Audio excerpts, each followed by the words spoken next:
this is the original. That's what they claim, and this is the update. 'Cause why didn't Good from the very evening. beginning they have that all the way? Yeah, I guess we'll have to ask them. I'd like to welcome you to tonight's public hearing. If we could get your attention. Before we get started, could you turn off your cell phones or other electronic devices to avoid any interruptions? If anyone is present planning on presenting testimony, please sign the sheet at the back of the hearing room. Now I'm going to read a statement that we've prepared because we had some rather disruptive testimony at one of our recent meetings. Anyone who wants an opportunity to speak tonight will have the time to do so. Please step up to the podium when it's your turn and make sure you clearly identify yourself for the record before you begin your testimony. We request that you please keep your testimony focused on the relevant issues and facts for each application. Please remember these hearings are to allow for the public to speak on issues related to land use applications, not to air grievances about each other or your neighbors. We will not tolerate or allow testimony that is hateful in nature and will stop your testimony if it delves into a statement on other people's character. Okay. Well, today is Wednesday, the 10th of January. The time is 6 o'clock, the time set for our public hearing. All three commissioners are present. I'll ask the clerk if there are any changes to the agenda. No, they're not. Mention cell phone. I did. Are there any I'll accept a motion to remove the unfinished business from the table. Mr. Chairman, I move to remove the unfinished business from the table for consideration. I'll second that. Okay, thank you. You've heard the motion. All in favor, say aye. Aye. Aye. Motion carries. So the first application we have in front of us today is application 2023, 01891 VCU MSP Ardura. This is an application that we tabled at our December 13th hearing for purposes of, and we closed the hearing for purposes of asking for a new site plan. So with that in mind, I will open the hearing specifically to examine the new site plan and hear testimony on that. So the public hearing is open. We'll only hear testimony on the site plan, and we will limit that to 3 minutes each. I've asked our staff to give us a report on the amended site plan. Yes, thank you, Chairman, Commissioners. So the item before you is a variance, conditional use and master site plan for an outdoor self-service storage facility. The applicant is Becky Izaguirre of Ardura.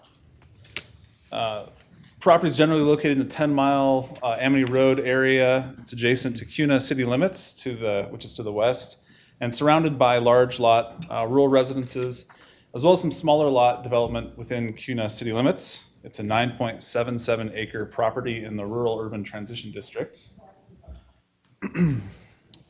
So per your request at the last public hearing, you asked the applicant to go back and look at their site plan and see if there were some changes they could make to address some of the concerns of the neighbor to the south, highlighted here towards the rear of the project. What you have before you is their update, and if you have specific questions to them as to what's changed, probably might be good to ask them those, but from staff's point of view, they've reduced the bank of parking closest to the neighbors and created storage areas a bit farther away for them. The length of the project in terms of how far back it goes into the site, or I guess the depth of the project is the same, and the same setbacks requested before, which are reduced from the 100-foot setback normally required for these uses, remains the same as well. So again, this is the update, and then what we have here is what was their original. And so you can see that they had parking down in this area, which again is closer to those neighbors to the south, and kind of a larger turnaround area.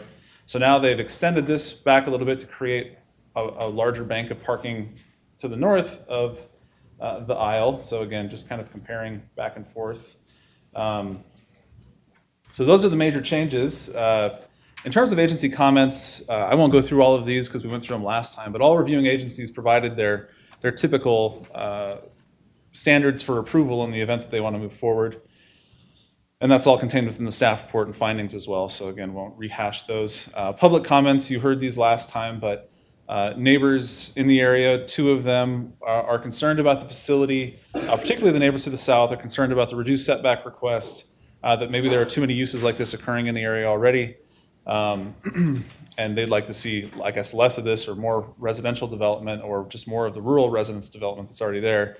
And that really they can't see a justification for approving the reduction to the 100-foot setback required for these facilities. In terms of project findings as contained in the staff report, although it is in compliance with the comprehensive plan, it was found to be not in compliance with the master site plan, the specific use standards for self-service outdoor storage areas, the conditional use findings, or the variance findings. And the variance findings are the ones that you guys always ask to have a reminder of, so I've provided those 3 here.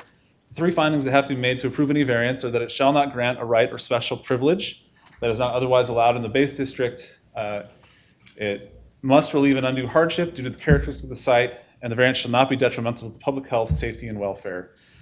Per staff's perspective, this would grant a right or special privilege because it's a new project. It hasn't been developed yet. There appears to be additional area on the property that if they wanted to try to make this fit, they could redesign the project to at least do a better job of that. Again, no undue hardships because the project hasn't been built yet. It's kind of a blank slate. So they could make a smaller project, they could redesign the project. And then in terms of public health, safety, and welfare, usually that finding is one that we can make, but based on comments we received from the neighbors who are concerned about their quality of life, enjoyment of their property, we did find that it also would impact that last finding and be detrimental to their public health, safety, and welfare. So in conclusion, staff continues to recommend denial of the project, and I'll stand for any questions. Any question from the commission? Not at the moment. Okay, thank you. All right, now we will take testimony. Anybody that wishes to speak on the revised site plan. I don't have a sheet here that with the with names on it. Could we? I think we're going to get that for you, but maybe a show of hands of anybody that wanted to speak on this. I think we have at least 1 or 2. Hold on. All right. Well, we'll get the sheet up here in a minute, and we'll start. You'll get 3 minutes. This is not the same as our original public hearing where you get a lot of time to present it. You get 3 minutes to speak about the site plan. Are we going to hear from the applicant first?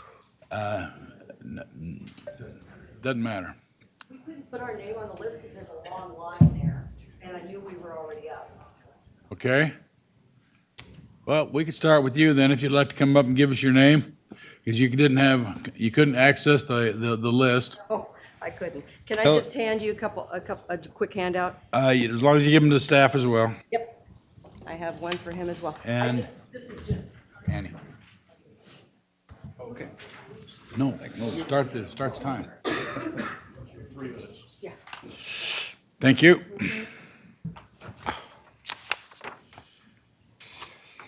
So my name is Tracy Vetter. I live at 5377 South 10 Mile Road. Meridian is our mailing address, 83642. We live at the property immediately south to the property under consideration.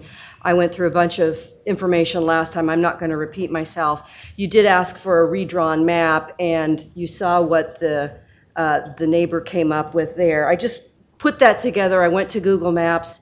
I drew it out. It's not quite to scale, but I was looking at what they were basically looking in terms of the 23 feet for the driveways, as well as the, I believe it's 65 feet for each of the parking lanes where the RVs would go.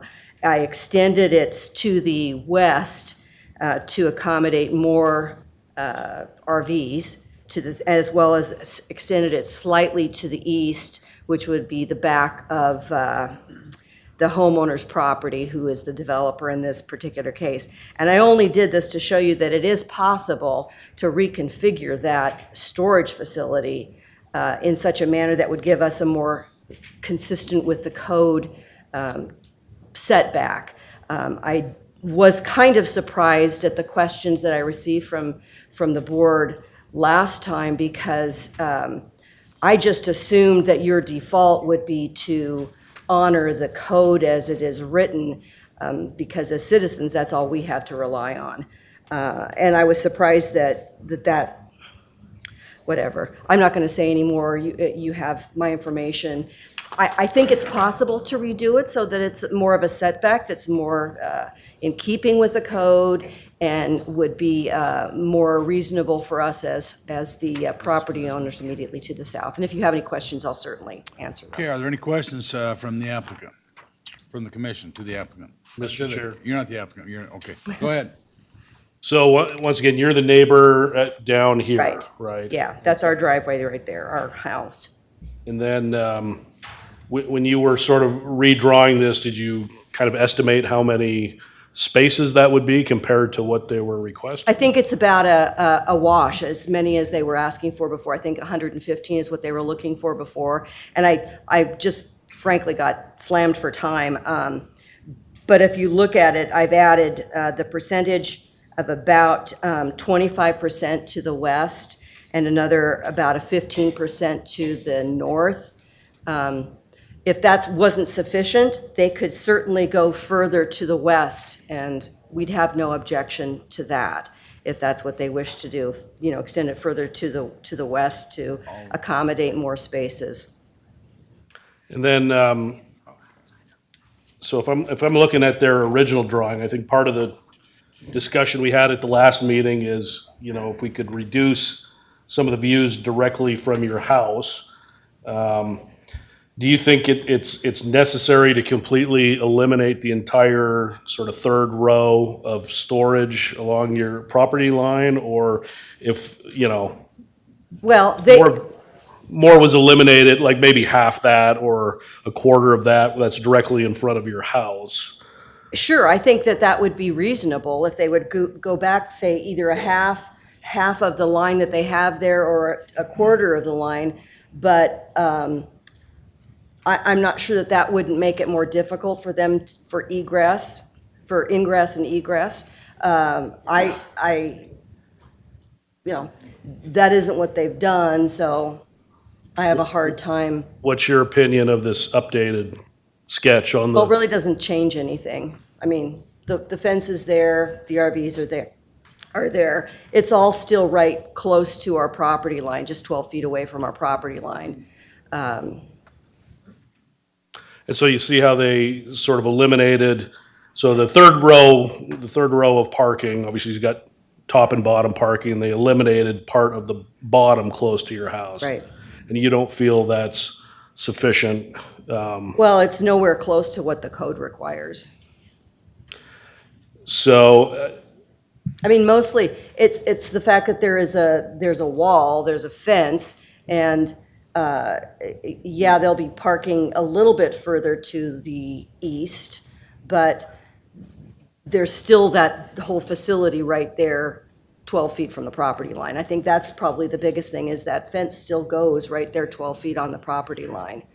And if they would move that back, and like I said, if they would move further to the west, which there's a whole, half of his property that goes further to the west that they could use, it would still give them, at what I've drawn for you, it still gives them a nice swath of property on the south as well as to the west.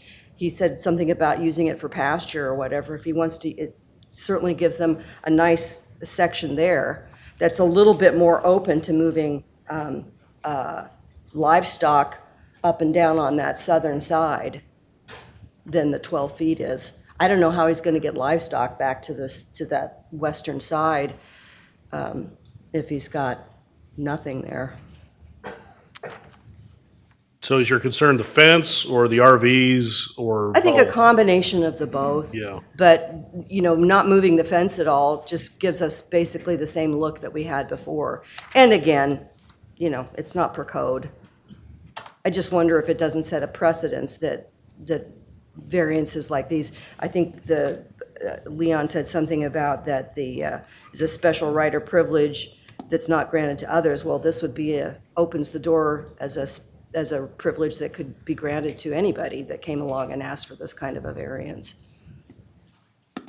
Anything else? Not at the moment. All right, are there any other questions from the commission? All right. Thank you for your Thank you very time. much. Okay, Jack Van Wilk? Jack? Did you want to speak?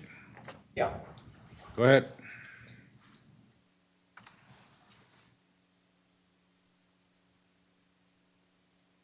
I'm Jack Van Wyck. I'm the property owner, 5235 South 10 Mile Meridian.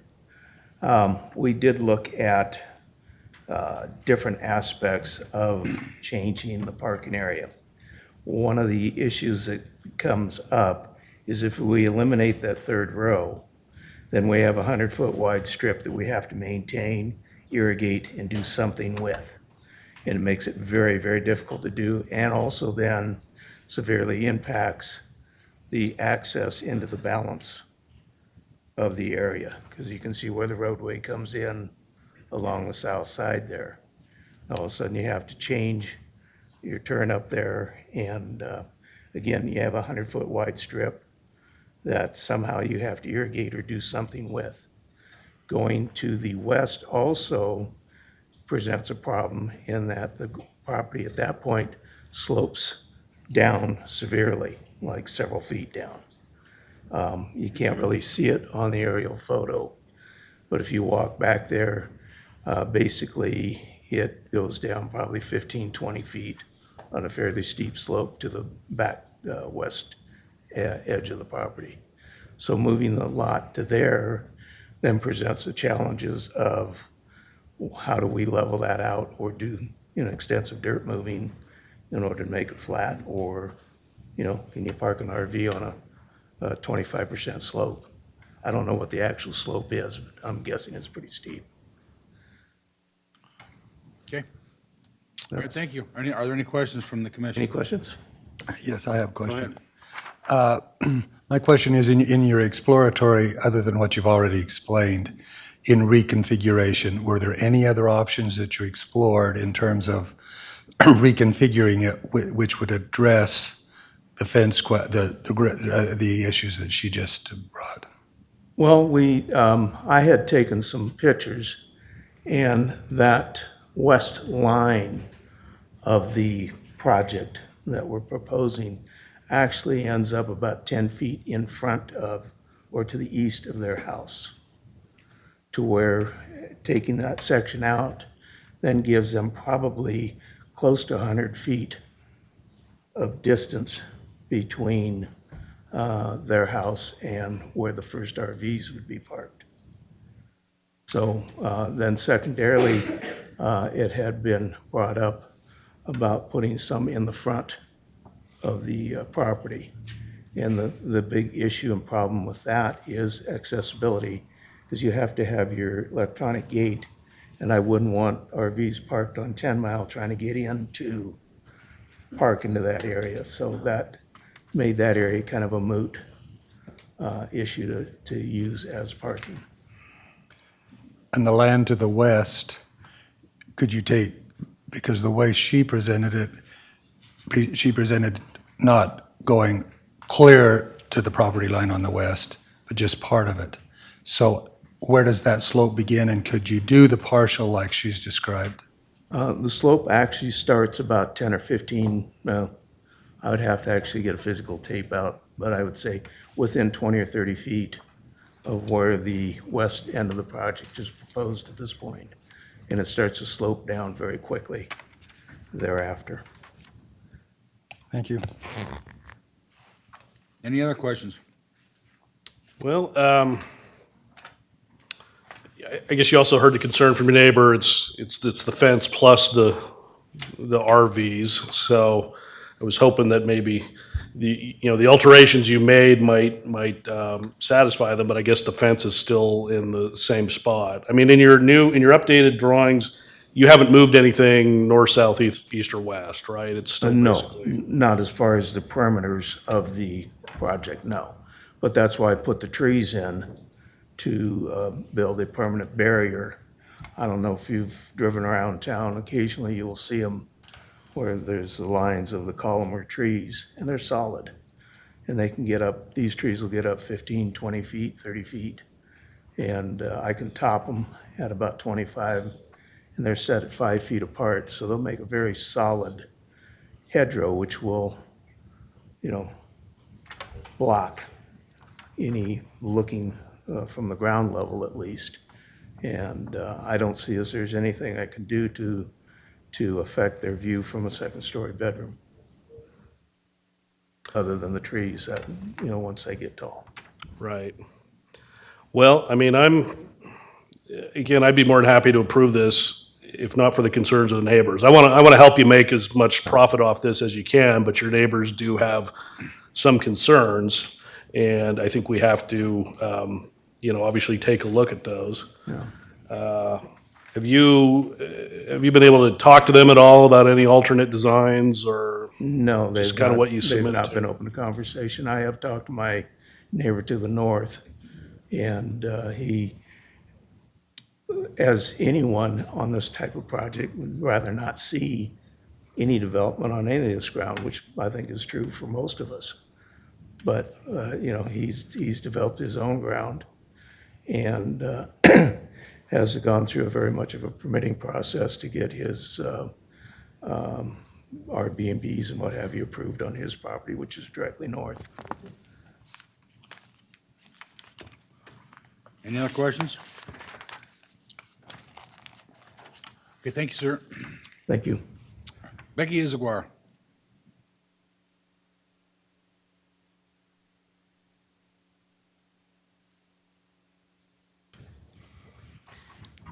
Good evening. So I have a little PowerPoint. Leon, did you get that? Did you send that to me Sorry. today? I did. What time did you send it? About 4-ish. I would have to pause the hearing to go find that. If you want me to do it, I'm happy to do it, or if there's anything else I can show in my presentation. Yeah, I mean, so we, yeah, we can just kind of go on the fly. It's fine. Yeah, so we're asking for a 5-year variance permit. So it expires in 5 years. So this isn't permanent. Commissioners, I do have it. I apologize. I just Thanks. remembered, so forgive me. It's been a busy afternoon, so. Does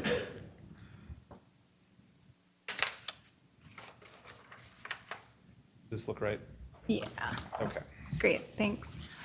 So next slide. So next slide, we already kind of went over the nuts and bolts. So this is the updated site plan. So basically what you can see is there will be a 73-foot buffer between the property line and the first parked RV. And then I also kind of drew a diagonal from their house, which is a greater distance than 73 feet there. The reason why I think you kind of heard from Jack, the property owner, as to why we kept the design the way we did. Basically, the property does slope and maintenance is going to be an issue. We did increase that buffer there, so she does have a 73-foot buffer. We also, like Jack had said, we are also putting a fence, so just kind of like a double barrier. So if you can go to the next slide. And then the next slide. So that's the proposed landscape plan minus those 4 spots there. And so what we are doing is putting a row of arborvitaes around the property, around the RV parking facility, and then we're going to put a fence there. So there will be a double barrier there. And those arborvitae trees will last, past that 5-year permit. So the neighbors are gaining something from this development. They'll be looking out over trees over many years past the 5 years. So the neighbors are getting more benefit from this development. Okay. All right, any questions from the commission?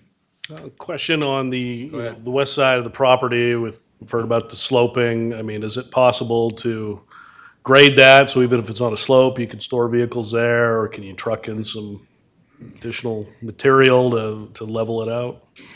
Just with the nature of the 5-year permit, I don't know, it's quite costly to do that. And we would rather just kind of keep it out of that area if possible. Okay. Go ahead. I'll ask the same question I asked to the owner.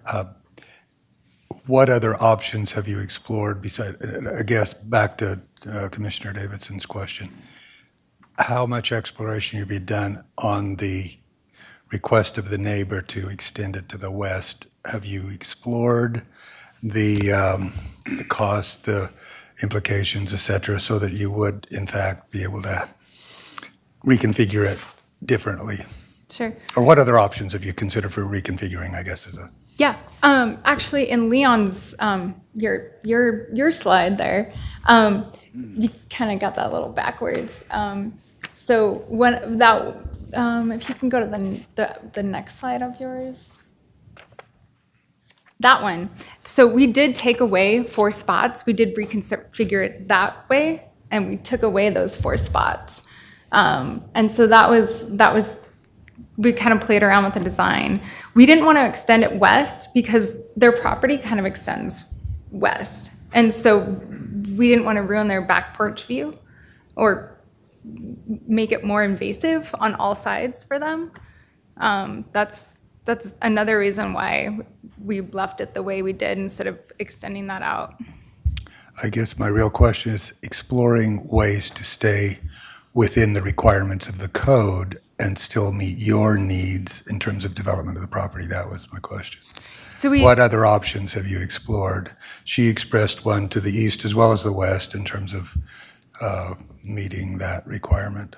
we did, in my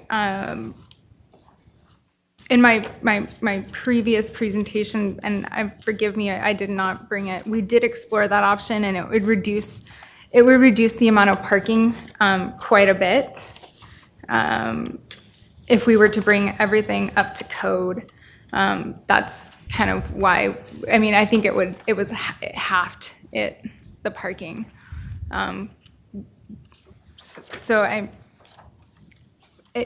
We are providing like a 73-foot buffer on that south side.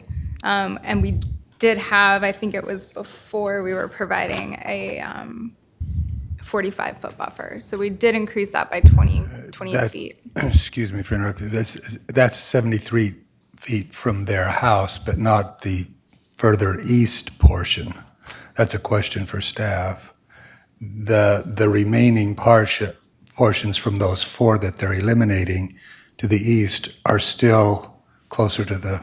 Yeah, Chairman, Commissioners, we measure from the drive aisle itself, so that's why we have a 12-foot setback here. We don't measure from the parking space of an RV. It's from the actual facility itself. So the drive aisle where you'll have RVs traveling back and forth, we measure from the edge of that. So measuring to the parking space really doesn't better meet our code, I guess. It just pulls some of the parking away from the house, so.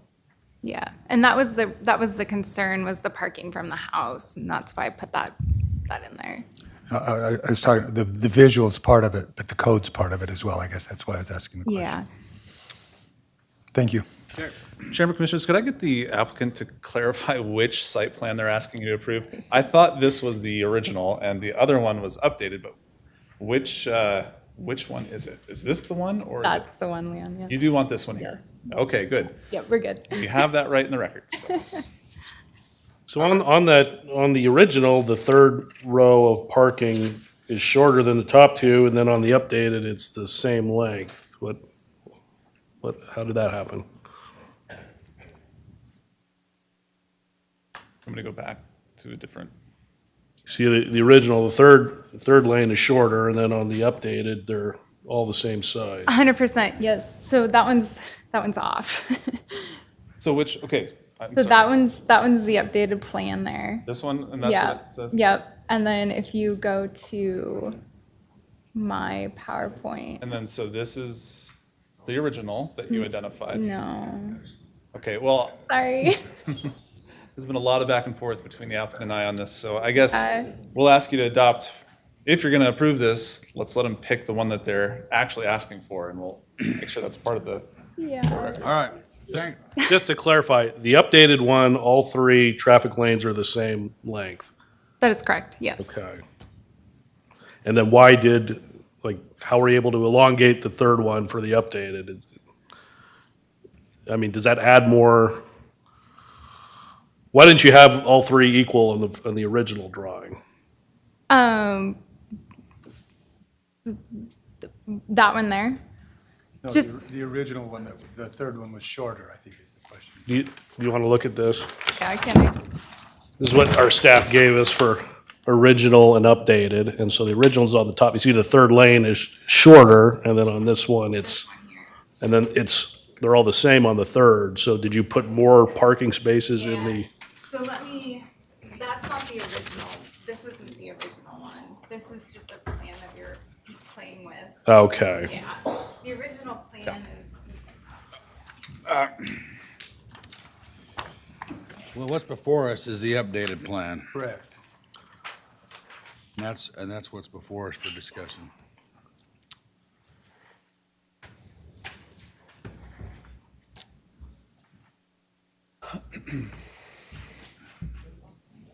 This would be the original. Okay, so this was a earlier iteration of that we didn't consider. Okay. So I guess I was sent these plans by the applicant as what their requested plans were. Right. They do differ from what was in your original public hearing packet. So I guess I think our legal team might want to table this to give us a chance to even figure this out, because the neighbor's already not happy, and we don't have like a site plan even close to what we want to ask for, so. we Mr. might- Chairman, that's where I was going as well, is that there's confusion all the way around here, and I think before we make a decision, we need to have more clarity on which one is even before us. Well, Mr. Chair, I would say, I don't know if the confusion would necessarily affect a vote on this updated plan that we have. But we don't know which is the updated plan, I guess that's my point.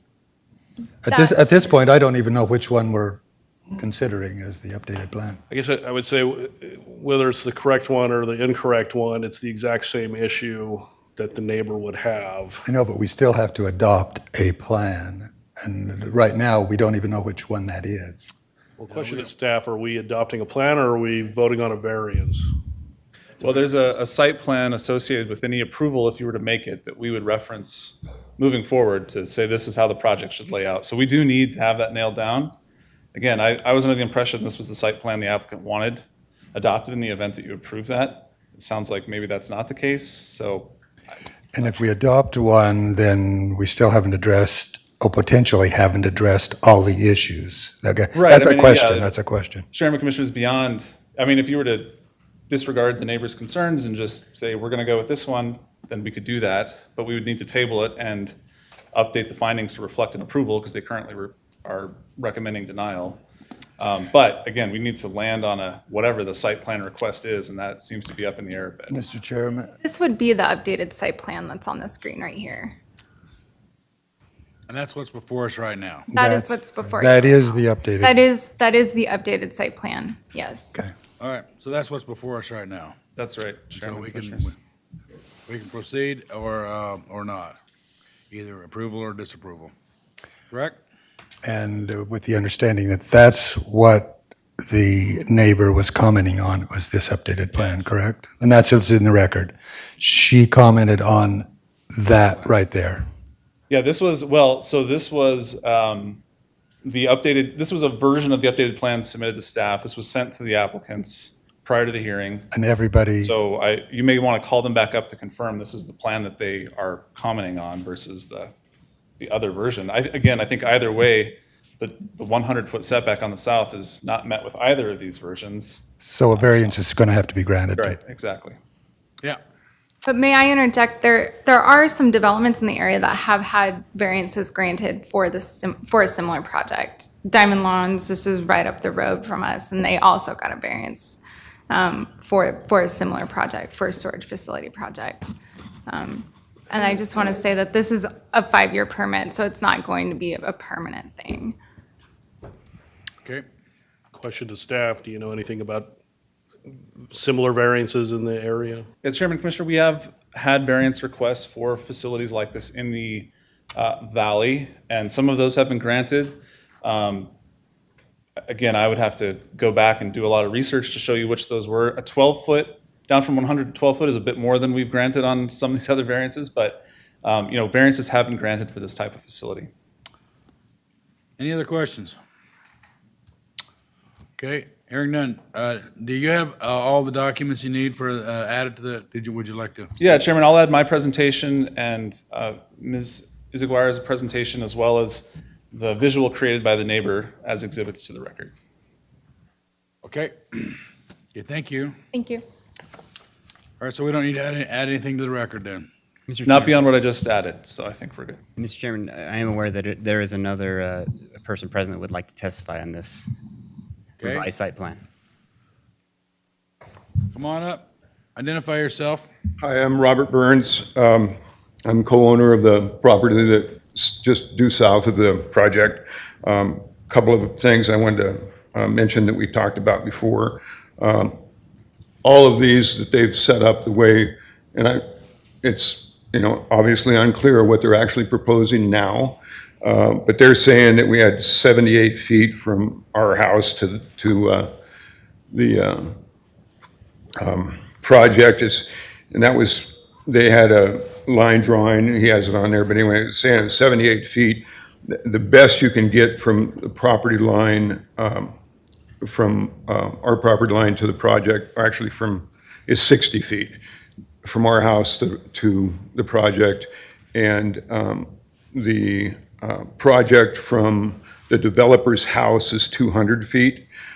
So if you give a variance, he's really coming out well in this, because we're getting the place built right next to us, and he's got 200 plus feet. I think it's 260 feet. It was in the first notes. That was one that I wanted to mention. The other one is, in the first proposal, they said that all of this land was flat, which I had said in the last meeting. It's not. It's got a pretty good gradient on it, but we run wheel lines on it. It's not that steep, so he could extend this down. It's just all of the property in between where the project is and his house is flat land. All of that could be developed.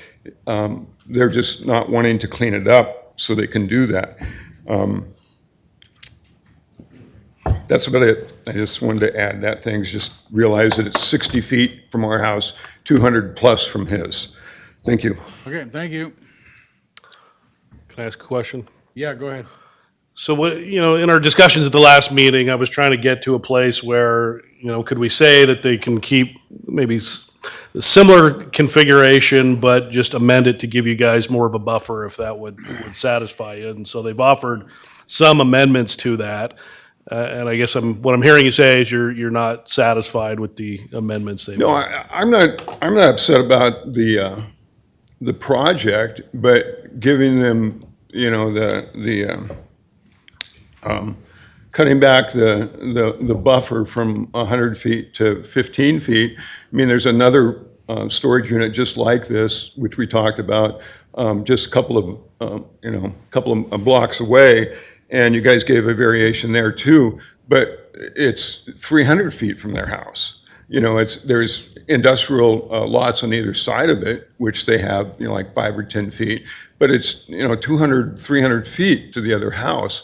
So this is pretty unusual to stick it right next to, I would think, stick it right next to a house, which is outside the code. So all we were asking for is, we didn't think this would be an issue. It turns out that you guys turned down the planning commission's suggestions. I looked into it about 30% of the time for variances. I'm surprised at that. So, we all live in the county. So, if somebody comes in next to your house and you guys decide to do the same thing, you wouldn't be happy about it either. So, Well, that's why we're asking you. I want to see if there's any way that they can be encroaching on the variance that you would be comfortable with as a compromise. yeah, going from 100 to 15 is a little extreme. Sure. We thought, okay, well, you'd probably go 50 or something, but 100 feet to 15, it's like, come on. And as far as maximizing his acreage there and making money off of it, I don't have any problem with that. But I also, like I said before, I leased that property for the last 5 years, so I know what's there and what can be done. And, none of the property around his house they haven't drawn it up because it's too hard to clean it up to make it so it's usable. And the same thing, it's too hard to go down that hill because they're gonna have real problems when it gets wet. So all the rest of that stuff, if you wanted to put it in there, you could do it easily. But they don't want to spend any more money than they have to, so I get it. Okay. Any more questions? No. Okay, thank you, sir. Yep. Okay. I don't have anybody else on the list that wants to speak, so, I wasn't able to get on the list, sir. all right, well, come on up and give us your name.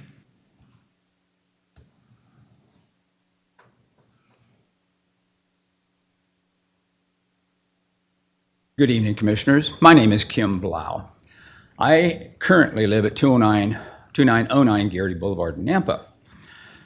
I also live next to an existing RV storage facility, which is over 400 feet away. And I can tell you what it's like. This site plan is a difference without a distinction. There is not a night that goes by that somebody doesn't pick up an RV at all hours of the day and night. They're diesels. They start up, and you cannot put a big enough fence to stop the noise. And when the wind blows from the southwest, you get to smell diesel until they manage to make it warm enough to drive it out of there. In the spring, you're going to see dozens of them coming in and out, and in the winter, even more so. And then the people who like to come fire them up and run them in the middle of the night, your quality of life goes into the basement. There is not a fence high enough or a wind slow enough to not ruin the quality of life for everybody within a quarter mile of this facility. This difference is not a difference. It will ruin the quality of life in that area. I know that. I've lived with it for 20 years. With that, I'll take any questions. Okay, any questions?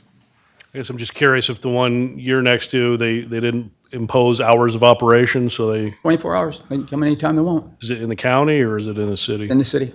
Okay. If it's a conditional, I mean, to me, it seems like they probably should have imposed operating hours, from closed at 6 or 7. but Couldn't disagree with that at all. If it's a conditional use permit, you can always go back to city and see when it's going to Right, expire. and that's it. I mean, it's coming up, and very closely, we will review that. But I'm just saying, I heard that it was only going to be 5 years. Only 5 years of putting up with this. It's a little bit, the word only is a little like being a little bit pregnant. It's going to be 5 years. All right, thank you. Thank you. Thank you. Thank you. Unless there's any other questions? All right. Well, I don't hear any other comments on the site plan. And so we've got all the records we needed to input into the record. I'll close the hearing on the amended site plan on 2023-0189-1 VCU MSP, Ardura. All right. It's in front of the board now. Anybody want to kick off their ideas? Go ahead. Okay. Well, I guess my sympathies are for both parties. One, the private property right of the individual to use his property, but there are the codes that are involved there as well, and variances are granted for very specific site-related. So some of the other things we've talked about are, and this is a specific plan. We're considering this specific plan, this updated plan for this specific property. And I was hoping, I think like Commissioner Davidson, that we would be getting a more robust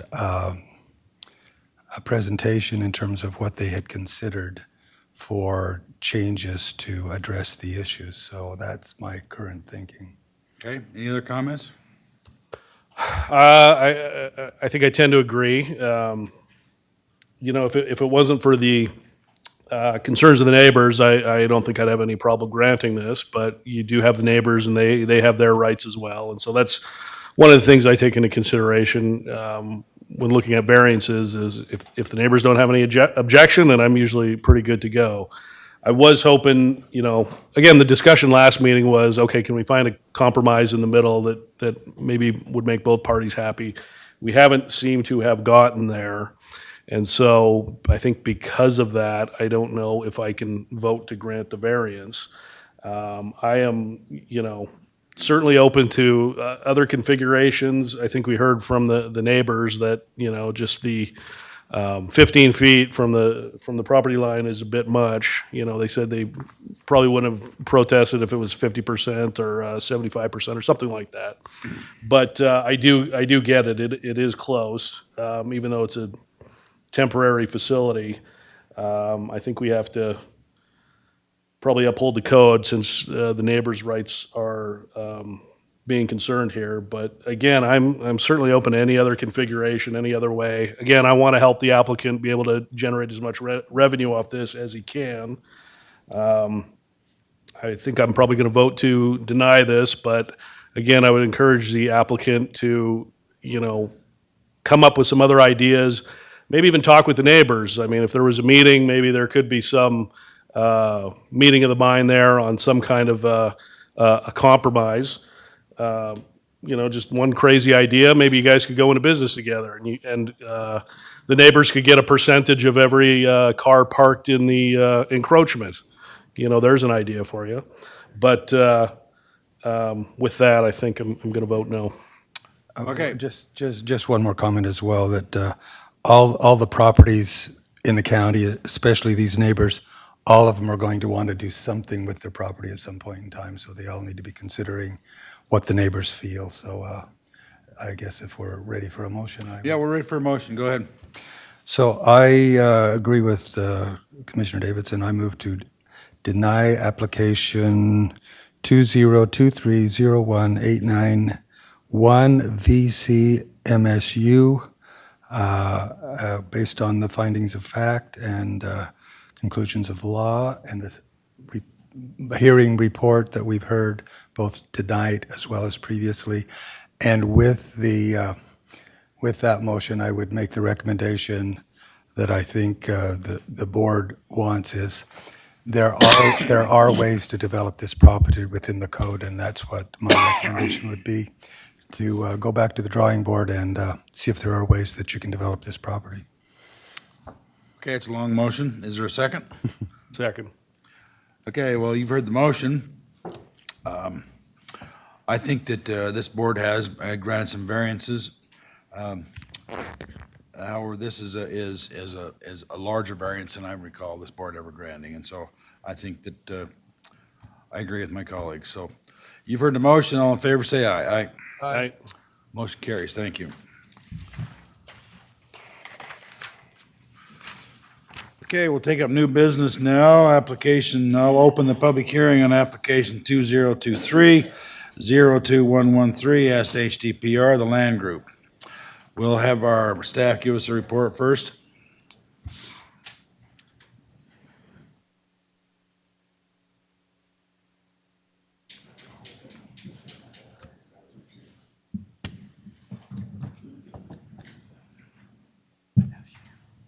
Mr. Chairman and Commissioners, project number 2023-02113 S-PR-HD is a preliminary plat, private road, and hillside application for 7-lot residential subdivision. The property is located at 6348 West Red Pole Drive and contains approximately 78.83 acres in the rural residential district. The property is located directly west of the Hen Springs Pine Community and is also east of the Dry Creek Ranch Pine Community. This is a new preliminary plat for the second phase of the Broken Horn subdivision. So the first phase of the Broken Horn subdivision has already been platted. The previous preliminary plat for the second phase of the subdivision is still active and could be built if the proposed plat were not to be approved. And on the screen here, I have a photo of the map of what the original plat looks like. The property owner has determined that a reconfiguration of the proposed roadways and lots is better than the earlier entitlement, and this is the new preliminary plat that's shown on the screen. The new preliminary plat has the same number of lots as the previous entitlement. The lots will take access from a private road, and the lots range in size from 10 acres to 15.5 acres, which are similar in size to those lots found in Broken Horn Subdivision number 1 to the east. One of the lots, Lot 9 of Block 1, has an existing single-family dwelling and outbuildings on the property. The subdivision complies with Chapter 8-6 of the Ada County Code since the proposed lots comply with dimensional standards for the rural residential district. The property is not located within an area of city impact, therefore the Ada County Comprehensive Plan is the applicable comprehensive plan. The subdivision complies with the rangeland land use designation as lots will continue to be conducive to grazing due to their large size. The property is located within the Wildland Urban Fire Interface Overlay District and the Hillside Overlay District. The development complies with Wildland Urban Fire Interface Overlay District because a fire protection plan has been submitted.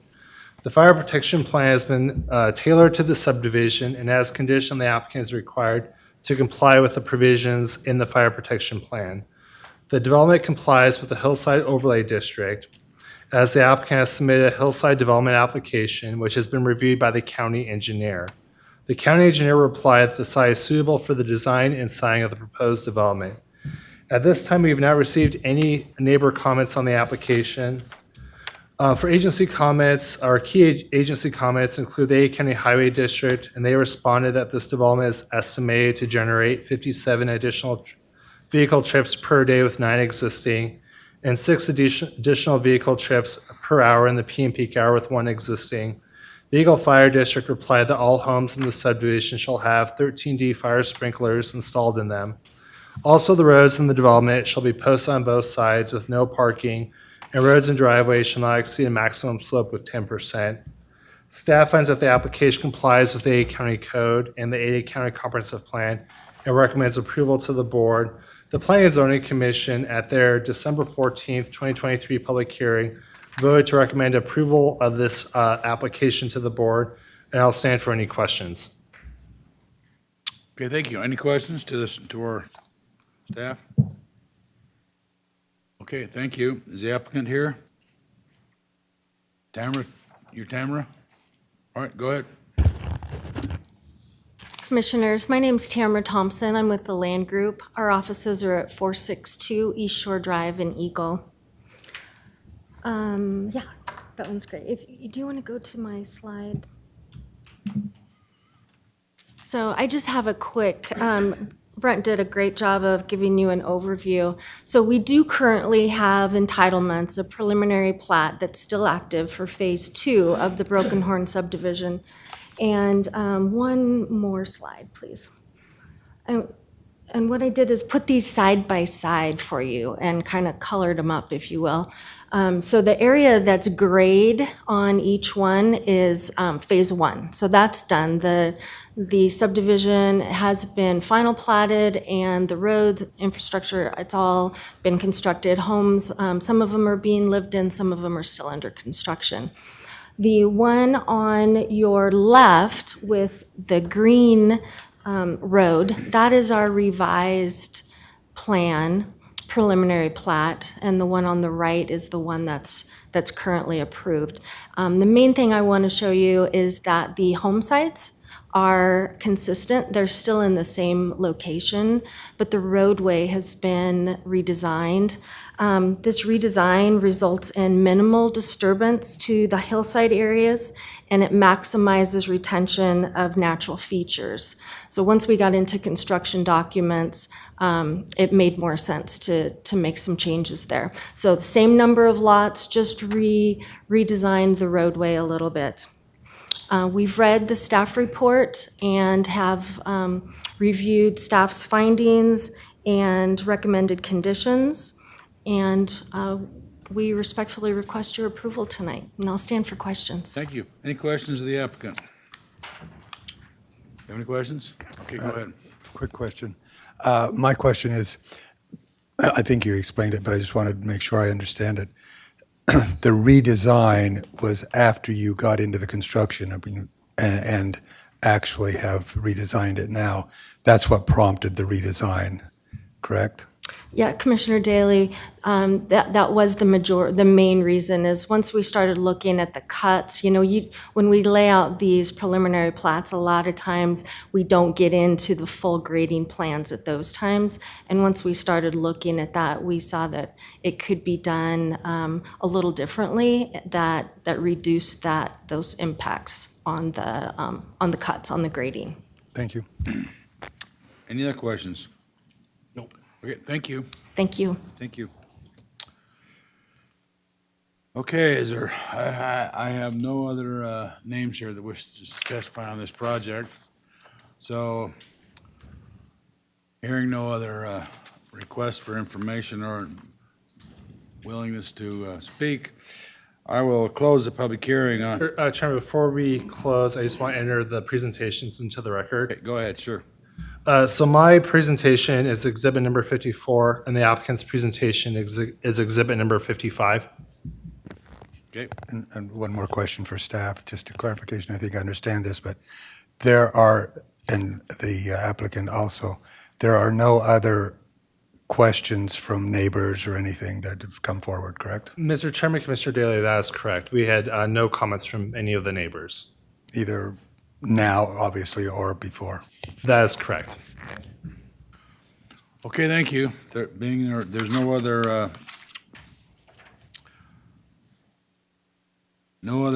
evidence that needs to be added into the record, or I'll close the public hearing on application 2023-02113 SHDPR, the land group. The application being closed, it's properly before the board. Mr. Chair, I'm going to move to approve application number 202-302-113-S-HD-PR, the Land Group, Inc., based on the findings of fact and conclusions of law contained in the staff report and the testimony heard this evening. I second the motion. Okay, you've heard the motion. All in favor, say aye. Aye. Aye. Aye. Motion carries. Thank you. Okay, next up, we have application, I will open the public hearing on application 2023-02513V, Marcella White. We'll first get a report from our staff, Brent Danielson. Go ahead, Brent. Dear Mr. Chairman and Commissioners, project number 2023-02513V is a variance to the required setbacks for a detached accessory structure. The property is generally located southwest of Meridian near the intersection of Lake Hazel and Meridian Road. The property is located at 6180 West Tariga Lane and contains approximately 1 acre in the rural urban transition district.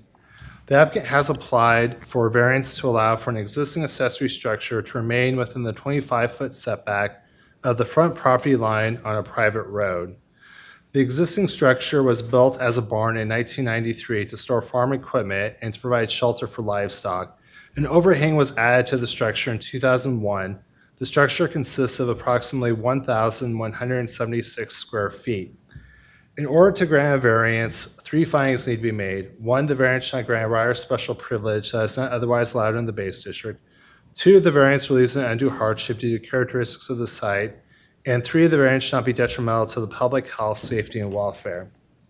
Staff finds that the variance does not constitute the granting of a special right of privilege because there are other properties in the neighborhood that have accessory structures, and 2 neighboring properties as shown on the screen here just directly west of the subject property were recently granted variances in the last couple of years for their existing accessory structures encroaching into the setbacks. Staff finds that the variance relieves an undue hardship due to the cost of removing and rebuilding the structure. The structure was likely constructed as an agricultural structure. Prior to 2000, agricultural structures did not require a zoning certificate. Therefore, agricultural structures built during this time period were not reviewed to see if they met setback requirements. The applicant has stated in their detailed letter that it would be expensive to remove this perfectly good structure and rebuild it to meet the setbacks. Staff finds that the variance is not detrimental to the public health, safety, and welfare, as the affected public agencies in charge with the protection of the health, safety, and welfare of the public do not indicate a detriment to the public health, safety, and welfare from their comments on the variance. There were no public comments received on this application from neighboring property owners. There were none of the agencies raised objections to the variance. And staff finds that this application complies with the A County Code, and I'll stand for any questions. Any questions from the commission? Nope. Okay, no questions. Thank you. Is the applicant here? Wish to comment?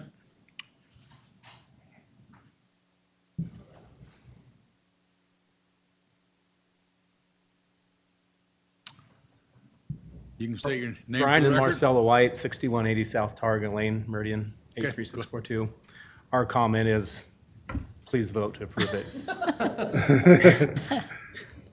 Okay. Any questions? Well, Ms. Sherry, the neighbors are okay, haven't heard any Yep. issues? Or I anything only like- got positive letters back saying, if they give you any hard time, tell them that I'm fine with it. There's only like 6 of us back there on our private lane, and we've all had to do this because we're all been there for 30-plus years, so.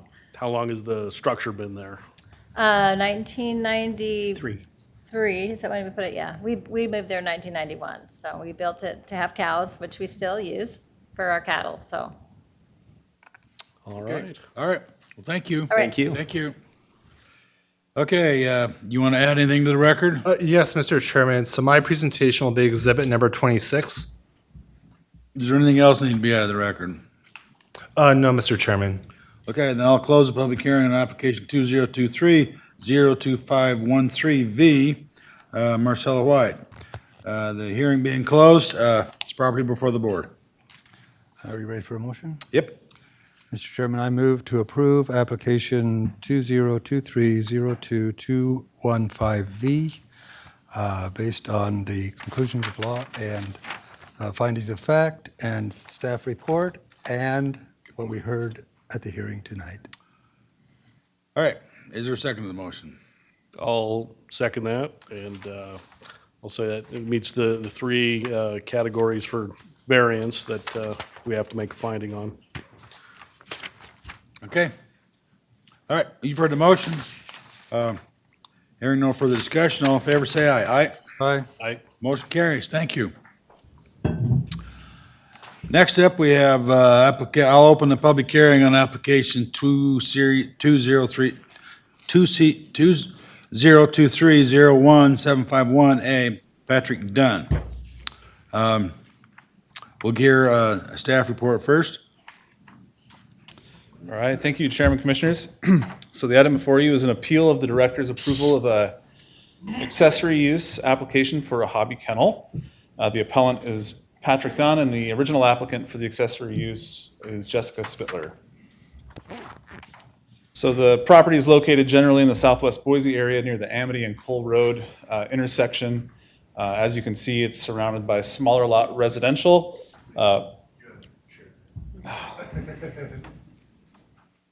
Let me start that over. All right.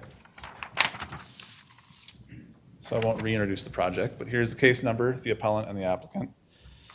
So as I mentioned, it is in the southwest Boise area near Amity Road and Cole Road. It's surrounded by smaller lot residential, approximately a quarter acre in size or less. It is a 0.21 acre property in the medium density residential district. So here is a layout of the proposed hobby kennel from Ms. Spittler. This is the single family home. There's a fenced area back here, if you can see my cursor hopefully, that the dogs will, when they are outside, allowed to have outside time, they would be in that area. There's also a chicken coop marked here. And unrelated to this, they have a small accessory structure that they use for a dog grooming business, which was approved and not appealed with this project. It's important to note that a hobby kennel allows up to 10 dogs that are personally owned by the property owner or the applicant. And so it's not a commercial kennel, not open to accepting other people's dogs for pay to stay on the property.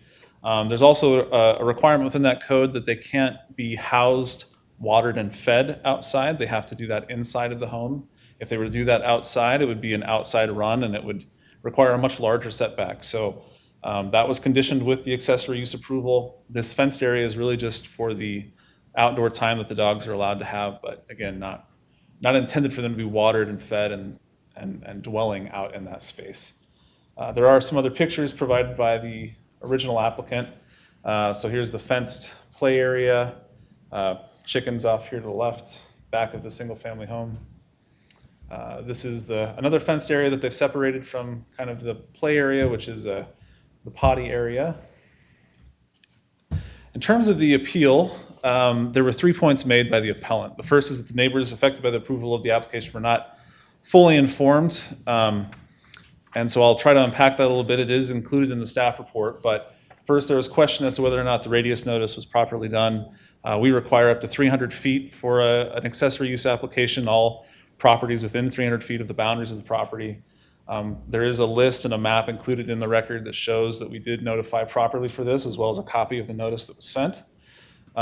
There's also the application in which the application was printed in a manner which did not accurately convey what the application was about. And this is less on Ada County and more of the original applicant did do a neighborhood petition, which is included in the record as well, and they showed a map of property owners they went and spoke to and attempted to receive written approval for their dog grooming business, but also their hobby kennel. Staff does agree that it's a somewhat confusing letter in terms of what she asked people to sign off on. I will say it is not a requirement of Ada County code, so we don't even consider that petition. We rely people to look at our radius notice and to look at the record that we received. So I do appreciate that that was a confusing part of this, but it's nothing required by Ada County code. And so there had been several follow-up conversations with the assistant planner who worked on this with folks who were upset about that, confused about what was actually being requested. But again, want to reiterate, that's not a requirement of our code. I think it's actually maybe a requirement of the city of Boise. And this area of the county often gets confused as to which jurisdiction controls, and you'll see that in some of the Idaho Humane Society comments as well, basically telling this property owner to go follow Boise City code for their hobby kennel, which we can't enforce because that's another jurisdiction's code. And that kind of ties into the last one here. So there were some comments about the application just not conforming with Ada County code in general. First was a reference to section 577, which is for dogs running at large and making sure that doesn't occur. It sounds like there perhaps has been some times in the past where the original applicant's dogs maybe have gotten out and run through the neighborhood, and that's caused issues for the neighbors. We do have a condition of approval that we can't allow that to happen. The fenced-in area was one of the conditions that was included to try to ensure and kind of improvements to that fenced area to ensure that that wouldn't happen anymore. Ultimately, though, per the same section of code 577, if that continues to happen, as I'll reiterate later on with other references to code, the county has the ability to revoke the hobby kennel license under that section of code. We've basically receiving multiple dogs running at large complaints, dogs barking, not taking proper care of the property from a noise and odor perspective. That section of code allows the county to step in and say, your hobby kennel license is revoked because you're failing to follow this part of the code. So although we don't see that as applying to what's requested, we think it's being mitigated by conditions we placed on the project.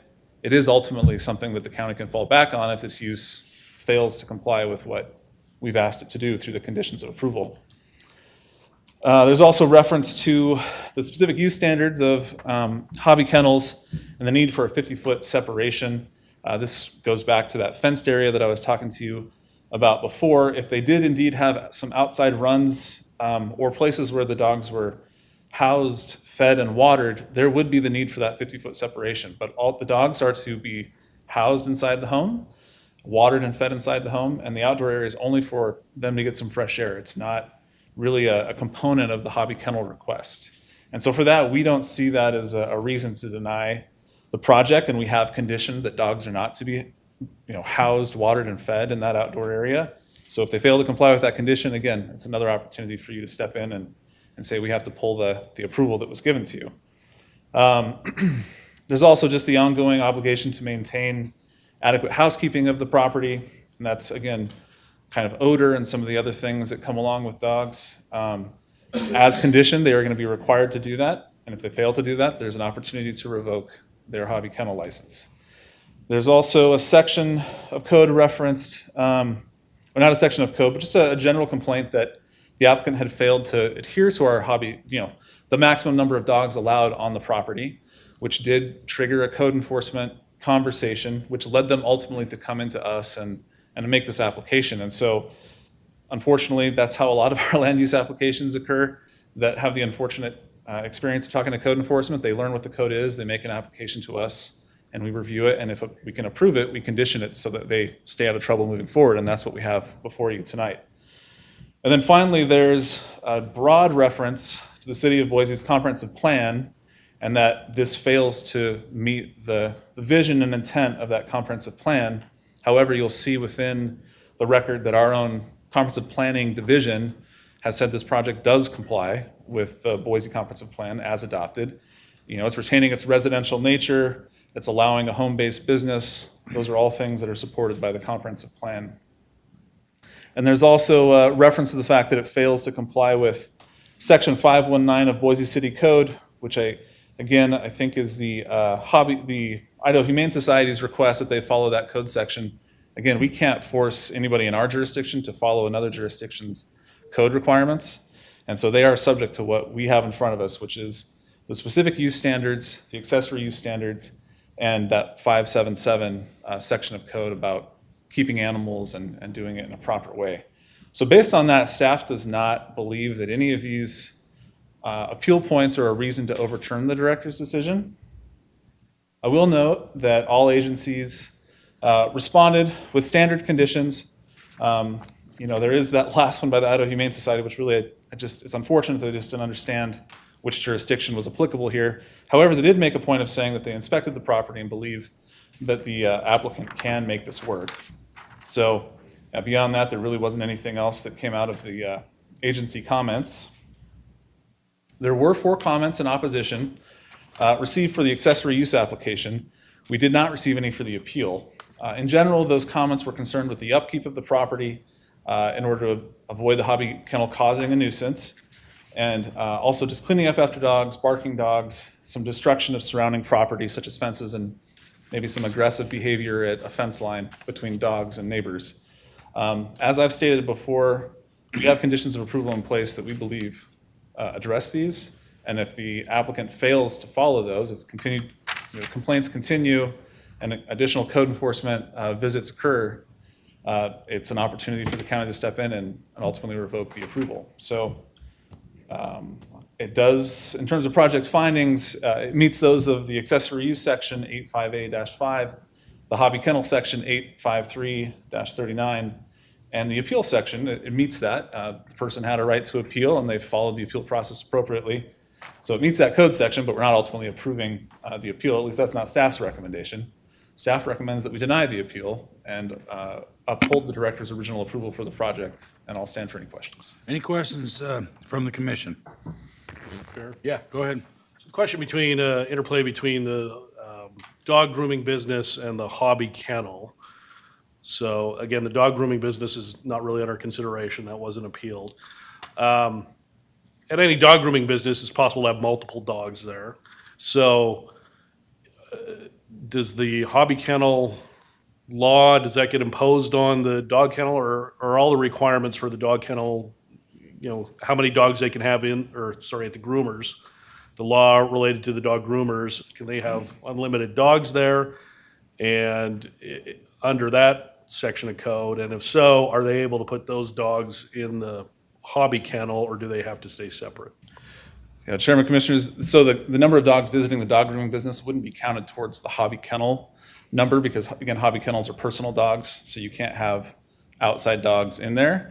But the dog grooming business does allow the dogs to come to the property, be groomed, and leave with their owners. And that shop building that I pointed out, not shop, small little shed that I pointed out is where all of this will occur.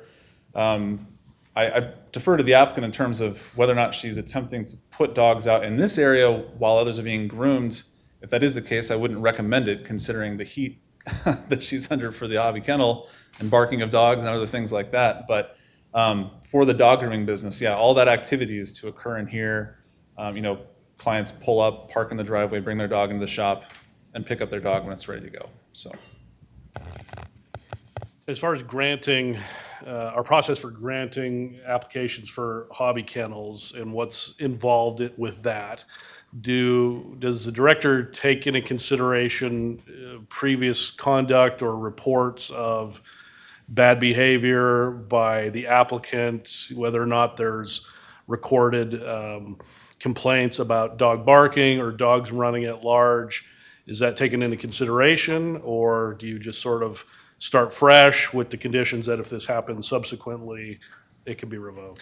Yeah, in this case, it's a starting fresh. Here are the rules. They obviously were operating without an approval before, didn't have the standards in place. So we have through this approval, inform them of what the rules are. So now they're on alert, and if there are violations, that's where you would step in and revoke the hobby kennel approval. What are the rules under a conditional use permit for noise? Chairman, Commissioners, so this isn't a conditional use permit. This is just an accessory use. Accessory use. We have a noise ordinance, but there's a specific section of code, the 577 section of code, which is outside of the zoning code, but enforceable on projects like this. It speaks to a certain amount of barking for a period of time. And I believe if it's 30 minutes of straight barking with only a 1-minute break, then that constitutes a violation of 577. So if that were to occur, I think we'd have a reason to get out there and solve this problem and revoke the license if necessary. If the dogs are running around the neighborhood and not enclosed in the area here or inside the home, that's another reason that you could revoke the hobby kennel license. Or if she starts putting dog houses out in the fenced area and all the dogs are sleeping outside and that sort of thing, then again, she's in violation of that hobby kennel approval. Is the board allowed to impose additional restrictions under this ordinance when it's granted or appealed? Yeah, Chairman Commissioner, yes. So the accessory use approval is open to you. If you thought there were additional conditions, maybe based on testimony that you hear tonight that you would want to add, certainly can do that. We would revise the findings to reflect that and have you sign at a later meeting. Great, thank you. Any other questions? Just one staff question again. So there have been no complaints on the grooming business? Chairman Commissioner, yes, the grooming, we have not seen any complaints on.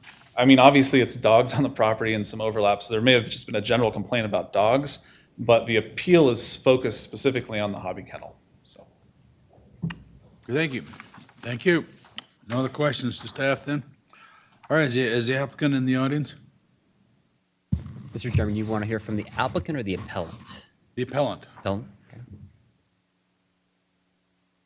and I think this might be the applicant actually coming up, not the appellant. We're looking for the appellant, Jessica Spitter? That's the applicant, so the Oh. appellant is Patrick Dunn. I didn't know where I was supposed to sign it. All right. Well, is the appellant in the audience wish to speak? Patrick Dunn. So Commissioners, I did get an email from Mr. Dunn a little after 5 saying he saw the recommendation and might not come, so I don't know if if there's anybody else to speak to the project, but I have Mr. Dunn might not be here. One other person, Adam Fraser, or Frazen. Mr. Chair, did Patrick Dunn, He's not here. Okay. All right. were there any written comments submitted by Patrick Dunn that you could read into the record that were? Yeah, Chairman, Commissioners, the appeal letter is a part of the record, and I've just outlined what his concerns were on this slide here, which, that's these 3 points here were the points made in his appeal letter, which I hopefully have addressed, but I'm happy to talk to those again. And then I covered the public testimony received as well. And we didn't receive any additional public testimony for the appeal, but we did have those 4 comments for the accessory use application. So I did provide those just so it's all part of the record. Okay. Well, is there, does the applicant wish to speak?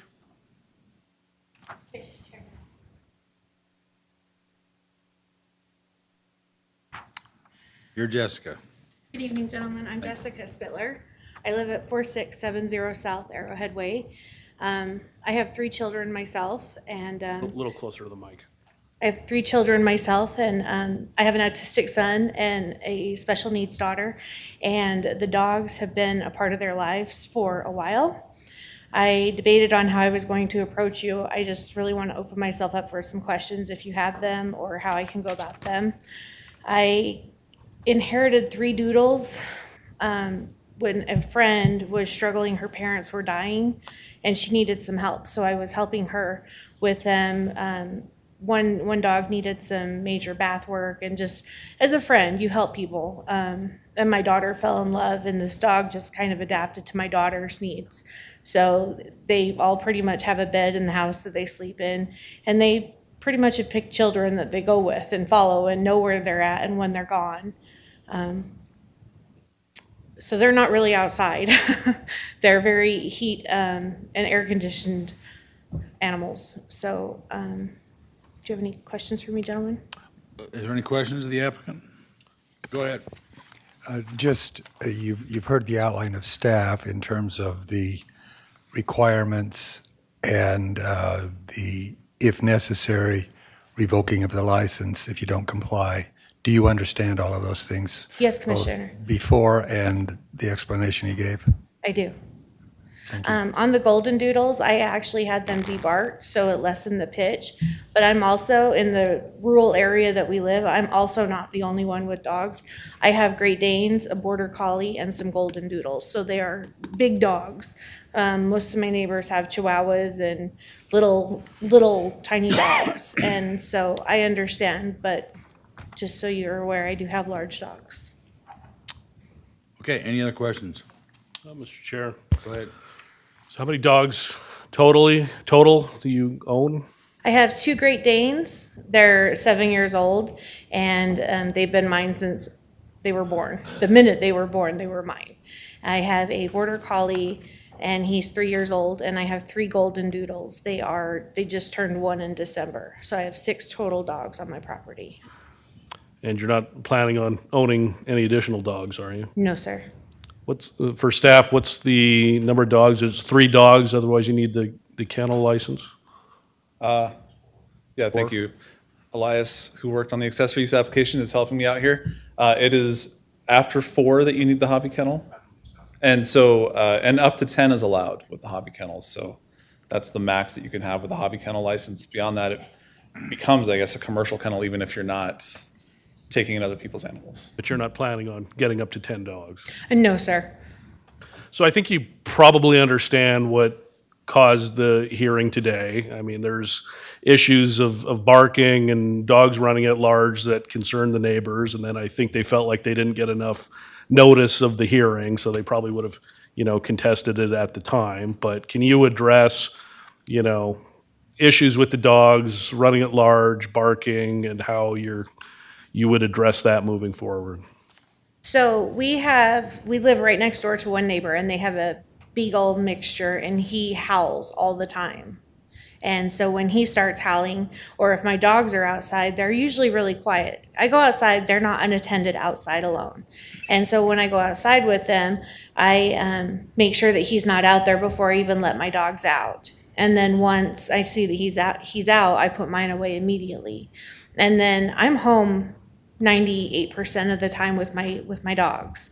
I'm a disabled veteran, so I groom out of my home, and so when nobody's home, I let them out. They have full range of my backyard, not just the fenced area, but they have the full range of where the pool was as well. That's all fenced in. The issue that they're talking about, my 5-year-old accidentally let 2 of the golden doodles out, and they went for a joyride. So you do understand the concerns of the neighbors? I'm working on a fence being put in my front yard, which I requested the standard, what can I do, how high, how tall, because you have to have a permit for that too. So I just wanted to make sure that I know exactly what I'm doing with the animals, and my children are fully aware of not letting them out at all. And obviously, dogs barking is obviously a huge irritant to every neighborhood across the county. That's one of the things when dogs bark out of control that people get very upset about and call code enforcement and this and that. And there's obviously lots of irresponsible dog owners out there who will just let their dogs bark. And then that's when you get hearings like this because the neighbors are unhappy. So do you feel you're effectively able to comply with the ordinance and even above and beyond the ordinance to not, let the dogs make excessive noise so that your neighbors don't get upset? I do, Commissioner. They aren't outside more than 10 minutes unless it's a nice, hot, sunny day and they want to be, but I'm usually with them. So if I notice them starting to bark, then I go in with them. Right now, my Great Danes look at me like, please don't make me go outside to go to the bathroom in the snow. They do not like that. They are more spoiled than all of my children. And then with your kennel, do you have multiple dogs on the property at the kennel at any particular time? I don't have a kennel per se. It's just they all have a bed in the house and they just go outside to go to the restroom and then they come back in. And when the neighbor's dog that is directly next to me is not there, will you put the one where I put the fence up? I put a fence that was 4 foot, so it goes directly across. So he does not go to the fence, because when that neighbor moved in 2019, their dog attacked the fence and my dog bit him. I mean, it wasn't one of those aggressive things. They both went after each other. Do you need me to change? Yeah, Oh. that one. This one here, okay. So right there where the black arch is, that is a double fence, so they can't even go to the neighbor's fence. So like I said, I make sure that they're not home or the dog's not out before I even go outside before they go outside at all. Okay. Any more questions for the applicant? Just clarification, so you put up that additional fence to address the issue that you just described? Yes, Commissioner. Okay, thank you. Okay, thank you. Thank you. Okay, any items you need to put in the record? Yes, Chairman, I'll add my presentation as an exhibit to the record. Any other items? Just a question to staff. Does staff or does the Humane Society or somebody go out there to inspect the improvements prior to the final issuance, or how does Yes. that work? Yeah, Chairman, Commissioner, as a part of the accessory use application, there will be an inspection that we can conduct to make sure it's set up according to what they said they would do and the conditions they placed on the project, or we placed on the project. The Idaho Humane Society also is involved, and they've been to the property, as I mentioned in my presentation, and have found the setup to be adequate to support the number of dogs the applicant wants. So yes, we will also look at the property. All right. No other documents need to be added to the, or exhibits need to be added to the file. I'll close the public hearing on application 2023-017551A, Patrick Dunn. The question before us is to approve or deny the appeal. This is an appeal of our staff. And so the motion would be to deny the application or the appeal, or to support the appeal. Is there any further discussion?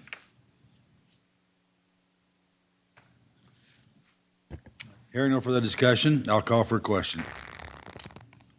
I'll accept the motion.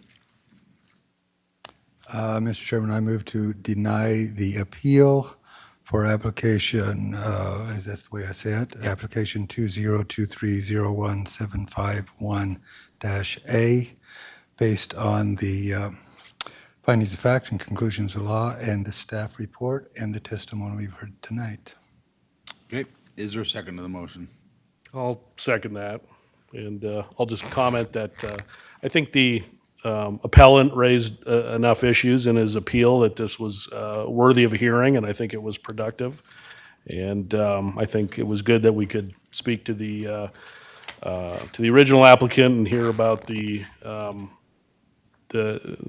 improvements she's going to make, and just that she's sensitive to the concerns of the neighbors. And hopefully the neighbors know we do have rules in this application that, you know, if there's an issue, they can bring that back to the county. But based on what I've heard tonight, I'm very hopeful that things will move forward in a positive direction, and that won't need to happen. Mr. Chairman? Yeah. Just an additional statement as well. Based on what I said, the comments tonight, the applicant does understand the conditions. She's fully aware of those, and she's, as Commissioner Davison said, Yep. is ready, willing, and able, and complying with those, so. I think so. Any further discussion from the board? I'll just say I have lived next to a kennel for many years, so I can understand frustration from neighbors. But again, based on the testimony I heard, I'm hopeful that we're not going to have any problems. All right, you've heard the motion. All in favor of the motion, say aye. Aye? Aye. Aye. Motion carries. Thank you. Moving on, I will open the public hearing on application 2023-02170V, Ronald Dingley. We'll first hear a report from our staff. Go ahead, Leon. Yes, thank you, Chairman, Commissioners. So the item before you is a variance to the minimum property size in the rural residential district for the purposes of making the property buildable. The applicant is Ronald Dingley. So in general, the property is located east of Highway 55 near Eagle City limits, which are shown in pinkish purple over here on the west side of Highway 55. That's also generally south of the Dry Creek Ranch area. As you can see, it's surrounded by rural residences, all on approximately 5+ acres in size, except for the one to the east, and we'll talk about that later. It is a 5.11 acre property in the RR district. However, we need to clarify that, and I'll start referring to the smaller lot size or the property size as we continue the presentation. So 5.11 is what our assessor identifies this property size as. The reason being is they've incorporated something called wasteland into their assessment, which is actually the right-of-way area of a portion of the right-of-way area of Janey Road. So the actual size lot line to lot line of the property is 4.14 acres, and I've created this visual here to help you see that. So pictured here, these two parcels constitute what was originally a lot 11, block 2 of Mary Glen Subdivision number 2. You can see this hashed area here, which is that wasteland portion that our assessor still counts this property towards the size, but they call it wasteland, and for the purposes of what we do in planning, 4.14 acres is really the size of the subject property here. To the east is this 1.63 acres, if we include the wasteland, or 1.18 acre property. And so I might bounce back and forth from this visual to other portions of my presentation or during our discussion, because they're really, they have a long history together. So in terms of the property history, or I guess also maybe project history, as I mentioned, it's originally a lot 11, the subject property is a portion of lot 11, block 2 of Mary Glen Subdivision number 2, which was platted and recorded in 1973. In 1976, Ronald Dingley entered into a contract with Glenn and Mary Stillwell to purchase the property. In 1978, the Stillwells released a portion of the property to Ronald Dingley and a warranty deed for the 1.1 acre parcel, again, the smaller one here, was recorded, resulting in the split of the original platted lot. That split was done outside of Development Services purview. It was a function of recording two deeds. And so through that, the 4.14 acre parcel was also created. In 1978, Ronald was issued a building permit to construct a residence on the smaller parcel.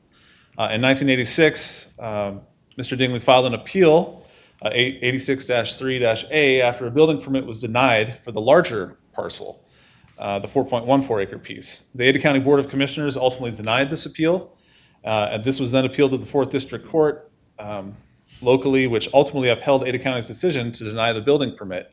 And essentially, the nature of the appeal was Mr. Dingley was claiming that the property had grandfather rights and should be buildable at the time, and the Ada County ultimately said, no, you don't have grandfather rights. You established this parcel after our amnesty date of when properties like this could be deemed developable. So that's some background on how these two parcels came to be. In terms of agency comments, we didn't really have any that were problematic. Building official, if you ultimately approve this, would require a building permit. Central District Health would require that the septic that they're going to need on site be approved by them. And then our comprehensive planning team did identify this as being compatible with our comp plan. Now, our comp plan doesn't speak to variances, it speaks to the uses of the property. And a residence on a 4-acre property is generally in compliance with what our comp plan sees for this area. However, those aren't really the issue here. It's the illegal subdivision that created the parcels. And so that is why Mr. Dingley is here requesting a variance, because the only way to make it buildable now is for you to grant a variance to the minimum lot size of a property in the RR district. Normally, it's a 10-acre requirement. In this case, he has 4.14 acres. It should be noted that the other lots within Mary Glen subdivision are not 10 acres in size. They were platted in 1973 when the minimum lot size was 5 acres. Over the course of Ada County's history, we have seen changes in our minimum lot sizes of different districts. We've seen districts change name. I can't recall if this one was like D1 or G1 or something at the time, but again, zoning codes change, they evolve, and the requirements of those codes change as well. But at the time, Mary Glen was platted, 5-acre lots were allowed. So all those original lots were in compliance. It's when this lot was split through the deed process and kind of the contract process that Mr. Dingley had with the Stillwell is that we created an illegal subdivision. And again, the building department denied that. The only way to rectify it today is for you to say, hey, we're going to grant a variance and allow this to be buildable, and he could then move forward with the building permit. In terms of public comments, there were 3 received, and I will say that one was referenced in the staff report but not included in the staff report as an exhibit, and that's from I hope I don't get his name wrong, Eric Meinicum.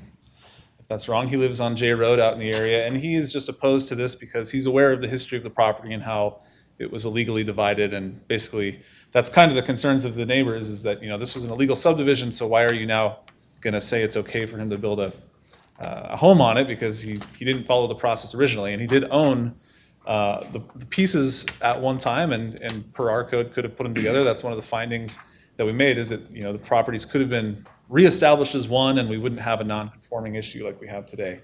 There's also a concern from one of the neighbors about maintenance of the property over the years and general concerns about fire.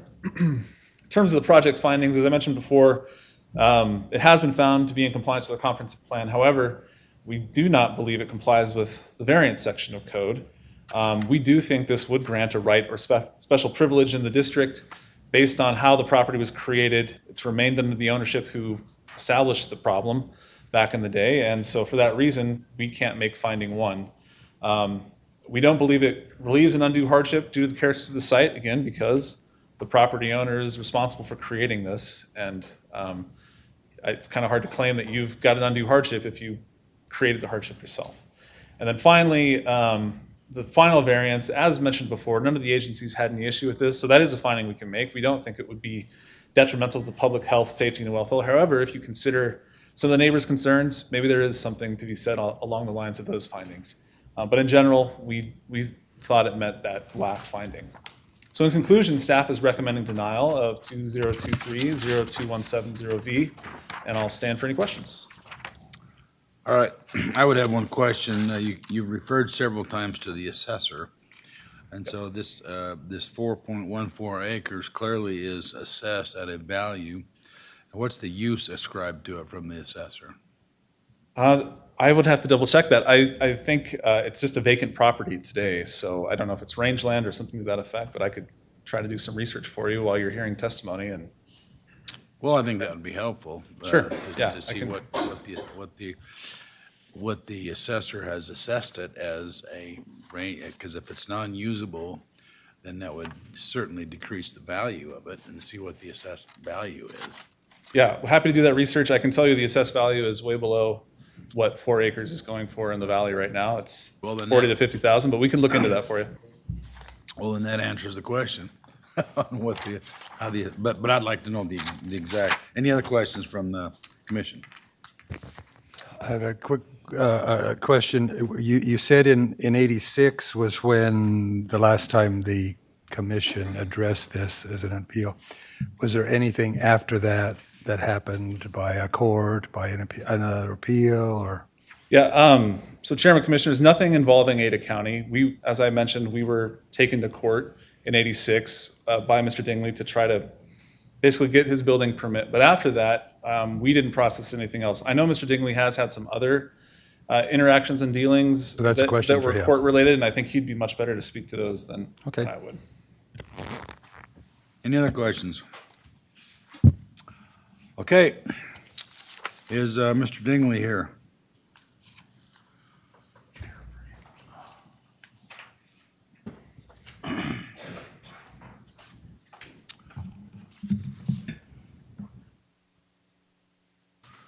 Thank you. No problem.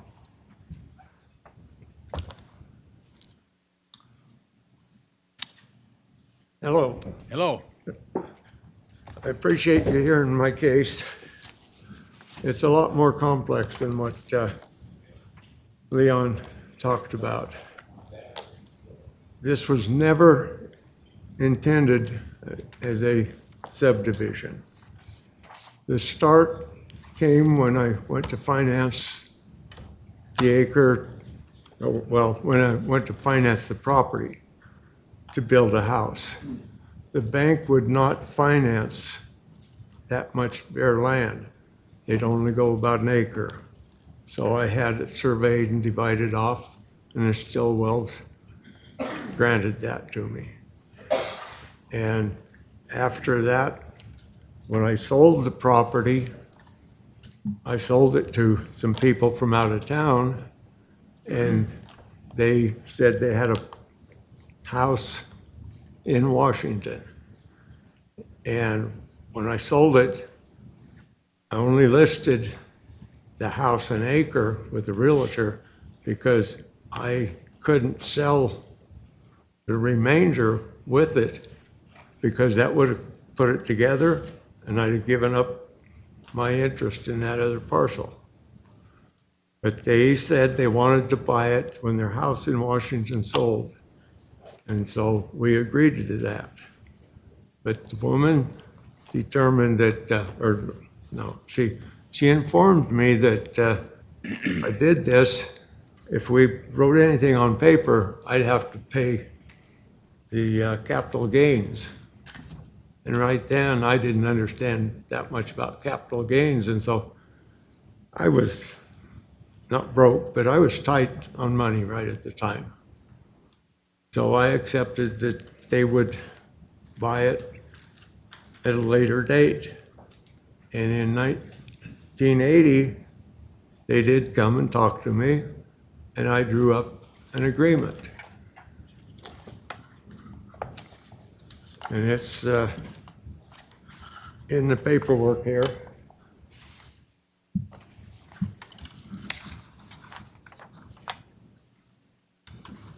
Starts with page 19, and it shows where we came to an agreement, but at a later date, they disagreed on the price, and we also, redealt on it. And in the end, they kept wanting to drop the price. And finally, I just gave up on it. And so they threatened to sue me if I didn't do something about making it right, give them that piece of property. Well, I went ahead and I fought that lawsuit. Went to jury trial. I was found innocent. I sued for non-performance, and that case was not allowed to go to the jury. The jury wanted to decide on it. I made 9 friends out of the jury in that case. But after that, the Santinos sold. The people that bought after that, it went through 6 or 7 hands. I don't know if you're interested in that or not. There's a list of transfer of deed. Page 17. It went from Stillwell's to me to Santino's, Santino's to Morris's, Morris to Engel, Engel to Edwards, and then it went through some different changes with the Johnsons that own it now. And since 1980, I've had words discussed selling to several of those people that were just mentioned. And nobody has ever given a complete offer to buy. People have made ridiculous offers. The Santinos said they'd take over my payments to Stillwell's, which was only $5,000 left on it. And, I wouldn't do that. And that's the time they went to court. So, as I say, I hope you can believe in me when I say it was not my intent. It just developed into that. I don't know what else I can say about the illegal splits, supposedly. Okay, thank you. Okay, any questions from the commission? Is there any questions that you have? We'll find, any questions from the commission? Have you, talked to your neighbors? Obviously, we've gotten some letters from the neighbors on this issue, but have you been able to talk with the people in the neighborhood and get their thoughts on it? I had a neighborhood meeting and I couldn't hardly talk. Because they were yelling at you, or what? They didn't talk nice to me.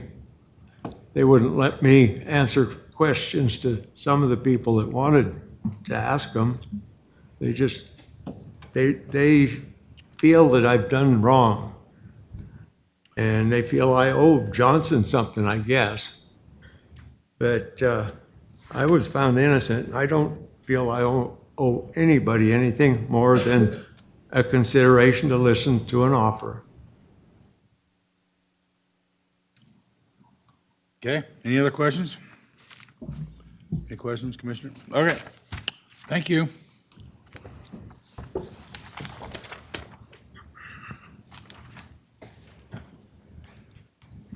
Thank you.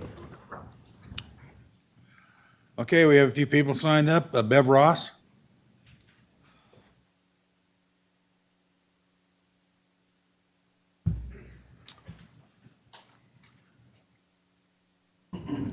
Good afternoon, Commissioners. My name is Bev Ross. I reside at 9989 Janey Place in Merritt Glen Subdivision Number 2. I did submit a letter, and in addition to my letter, I want to say a few more things about this piece of land. As it states in the documents that you've got, it's very sad that Mr. Dingley has created such a mess for himself from the beginning, going all the way back to 1978 and prior. We are now in the year of 2024, which makes this almost 46 years this has been going on. What a problem for this piece of land. Me and my husband have lived in the subdivision for over 30 years, and since then, we never have seen Mr. Dingley. I don't remember ever Mr. Dingley did any maintenance to this piece of property. So I was surprised in the application for the variance that he stated that he needed pest abatement done on the property to get an address. How could Ada County Abatement Service find any pest when weeds and grass are over my head? It wasn't until after the neighborhood meeting that it was questioned if he was going to mow down the weeds. Well, he did take care of the weeds. Weeds are back up over my head. Now, I also had asked Mr. Dingley, and I was at the neighborhood meeting, and he wasn't true with us at the neighborhood meeting. There was a lot of the neighbors there, and I was really surprised when I asked him what kind of dollar price he thought he was going to get out of this piece of property, and he couldn't give me an answer. But he had a couple real estate signs on the property. And so I was really surprised after the meeting, well, even during the meeting, that I heard a couple of my neighbors that live right next to that property, that he had him in a bidding war. He was calling one neighbor and saying, I want this price or I want that price. I was just shocked that he would do this in our neighborhood. I also feel for the Johnsons, who have tried very hard to come to a dollar agreement on this property. I wish there was a way that Ada County has an arbitrary between Mr. Dingley and the Johnsons to come to a final reasonable price for this piece of land. This needs to be settled and not go on for another 46 years. It is very unreasonable to have our family and families of this subdivision to continue every few years fighting against Mr. Dingley. I also know that this is very costly to have the staff of Ada County and other agencies to continue doing documentations on this property. Thank you for hearing my concerns, and I'm I really hope that you deny this application. Okay, thank you. Does Mr. Ross wish to speak? Does Mr. Ross? He poses it. Okay, all right. Can I ask a question? Yeah, go ahead. Ask a question. So I guess my question to you would be, I mean, based on what you're saying, it almost sounds like it would be in the neighborhood's interest if we granted the variance. He sold it, somebody built a home there and maintained it, and you didn't have to worry about the weeds. No, I do not want the variance to be granted. I think that there needs to be an arbitration to have this to become one piece of property. If you grant a variance in this neighborhood, what's going to cause all the other neighbors to try to go for a variance? It's going to ruin our subdivision. And I really don't want apartments in our neighborhood. These are acres lots that we all bought into and that we all maintain, and we have animals, and it wouldn't benefit our subdivision at all. Well, I don't know if I should say this. He has told a lot of stories to a lot of people, and it was really interesting at our neighborhood meeting. Sometimes I think those neighborhood meetings need to have a staff person there, because it did get unruly. Well, everybody's going to want to try to get as much money for their I know. property as they can. That's, No. there's nothing wrong with that. But I think you need to maintain your land, too. And when Well, it's, again, that kind of goes to if it was sold to, and you say apartments, I don't see apartments going in there. If somebody just put a single-family home and they maintain the land, and again, I understand not wanting to create a precedent, but this is, you got to admit, a pretty unique situation, right? it is unique, and it's sad that it's went on so long, and that we have to suffer in the neighborhood because we have to look at these weeds, and we're in a fire danger area out there, and he has done nothing to maintain that property. So again, wouldn't a responsible landowner buy it, develop it, put a tiny house there and maintain the weeds? Wouldn't that be more beneficial to you? No, I would really like the subdivision to be whole. It really should be whole. It should be 5-acre piece of land out there, and he should have never been able to subdivide. And I know it's not this commission, but way back when, something should have been done to stop it and say he couldn't sell that piece of property. That 1-acre piece of property, that he should sell the whole piece together. And I'm really hoping that there'd be some kind of a negotiation to get it back whole. If it takes another 46 years, I guess it'll take another 46 years. And I hope we're all alive, but I don't know what to say. I'm just kind of don't think that he should be granted the right to build something on that piece of property. We need to make that subdivision whole. All right, thank you. Any other questions from the commission? All right, thank you. Kim Blow? If I may be, I'm here as a friend of the Oh, of the okay. commission, and if I could wait for everyone else to say, so I don't be redundant on this, there's other folks that have more to say than I do. If you could put me last, There's only 2 other folks here that have signed up. that'd be fine. I'd still go last. That's okay. All right, Joan Johnston.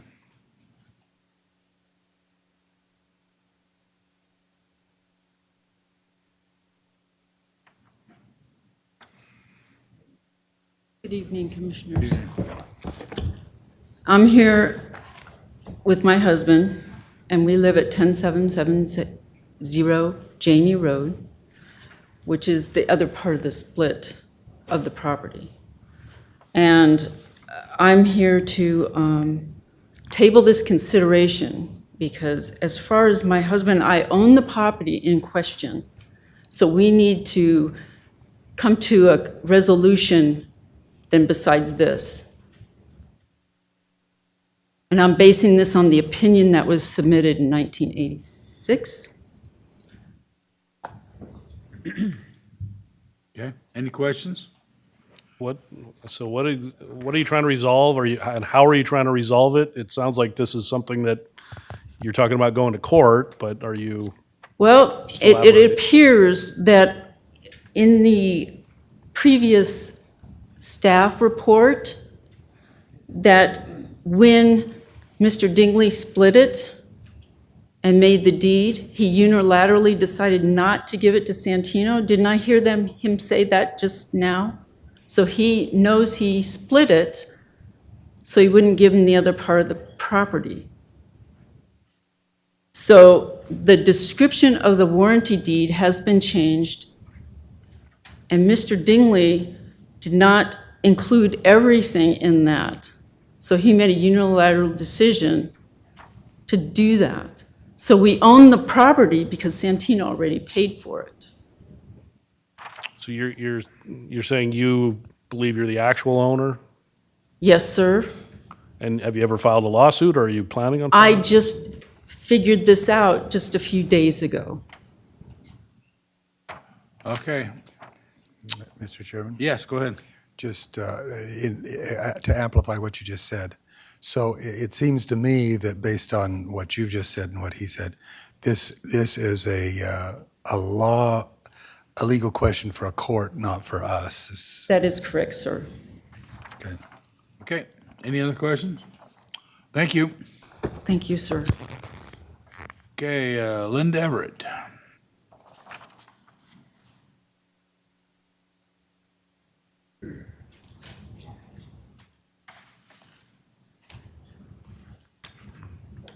Hello, Commissioners.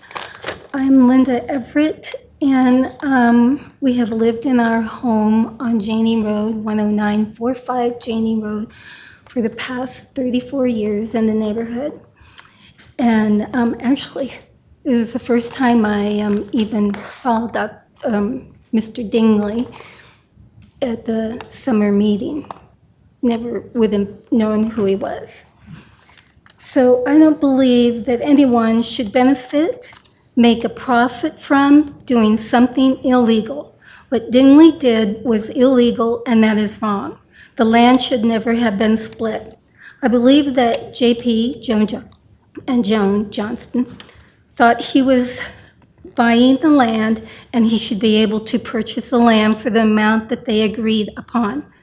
Since Dingley's act was illegal, he should not be able to keep the land. I looked up to see what land values were in 1985, 1990 in Idaho, and they should not have to pay today's value. This summer at the meeting, JP said he went to fight a fire, and when he got back, Dingley said that you took too long to get back to buy the land, and they had an agreement to buy it. So what kind of a person does that? No, I'm just, Please don't make personal accusations. Just speak to the issue. okay, so that's the issue. Okay. All right, any questions? So I'll kind of ask the same question as I asked the last witness, but to me, it just sounds like it would benefit the neighborhood if he could sell this. Somebody could put a little house there and maintain the lot, and you guys wouldn't have to look at the weeds. Actually, I don't care about the weeds. I would care about a fire, but I don't care about the weeds. What I care about is the fact that he did this illegally. And why should he benefit from doing something illegal? Why shouldn't it go back to where it should have been? We have 5-acre lots. Actually, we were over 5-acre lots, and then the county came in and took some land for roads. But, so the land varies probably from 5 acres to maybe there might be some 6 or 7 in there. Couldn't you make the argument that he's had to pay a price by having to pay property taxes on a worthless piece of land he can't do anything with for all this time? That was his choice. I guess, let me ask, how does it affect you or the neighbors personally? Because he can say it was inadvertent, it was a mistake, you could say it was on purpose, but we're here now, and what we try to look at is how would a variance disproportionately affect the neighborhood? So you could be upset that somebody's getting something you don't think they should get, but That's how true. does that affect your peace, enjoyment, use of the neighborhood? It's just not what our neighborhood is. It's not a small neighborhood. We have acreage. And you feel one additional house on that lot would affect your enjoyment of your neighborhood? I'm not going to say that one house would affect an enjoyment of our neighborhood, but why should he get away with doing something that wasn't right to begin with? That's my question to you. Okay. Mr. Chairman? Yes, go ahead. Just another clarification, I guess, in my mind, back to what I asked the previous presenter. It appears to me that this is a legal question from not only now, but from past. So we don't have the ability to make a legal decision here. We have we have a decision to make, but we can't make the legal decision. And I totally agree with that because I actually saw the signature of a judge that denied that. Thank you. Okay, thank you. All right, we have one more. Kim Blau? Blau. All right, you can call me anything except late for dinner. So how do you pronounce your last name? Blau, B-L-O-U-G-H. That's what I said. Yep. No, I said you can call me anything you want as long as I'm not late for dinner. All right, go ahead, Kim. Okay, my name is Kim Blau. I have a vested interest in this piece of property as I'm a real estate investor. I am the CEO, CCBW of Markham Investments LLC. We develop and buy property. I was interested in this property, saw it was for sale, and then doing my due diligence, I had a property profile conducted on it. And I discovered that it was indeed one of a much larger parcel. Should this variance be granted today, I would love to see that happen because I've got all kinds of parcels I'd love to split upon my own unilateral decision. Because this decision, any agreement made between Mr. Dingley and a bank in order to get a financing, does not satisfy any portion of the requirement of subdivision. This was a subdivision already. To subdivide a subdivision, you're going to have to ask for permission of you folks for that. That never happened. In the absence of permission, forgiveness is not necessarily easier to get than permission, but that's what I think I'm hearing here. I walked away from this property at any price. I have one rule: don't borrow trouble. This is nothing but trouble. This has got, the issues between them are issues of law, issues of ownership, issues of whether property ownership and peaceable ownership. I mean, you could go on all day long with this. He's absolutely correct. This is a mess. What's going to take is going to take some pretty smart legal scholars to put this one back together. And again, I really thought 4 acres would be a great place to what it would do, and myself, I wouldn't put anything more than something consistent with what was on there. But I'm no longer interested in the property because it is just that big a mess. If these folks can come together and put this back together, that would be the way it was. These properties were conveyed to begin with in whole, all 6 acres, all 6 point whatever acres it was to begin with. This unholy settlement with the bank did not in and of itself divide this property. So when I looked at it, I said, well, the whole property was offered to the bank, but they only wanted part of it for their own rules. That is not a subdivision make.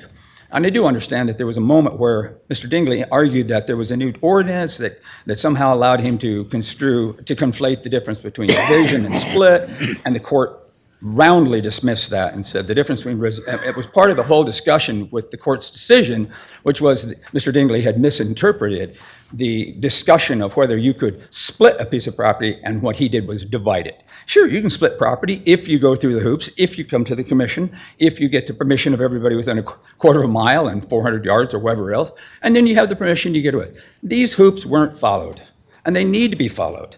To take and give a variance here would be to take and offer anyone else within this a precedent to say, well, Mr. Dingley got one because he simply waited so long that nobody remembered how it happened in the first place. I would urge you, don't borrow trouble on this one. I would just table it for right now. And if he comes back and he actually does take and get the property in a free and clear position, I couldn't get a closing company to hold it, and I couldn't get a title company to write a policy on it. So I don't see how he actually has title to it. That was my opinion. But as an investor, I walked away from it. So that was what I was here tonight for. Okay. Any questions of the? Okay, thank you. Okay, Mr. Is there anyone else? That's all I have on my sign-up sheet. I do choose to speak. Okay, give us your name. I'm Michael Ross. I live at and reside for the last 34 years at 9989 Janey Place. And my intention is to talk to you. If you would have read the court records of everything that was in that file, it stated that it went to 4th District Court, and it was an illegal division, which makes it an illegal lot. So don't sit here and tell us that putting a house on there with a variance, it's all going to work out. It's right there in the record, am I right? It went to 4th District Court, and they ruled it as an illegal division. So it's now not a lot. And you can't make it a lot. You can't give it a variance. It's in the court record, am I right? Sir? Yeah, Chairman Commissioner, that was part of the staff report. Yeah. Sure. Okay. That's all I need to say. Any questions? All right, any questions? All right, thank you. Thank you. Okay, yeah, it's in the record. It's in the record. Okay, Mr. Dingley, you have, you can take 5 minutes for rebuttal if you'd like. Please. Okay, go ahead.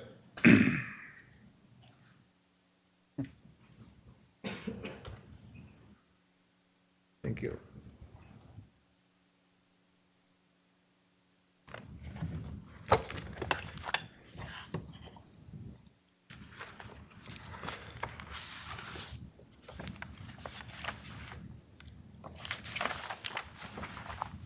Yeah, Chairman Commissioners, before Mr. Dingley begins his rebuttal, you asked about the assessment, and we did our research, and we are not from the assessor's office, so take this as you will, but it's determined to be a rural residence at 4.14 acres. So it is being assessed as such versus vacant rangeland, so.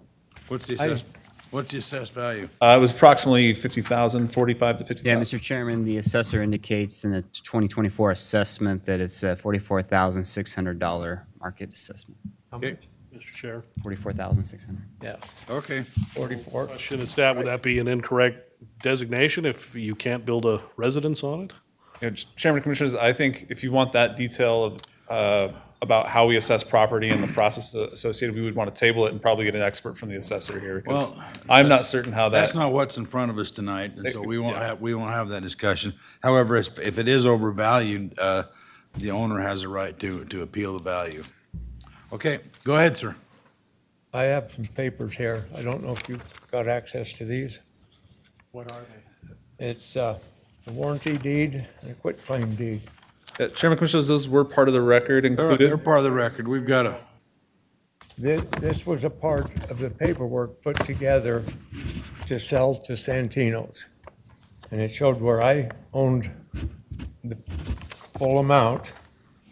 And I have that deed here also. This was not part of the record.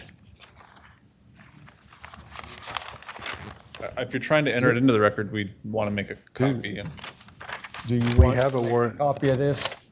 we can take, we'll have to do it after you speak to the board, but yeah, we can certainly enter it in. if you, yeah. I'm gonna- Excuse me, I have a question. Okay, go So ahead. that isn't the warranty don't deed have that's this, in the so- record? According to Mr. Dingley, that's not in the record that Let he him look at submitted that. for his application.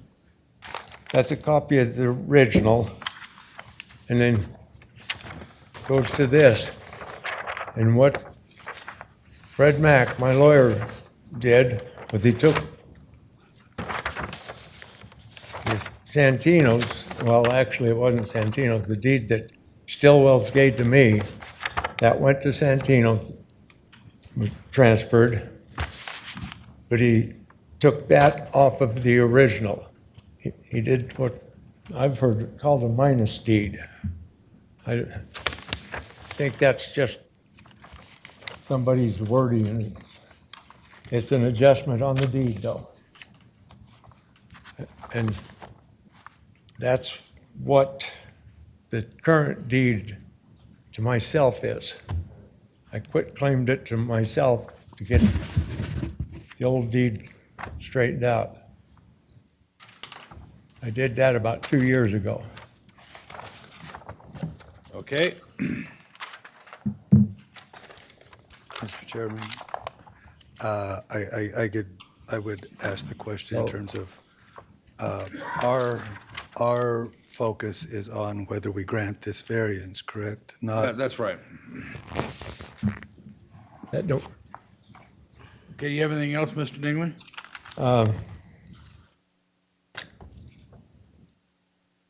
We'll put this in the record, or as far as the grass, I'm not the only one out there with tall grass. It's typical. okay? And the lots out there, almost every one of them was not 5 acres when that subdivision was approved, unless you put the road right away with it. So it's about as standard as any one of the lots out there. Okay. I think that's all I need to say. Any questions? Thank you for very Mr. Dingley? much. Any questions? If you could hold on, Mr. Dingley, there may be a question. Is there a question?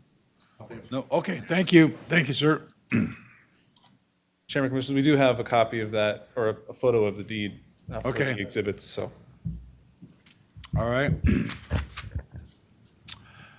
Are there any other exhibits that needed to be added to the record? Chairman, Commissioner, just my presentation, so.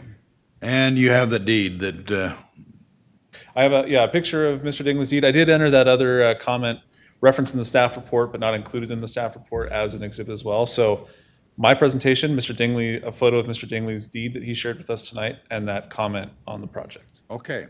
So we have the records complete. With that, I'll close the public hearing on application 2023-02170V, Ronald Dingley. The question before the commission is to accept or deny the variance request. The staff recommendation is denial. Is there, what's the discussion? Before we start, could I ask staff to put the 3 conditions for variance up on the screen? Yes, Chairman. Commissioners, one sec. There you go. The bottom 3 here. Okay. All right. It's properly before the commission. Is there any more discussion or a motion? Well, Mr. Chairman, I think I would just reiterate what I said before. The point to us here is whether we grant the variance or not. Some of these other issues that were presented here are legal issues that we do not have the capacity to or authority to address. So it's whether we address the question based on those issues up there, the grant of special right or privilege, the undue hardship, and the health and safety.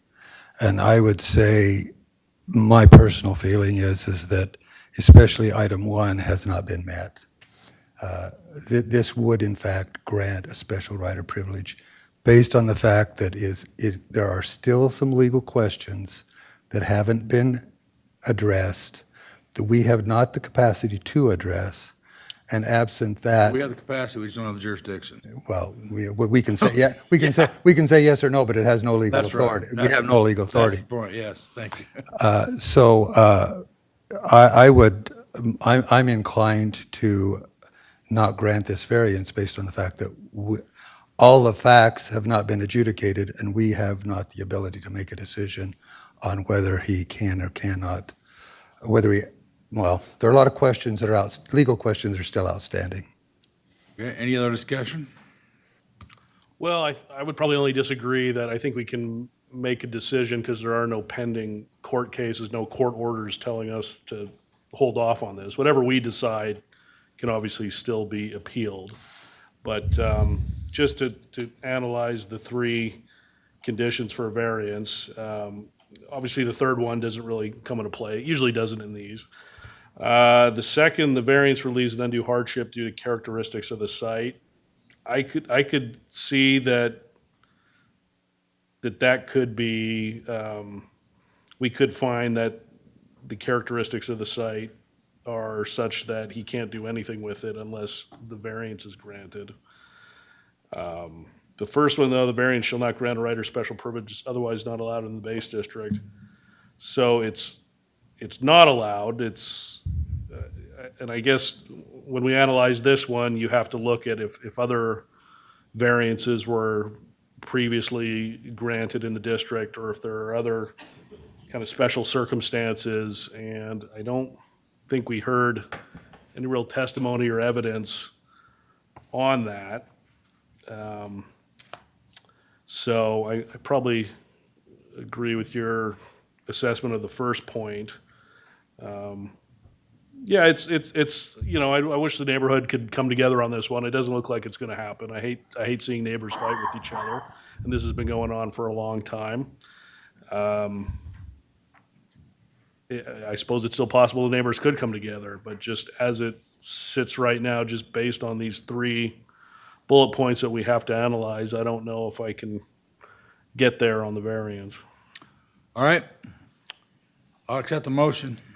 So I move to deny the application for a variance for application number 2023-02-170-V based on the finding of fact and conclusions of law and what we've heard tonight and the staff report. And I would just make one more amplification of the second item there. The undue hardship question, I don't think has yet been addressed because of the legal questions still outstanding. So I don't think there's an undue hardship. There may be, but at this point, we don't know that based on questions of law. And that's why I would say the questions of law. So that's just my analysis of it, but that's why I made the motion. All right, is there a second to the motion? I'll second that. And to follow up, I think maybe that hinges on whether or not the government made a mistake in allowing that split to go forward, or, you know, how intentional this, if it was an intentional versus a mistake. And again, this is All happened when all I was, questions of law, yeah. I was 3 years old when this happened, so Right. it goes back a ways. And I'm sorry if this does have to go to court, because obviously everybody's, you know, retirement age, and this stuff just drags on forever, but I think that's where we're at. Chairman, Commissioners, real quick, it sounds like you're not willing to accept Foley's staff's recommended findings. Would you, if you do ultimately decide to deny, would you like to table for an evaluation of the findings to make sure they reflect the reasons that you're denying it? Tonight, you've brought up legal issues, things like that, and I know, again, you can't make a decision based on those, but it might benefit staff to have a chance to maybe talk to our legal team about the wording and the findings to make sure that we've accurately reflected what you're deciding here tonight. So to table for revised findings of fact. Well, I thought you said that the first two, in your report, staff report, the first two requirements were not met, and I think that's what we've all three said. And that's, As long as you're, I just want to make sure that that's what you're saying and not trying to get additional things into the No, findings that no, we would need to no. add. Okay, very good. that's why I made the statement, the additional statement. I think those two items have, You said the first two items were not met, and I think that's what I'm staff- agreeing to. Staff's agreeing to. I love one less meeting on this, so. if And we that the wanna do third, that, and that's that the great. third one was that there was no. Sounds good, thank you. All right. Well, I'll just, for the record, I'm not stating for me on the second point that I am against the applicant. Okay. You so- two are, so that's, Well, the first point, I'm, All right. yeah. Okay, well, is there further discussion? Okay, hearing no further discussion, all in favor of the motion, say aye. Aye. Aye. Motion carries. Okay, thank you. Okay, we will open the public hearing on application 2023-02251 VPR. We'll ask the staff to give us a report. All right, thank you, Chairman, Commissioners. The item before you is a variance for the minimum property size in the Rural Preservation District for the purpose of making the property buildable and as well as a private road to establish required roadway frontage and access per Ada County Code. The applicant is Wyatt Dockstetter. Here's the location of the property. Generally, it's, oh gosh. Our IT guy has written this nice note, and I keep trying to turn off our share screen so that it makes our YouTube video better, and ultimately I'm not sharing anything, so let me do that again. So again, here's the case number before you, 202302251-V-PR. It's a variance in a private road application by the applicant Wyatt Dockstetter. The location is generally west of Chapel Road in the North Eagle Foothills area. It's surrounded by rural residences predominantly, and to the north is also an outdoor amusement facility in the form of a go-kart racing track. It is a 10-acre property in the Rural Preservation District. Just to give you reference, the Rural Preservation District requires a minimum property size of 40 acres. Here is the applicant's proposal in the event that they are able to make the property buildable. It would include a new single-family home and a private road, as I mentioned. The property is impacted by the floodplain as well, so If they were to do anything impacting the floodplain, they'd need to get a floodplain approval from us. So again, some property history. It is a 10-acre portion of a 30-acre parcel that was created in 1952 and sold on contract to Walter and Eileen Clough in 1974. The deed for that transfer of property was recorded in 1992, so again, we have some challenges with our amnesty date of January 1st, 1985, and how everything was legally established. The property was subsequently sold to the applicant's father in 1992 as well. In 2000, the subject property was created when First Security Bank split the property via the recording of 2 separate deeds. The 30-acre parcel owned by the applicant's father was split into a 20-acre piece that had a residence on it, and then this 10-acre piece, which is the subject property today. The 20-acre piece was later repossessed by the bank and resold a number of times. And then the last point, the applicant's father did retain ownership of the 10-acre subject property, which the applicant inherited in early 2023. I did spend some time on this timeline with the applicant, so he might fill in blanks that I missed, but this is my best attempt at recounting what's happened to this property over the years. And for those reasons, and again, similar to the case you just saw, we have some amnesty date provisions, the property size allowed in the zone when the property was created. In this case, it doesn't meet those, and so the only way to make the property buildable is to get a variance approval from you. In terms of agency comments, nothing too dramatic. Building official, surprise, surprise, wants a building permit when we build something. The health district is going to approve any sewage disposal system on site. Our comp planning team did identify it as being compatible with our comprehensive plan, which is in play here. And then the associate county engineer raised issues primarily related to the floodplain and basically just wants to work with the applicant in the event that you approve this to pull the cul-de-sac and shop building out of the flood zone that impacts the property and make sure all that's good. But again, that would be that subsequent floodplain application review that we would need to see. In terms of public comments, we received one from a neighbor in the property who's sounds like they've lived there for a very long time, and so has their family. They're in support of the applicant getting a building permit to establish a home on the property. In terms of the findings, as mentioned before, it complies with our comprehensive plan. The private road can comply with our private road standards, and so we find ourselves talking about the findings for a variance again, and we do not believe it complies, and along the lines of similar reasons for the last variance. We do think it would grant a right of special privilege based on the history of how the property was created. Again, tried to spell that out in the staff report. Sounds like maybe a financing suggestion from a bank in the past to record multiple deeds on a property may have resulted in what we again have today, and then the unfortunate, it sounds like foreclosure on one of the larger piece of the property. However, that is kind of created by the property owner and not something that we think constitutes granting a right or special privilege.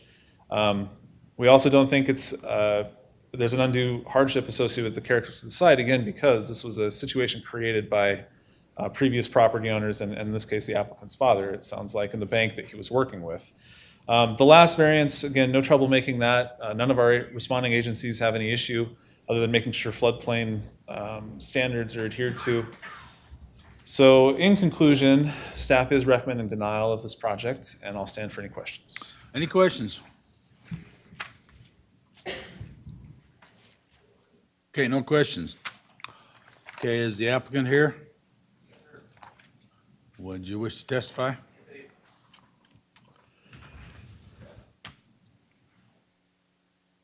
Go ahead.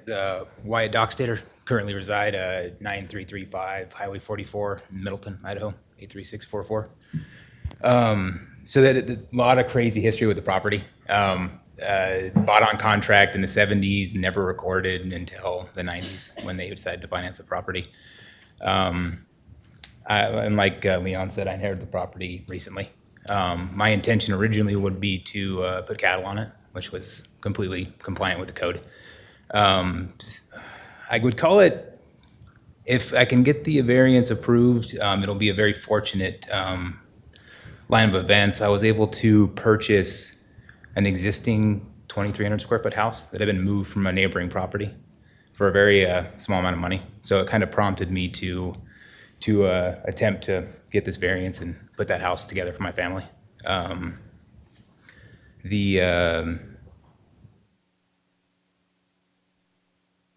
mean, really, it's what I got left with my dad, so it's kind of it's a neat thing, you know. And I really appreciate the ability to be able to develop it.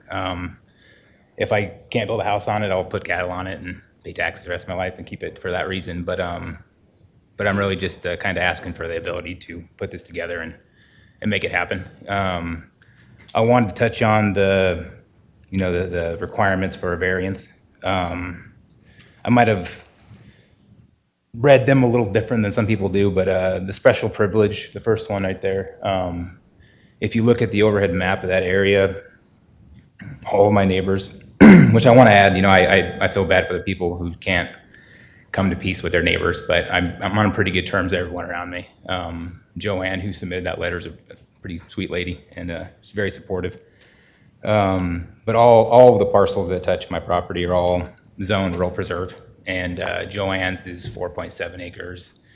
Dominic's is 12 and a half, I believe, and then Park Hampton to the west of me is 20 acres. So I thought for that reason it wasn't really a special privilege, because everyone around me has the exact same zoning with building permits and all that good stuff going on. Build a house. The hardship and the main reason for the variance is going to be, to go about subdividing the property and recombining it, being that I don't own the other 20 acres. The plat surveys, especially right now with the market and the way the valley is, we're talking $100,000 plus for the survey work and all the stuff they're going to want for that. And then what kind of prompted me for the variance, instead of just abandoning ship on it, was the hope to kind of touch on the natural aspect of the property. Willow Creek runs through the side of that property, and in order to develop that private road to meet code, it would require me to build a bridge across that creek. And I'd be more than happy to work with planning and zoning and subdivide it and work with Park Hampton to do everything. But in order to develop that private road, working with the Ada County engineers, we established that the bridge would be 20 feet wide, 75 feet long, and 12 feet off the ground. And it would service one residence. So, I mean, the cost of construction on a bridge that large it puts the project, even getting the house at such an amazing price, it would put the project out of my scope of being able to do it financially. So I felt that I met that hardship from a financial point of view, because at that point, the house that I purchased and actually already physically moved would have to be dismantled and disposed of at that point. And then same thing, the last one, the conflict of public interest. Joanne kind of highlighted in her letter, but the property's this open rangeland right now. There's no management of it for erosion control. There's no management for fire control. So putting a residence there is only going to improve the area and increase safety for everybody around. So, and like I said, I don't want to build a casino on it or anything like that. I just want to put a single family house and some corrals on it. That's my goal. So, and that's all I have, and I'll answer any questions. Okay, any questions from the commission? Okay. I didn't want to make a single note. Sorry, Leon, when you showed the proposed site plan, that was the original site plan that I proposed, and that includes the bridge you can see there, which was part of the reason for the variance. When I submitted my application, they requested a private road application as well, which is highlighted in this hearing. There was a revised site plan that eliminates that bridge, because that was kind of the goal of the variance, because there's no way I could afford to build a bridge that size. And it's in the attachment for the private road. I don't know if you have it or not, but what it did is basically eliminated that bridge, created a cul-de-sac, which met the requirements for a fire truck turnaround, and serviced only the shop, house, and proposed guest house. So I just want to make a highlight of that, because there is another site plan that doesn't include that bridge. Okay.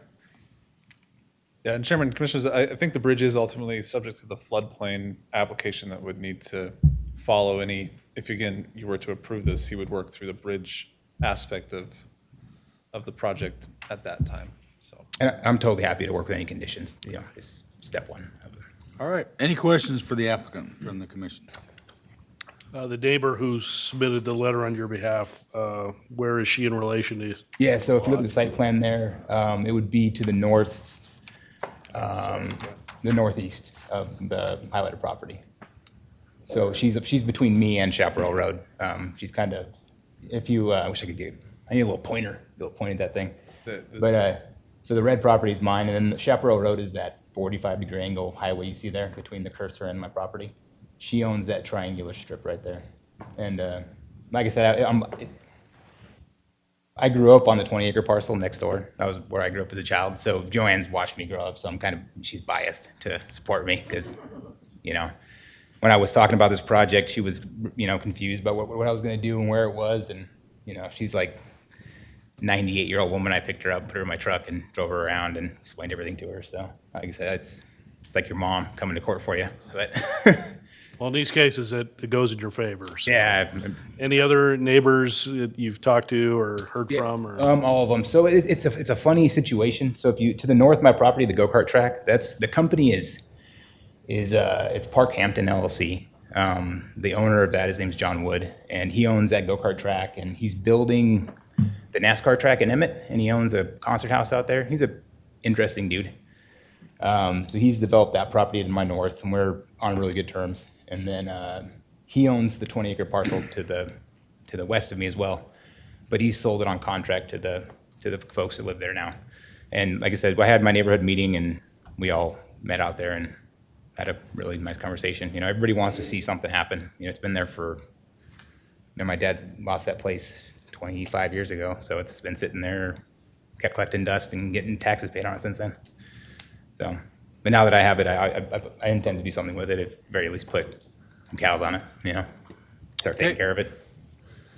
Go ahead. There's a house to the south there. That neighbor has... Yeah, Dominic. His name's Dom.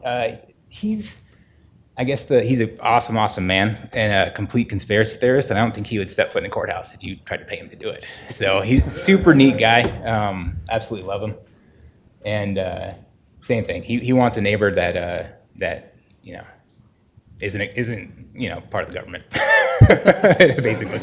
So I mean, it's a neat area, And like I said, I'm in Middleton now, and renting, and just to be able to put my feet down on a piece of property that I've been around my whole life would be pretty neat. So it's kind of the goal at hand.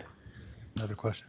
Okay, go ahead. So your anticipation is not to do anything else with the 20 acres except what you're just describing? Yeah, I have the 10 that's highlighted in red. The 20 acres is it's owned by John Wood and under contract to purchase by, her name escapes me, super sweet lady too.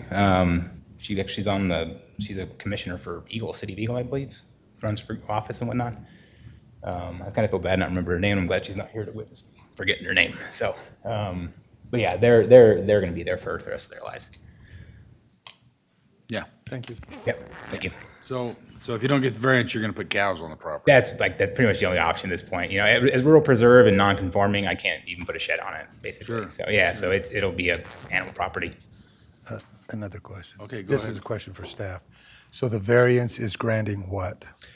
Essentially, a reduction to the property size in the RP district you're saying we're okay with the 10-acre RP parcel being developed. That's what the variance essentially would do here. I want to be clear. Like I said, I don't want to like sidestep the rules or anything. That having that 40-acre minimum lot size. From what I understood working with Brent, Brent's an awesome guy, and he's always really, whenever he says we're going to deny this automatically, he's always like, I really feel bad about that, and I like you, but he's a good guy. But if we can't get the variance, it forces us to subdivide the two properties legally, which didn't happen when my dad did all the contract work, a million years ago. And the hardship that's coming from that for me, and what makes it pretty much impossible, is that because of the housing market and all the building that's going on, to hire a surveyor to survey that full 30 acres and kind of outline that subdivision, it's just massively expensive, and it just makes it impossible to do.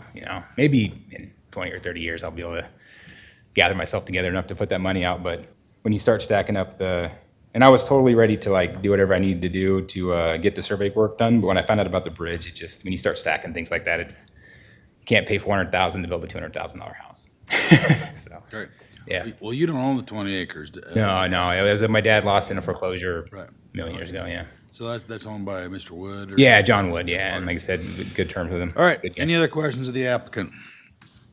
Okay, thank you. Thank you, sir. Thank you very much. Is there, I don't have anybody else down to testify for or against. So is there any documents or exhibits need to be added to the file? Yes, Chairman, Commissioners, I'll add my presentation as an exhibit to the record. Okay, the presentation's been added to the record, and with that, I will close the public hearing on application 2023-02251 VPR, Wyatt Dockstetter. And the question is, shall we agree with staff recommendation or the applicant? The staff recommendation is pretty clear. It's a, what'd you call it, a rural preservation district? And was not that changed a few years back? Because it was smaller lots, and then it was raised to 40 acres. Yeah, Chairman Commissioner, yes.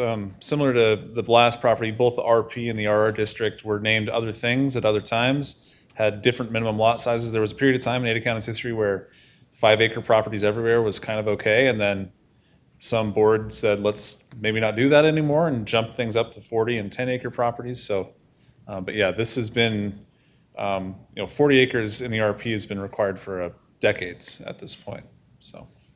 So how'd the other properties close by get small? Oh, boy. Well, there's a long story there of properties that were created via deed, probably predated our amnesty provision, may have complied at the time with the 5-acre allowance. And so again, they're all kind of legal non-conforming properties. Not all of them. I mean, there's probably some that are not legal non-conforming. I heard too that probably will come in for building permits at some time, and you might have another request like this. And we have those all over the county. But a lot, unfortunately, a lot of these properties are created via just recording new deeds and outside of the purview of our subdivision process. So. Right. Okay, well, the hearing is closed, and so it is, it's in the hands of the board now. Is there any discussion or a motion? Mr. Chairman, I guess I'm inclined to support the application and reject the denial on this basis that the neighbors, based on the community itself, it doesn't change the nature of the community that's out there. The neighbors feel that same way, apparently, the way they've told it. So I'm inclined to, which would then we would have to table and revise the findings of fact. But that's where I'm going, but I'd like to hear comments from the other two. Okay, is there any other comments? Well, we have to, review the 3 requirements to make a finding, and I think, as I've said before, whether the neighbors support or oppose can help subjectively color each one of those 3 bullet points. And in this case, we have no neighbor opposition, we have neighbor support, and this is a, very rural area in the county. There's not a lot of people around one way or the other. So that makes it a lot easier for me. So looking at, the first bullet point, I think since there are already various non-conforming that don't have the full acreage, I think I can find that the variance does not grant a special right or privilege. I don't believe it's detrimental to the public health, safety, and welfare. And as far as the undue characteristics of the site, I think we've heard some testimony on that. So I think I'm comfortable voting in favor of this variance. All right, well, I tend to agree. However, I believe that if these kinds of properties exist in Ada County, we probably ought to adjust our ordinance a little bit to accommodate these so that we're not going again, because people have a right to expect clarity in our ordinances, and this is clearly not clarity. If we expect a 40-acre parcel and we're saying 10 acres is fine, and I tend to agree. I don't see the rationale for not allowing a building site there, but I do believe we should adjust our ordinance so that we are we don't have to keep coming to variances for these kinds of properties. I would agree with the chairman, and so there's clarity. There's clarity for everybody. But, so anyway, so is there a motion? I'm going to move to approve application number 202-302-251-V-P-R based on the findings of fact and conclusions of law contained in the staff report and the testimony heard this evening. And we have to table it so that they can revise. We'll need And to I'll- table it till, when would you need? Yeah, Mr. Chairman, Commissioners, one option to give Leon a couple weeks to draft findings that correspond to your motion, we could table it to January 23rd open business meeting. So I'll further 123. move to table that till January 23rd, open business meeting for a revised findings of fact by staff to reflect the motion to approve. I second the motion. Okay. Well, you've all heard the motion. Is there any other comments need to be made? Hearing none, all in favor, say aye. Aye. Aye. Motion carries. The application will be tabled until the open business meeting of the 23rd of January with the direction to staff to alter the findings, fact, and conclusions. Thank you. Okay, next up, we have, I'll open the public hearing on application 2023-01909 ZCDAS MSP and 2006-00071 DM, PEG Companies. Application being open, or the public hearing being open, I'll ask staff to give us a report. Go ahead. Mr. Chairman and Commissioners, project number 2023-01909 ZCS-MSP and project number 2006-00071 DM is a zone change of approximately 10 acres of the property from the community commercial C2 district to the high-density residential R12 district. A development agreement modification for project number 2006-00071-DM and a preliminary plat for a 6-lot subdivision and a master site plan for a mixed-use commercial and residential development. The property contains approximately 11.4 acres and is generally located at the northwest corner of 5 Mile Road and Lockwood Drive.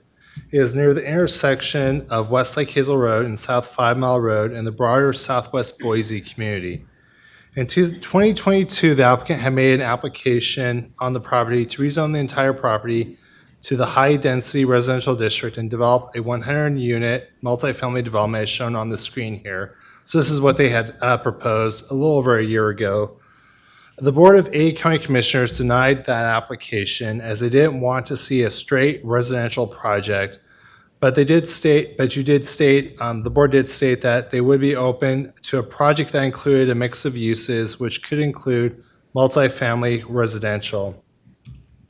Upon the direction given by the board, the applicant has retooled their proposal to include a commercial component to the development. The new proposal consists of 118 dwelling units and 4 commercial buildings, consisting of 21,162 square feet. The property is a part of the Hazelwood Village Plan Unit Development as shown on the screen here. Hazelwood Village was approved in 2006 through project number 2006-00071 ZC-DA-S-PUD. The staff report and findings of fact for Hazelwood Village indicates that the development is envisioned to include detached and attached single-family dwellings, multifamily dwellings, and office and commercial buildings.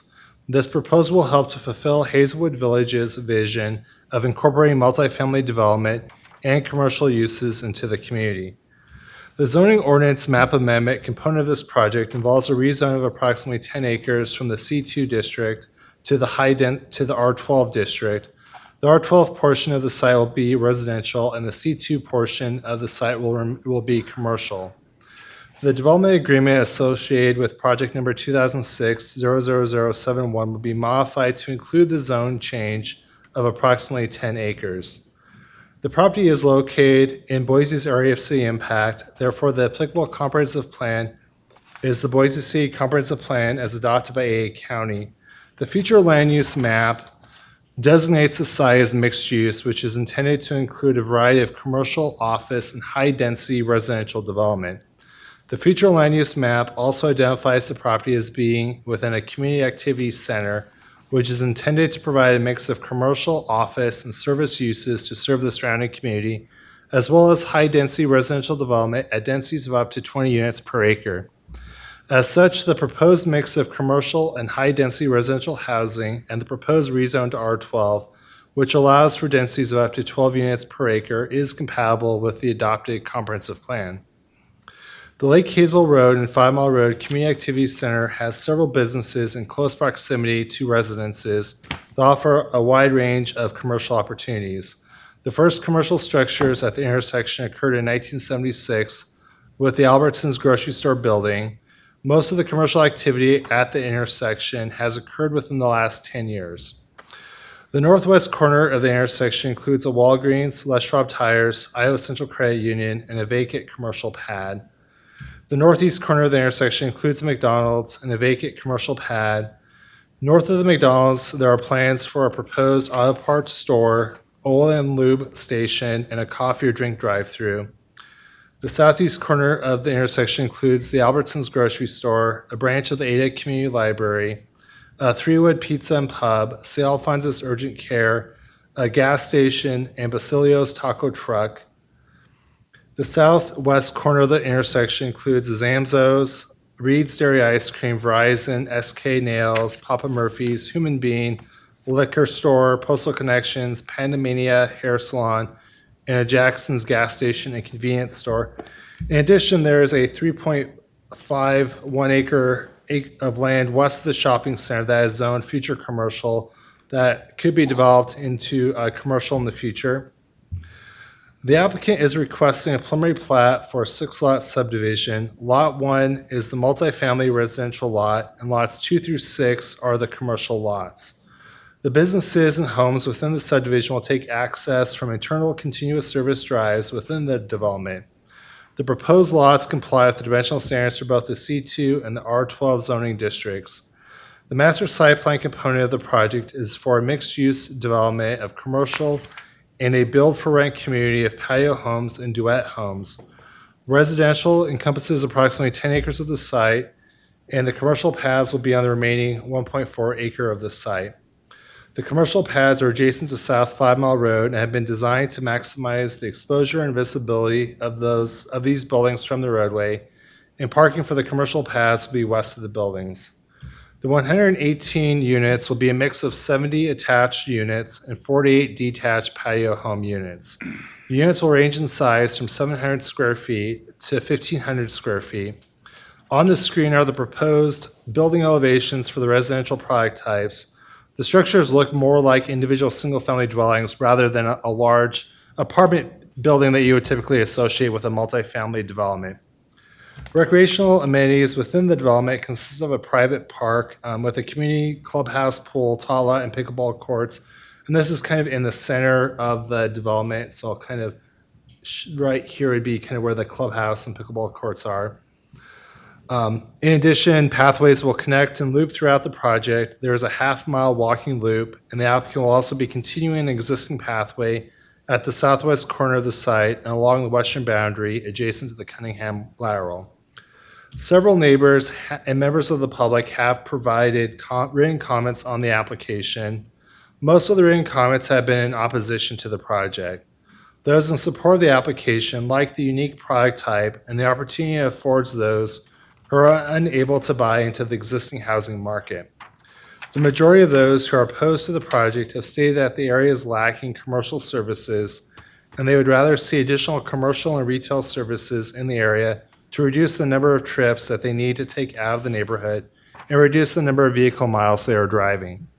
Also, a couple of people have expressed concerns regarding traffic, overcrowded schools, and irrigation water. In regards to traffic, the Ada County Highway District, in their review of the application, found that the development is within the acceptable level of service standards for the adjacent roadways. In addition, the applicant has provided an addendum to the traffic analysis, exhibit number 85, which shows that if the project was all commercial, that traffic would be greater than the proposed mixed-use project. Regarding schools, the site is within the West Ada School District and is currently in the Lake Hazel Elementary, Lake Hazel Middle School, and Mountain View High School attendance areas. According to the school district's data dashboard for historical enrollment, exhibit number 74, the district's overall enrollment has started to plateau, and the enrollment figures at Lake Hazel Elementary School and Lake Hazel Middle School also show an enrollment plateau, while Mountain View High School shows an increase in enrollment. The biggest grades in the district are the 10th and 11th grades, with smaller grades in the middle and elementary schools. Thus, the residential component of the project would have minimal impact on schools. Tucker Johnson, the initial developer of Hazelwood Village, has provided the history of the irrigation system for Hazelwood Village in exhibit number 81. He mentions that the irrigation pond and pump station was master planned in 2006. It was designed by professional engineers to serve all the area within the 2006 PUD preliminary plat, which included the land zone limited office west of Elmira and the property associated with the PEG application. All users of the system are required to contribute the water rights associated with their land. The system includes a measuring rear, a storage pond, and multiple pumps that work in sequence and tandem as needed. The inclusion of the storage pond was an upgrade beyond standard subdivision systems at the time. The pond helps to modulate the rate of water delivery with the rate of consumption. This is achieved by filling the pond for later use during daylight hours when consumption is lower, and then using the stored water plus the delivery flow from the ditch during periods of increased consumption. Success of the irrigation system is dependent on many factors. Actual consumption by each user, both in terms of the volume of water a user consumes throughout the season and how often a user irrigates, following water rights practices and established watering schedule, management of the water delivery from the ditch, and regular maintenance of system components. The subject property has water rights. A full annual allowment is up to 3.75 acre-feet per acre per year on this property. Therefore, if the users of the irrigation system do not overconsume water, follow water rights practices, and regularly maintain the system, there will be enough water for the current residences within Hazelwood Village, as well as this proposed development. In addition, the proposed development will be designed with water-wise landscaping, which will most likely create a net benefit to the overall system, as the volume of irrigation water used by the PEG development will be less than the typical homeowner in Hazelwood Village. The neighbors have stated that the area needs more commercial and retail businesses. However, questions remain if the entire site is suitable for commercial and retail businesses, and if the businesses would choose to locate their businesses on the site and within the interior of the site, and if the businesses would be successful within the interior of the site. The trade area for the property is 3 miles. As you can kind of look at the map here, most of the people that live in the trade area live north of Lake Hazel Road. And so part of the people that live within this trade area are also within the trade area of the businesses along Overland Road as well. Businesses look at a variety of criteria in determining where to locate their business. The most important criteria is location. There are a number of factors that make up location. These include traffic counts, how many cars go by the site, population density, is the population big enough to support the business, visibility, is the business visible from major roadways, access, can customers easily get to the business, proximity, are there existing businesses that you can draw customers from, also would the new location cannibalize your existing site, also are there other nearby sites that would be better locations for your business. Following the Planning and Zoning Commission's public hearing, the applicant reached out to several real estate experts and national retailers who provided their thoughts on the suitability of the site for commercial and retail uses. Senator Call Properties LLC stated in Exhibit 68 that they see the site as more residential than retail. They mentioned that the applicant might be able to draft off traffic from the Albertsons with a coffee shop or fast food concept. The Houston Office Company provided their recommendation, Exhibit number 69, for the applicant to proceed with several small office units between 1,200 and 1,500 square feet to fill the slight demand that exists in the area. They do not see a situation where the interior portion of the site would ever be a suitable location for small office units. Rhapsody Ventures replied in Exhibit 70 with the criteria that they use to select locations for their Village Baker restaurants, and the site doesn't meet their criteria as 5 Mile Road doesn't meet their minimum traffic count of 10,000 average daily trips, and the agglomeration of existing retail businesses at the intersection is not sufficient to draw in customers. They also evaluated the site from the perspective of medical and general office space owners. Street visibility is very helpful in attracting and maintaining quality office tenants, especially in the medical space. A small amount of office could be successful on 5 Mile Road, but it would face the same traffic and population challenges as the restaurant. Regarding the interior of the site, they cannot think of a scenario where they would build or invest in an office building there. The average daily traffic count on 5 Mile Road, south of Lake Hazel Road, is only 7,762 average vehicle trips per day, while the average daily traffic on Lake Hazel Road, west of 5 Mile Road, is 10,639 vehicle trips. 5 Mile Road ends a mile south of the site at the New York Canal. So you can kind of see the map here. We have the site here with the X, and then we have 5 Mile Road, Columbia Road, and this is the New York Canal, and this is where 5 Mile Road ends. There are currently no plans in the near term to extend 5 Mile Road across the canal. Thus, the preferred location for businesses to locate within the Community Activity Center is on Lake Hazel Road or on the 5 Mile portion of 5 Mile that's north of Lake Hazel, rather than the portion of 5 Mile Road that is south of Lake Hazel due to the average daily traffic counts. The National Self-Service Storage Group stated in Exhibit 71 that the property would be a great site for a self-service storage facility. Andrew Smith, the managing partner of Savory, stated in Exhibit 82 that when they look at a potential site to open a new restaurant, they look at nearby traffic, population in the surrounding area, proximity to other shops and restaurants, signage, and visibility potential, and future growth.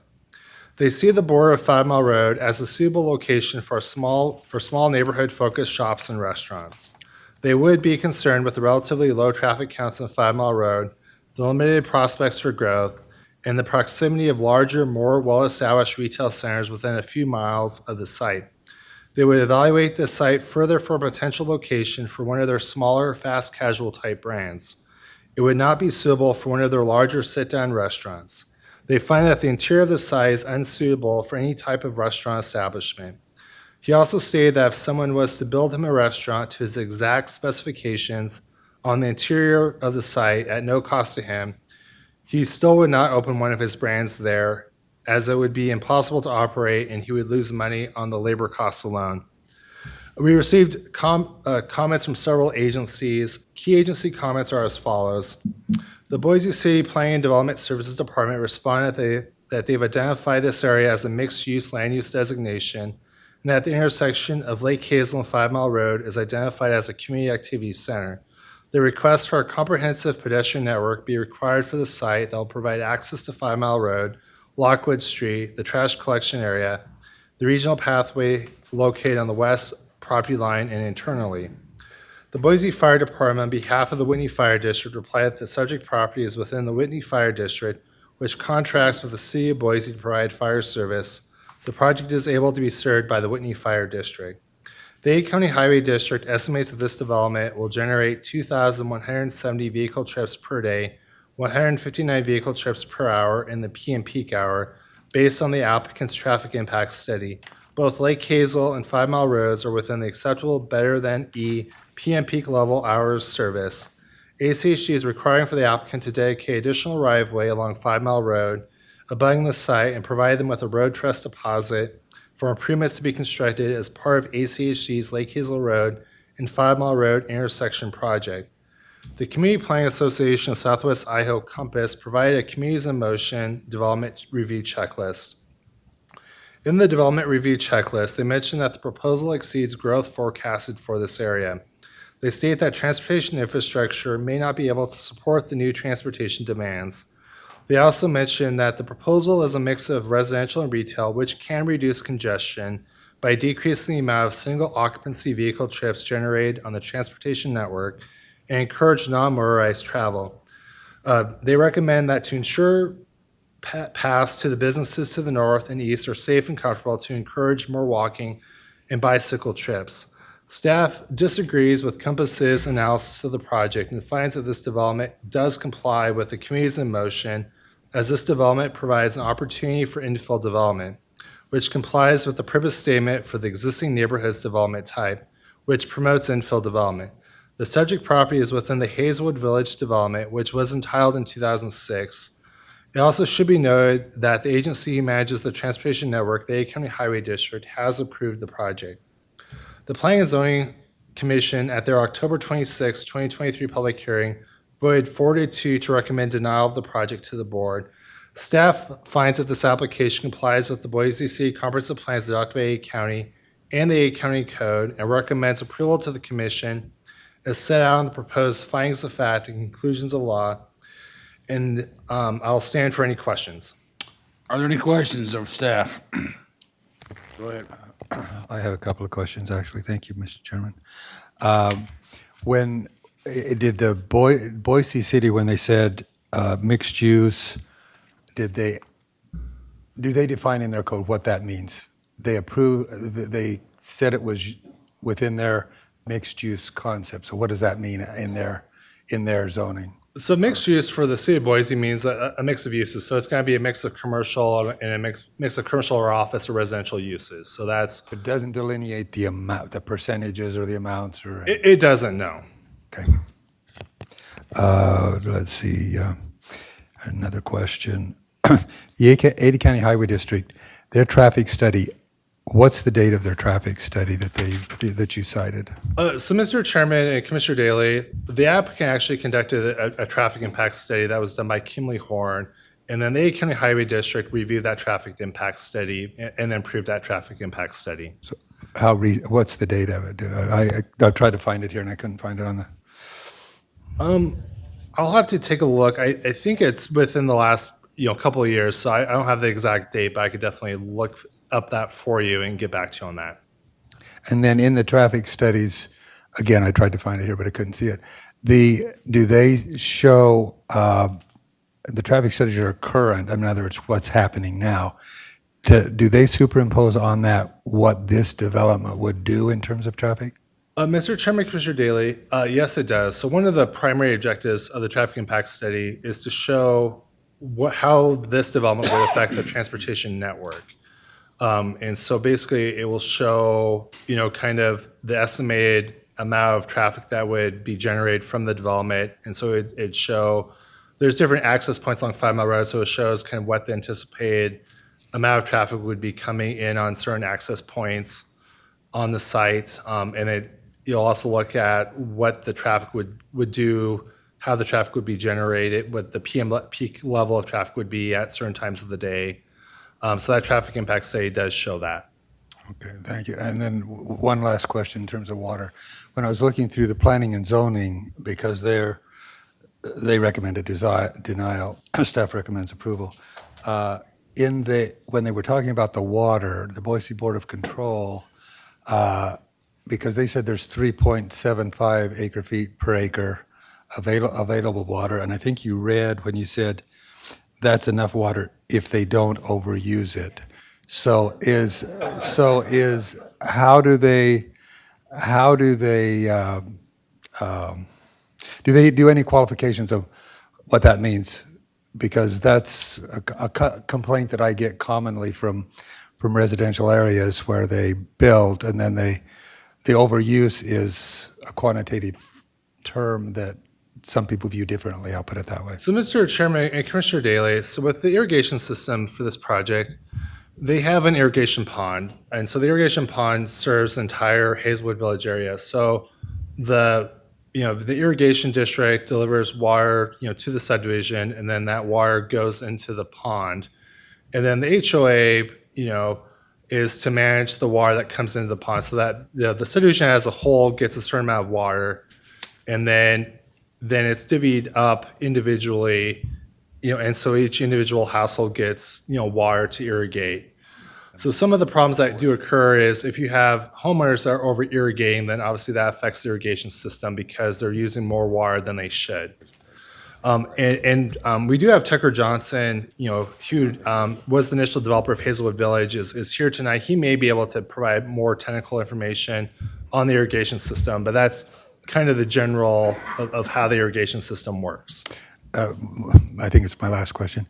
So that is adjacent to Boise City sewer.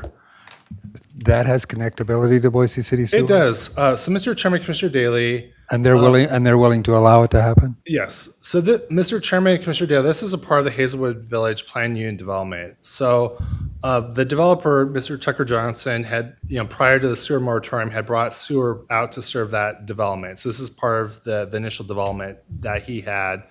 And so because this property was a part of the Hazelwood Village preliminary plat PUD, it had entitlement prior to the sewer moratorium going into place in 2014. Okay, thank you.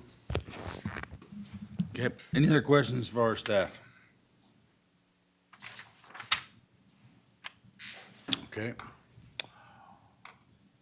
Okay, we have no questions from our staff. There's been a request for a brief break before we proceed, so we'll take a 10-minute break right now. We'll be off the record for 10 minutes.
staff, and he's had several questions, and now we'll hear from the developer, from the applicant. Is the applicant here?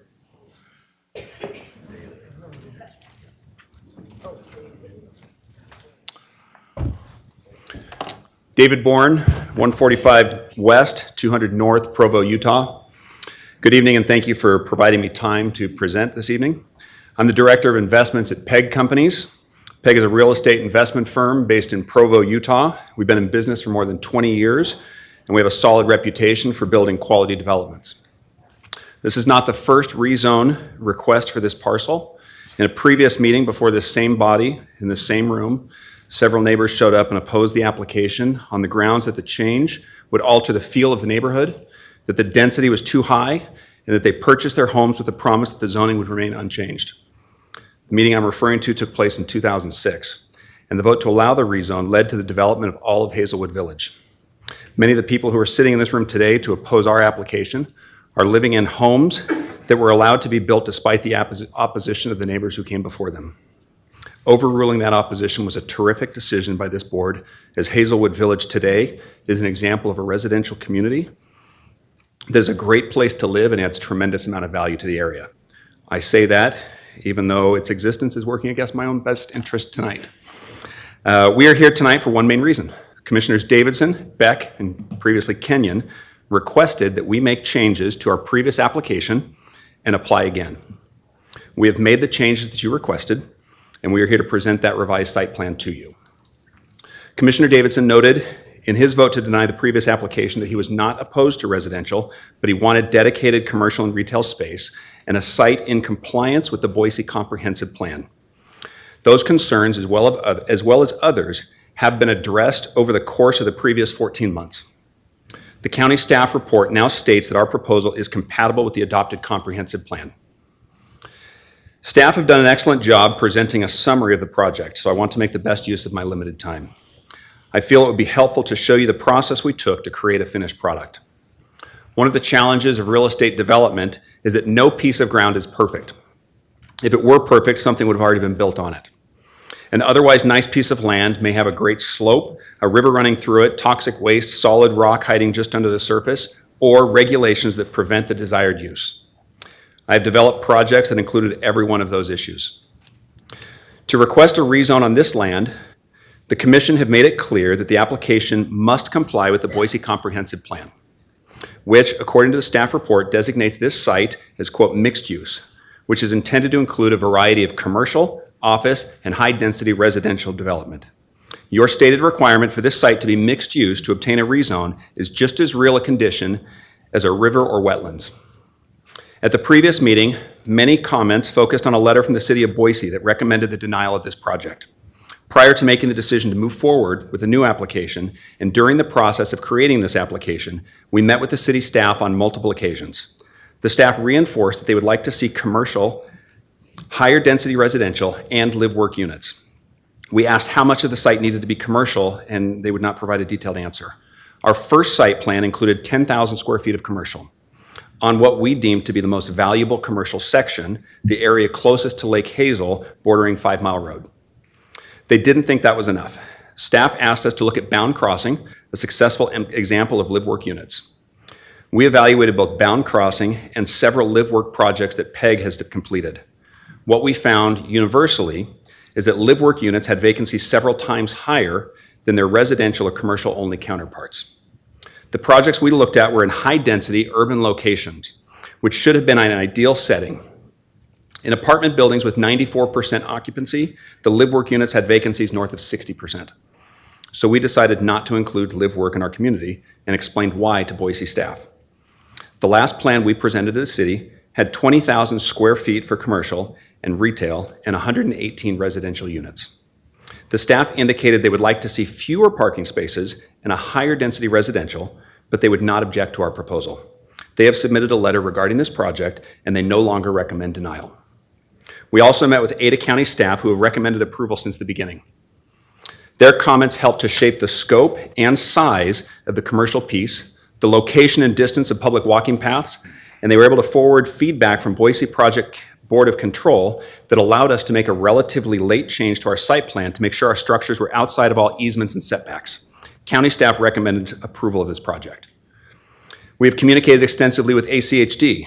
They never opposed the project, but they initially expressed a desire for a vehicle entry off 5 Mile that lined up with the driveway in front of Albertsons. Our first draft of the site plan included such a driveway. ACHD then decided they no longer wished to have a driveway in that location due to its proximity to the Jackson's entry. We adjusted our driveway to line up with the rear of Albertsons, providing access off 5 Mile but creating enough distance between Lockwood and the Jackson's driveway. We also secured a cross-access agreement with the neighbor to the north, Doug Miller, which will provide both vehicle and pedestrian accessibility throughout the entire corner.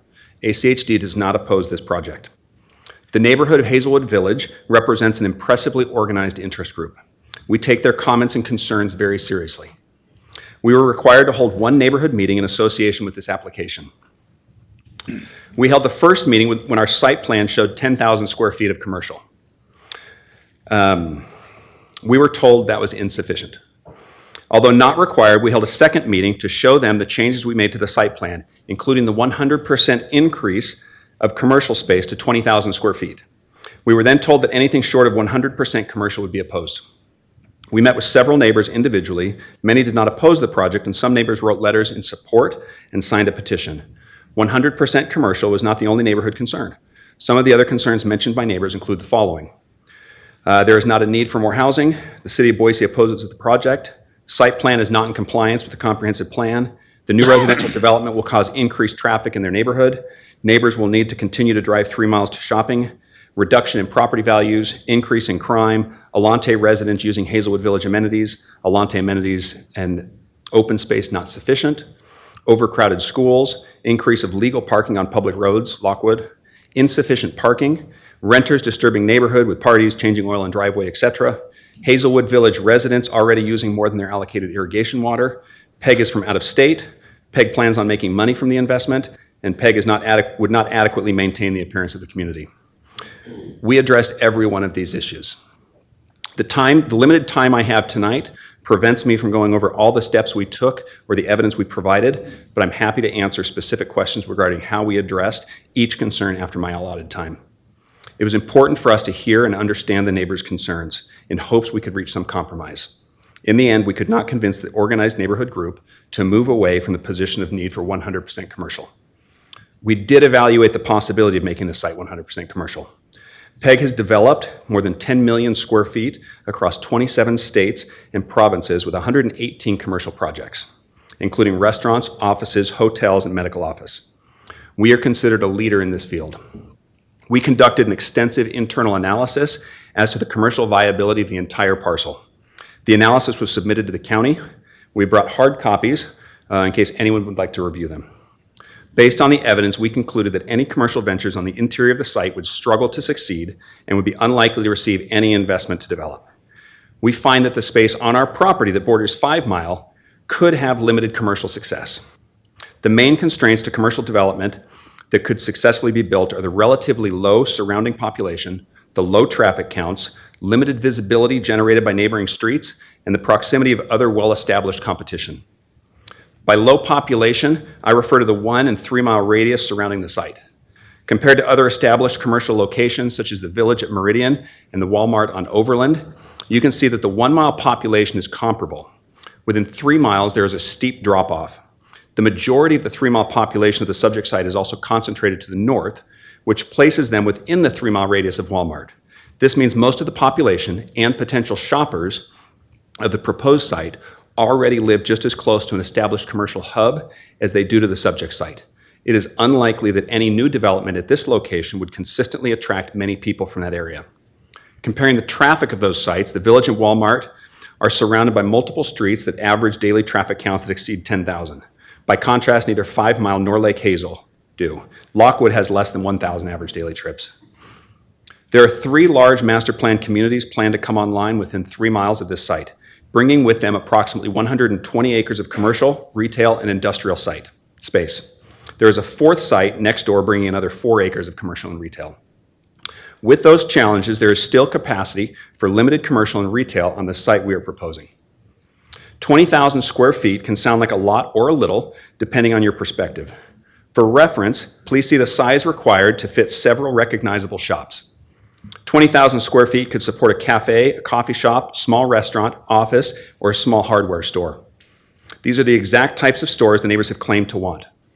Depending on the breakdown of the tenants, 20,000 square feet could fit between 6 and 12 unique businesses. Our analysis of the interior of the site was not positive. Besides the challenge faced by the overall location, the site's interior suffers from a lack of visibility and accessibility. The westernmost border of the site is more than 1,000 feet from 5 Mile, and the southern border is roughly 800 feet from Lake Hazel.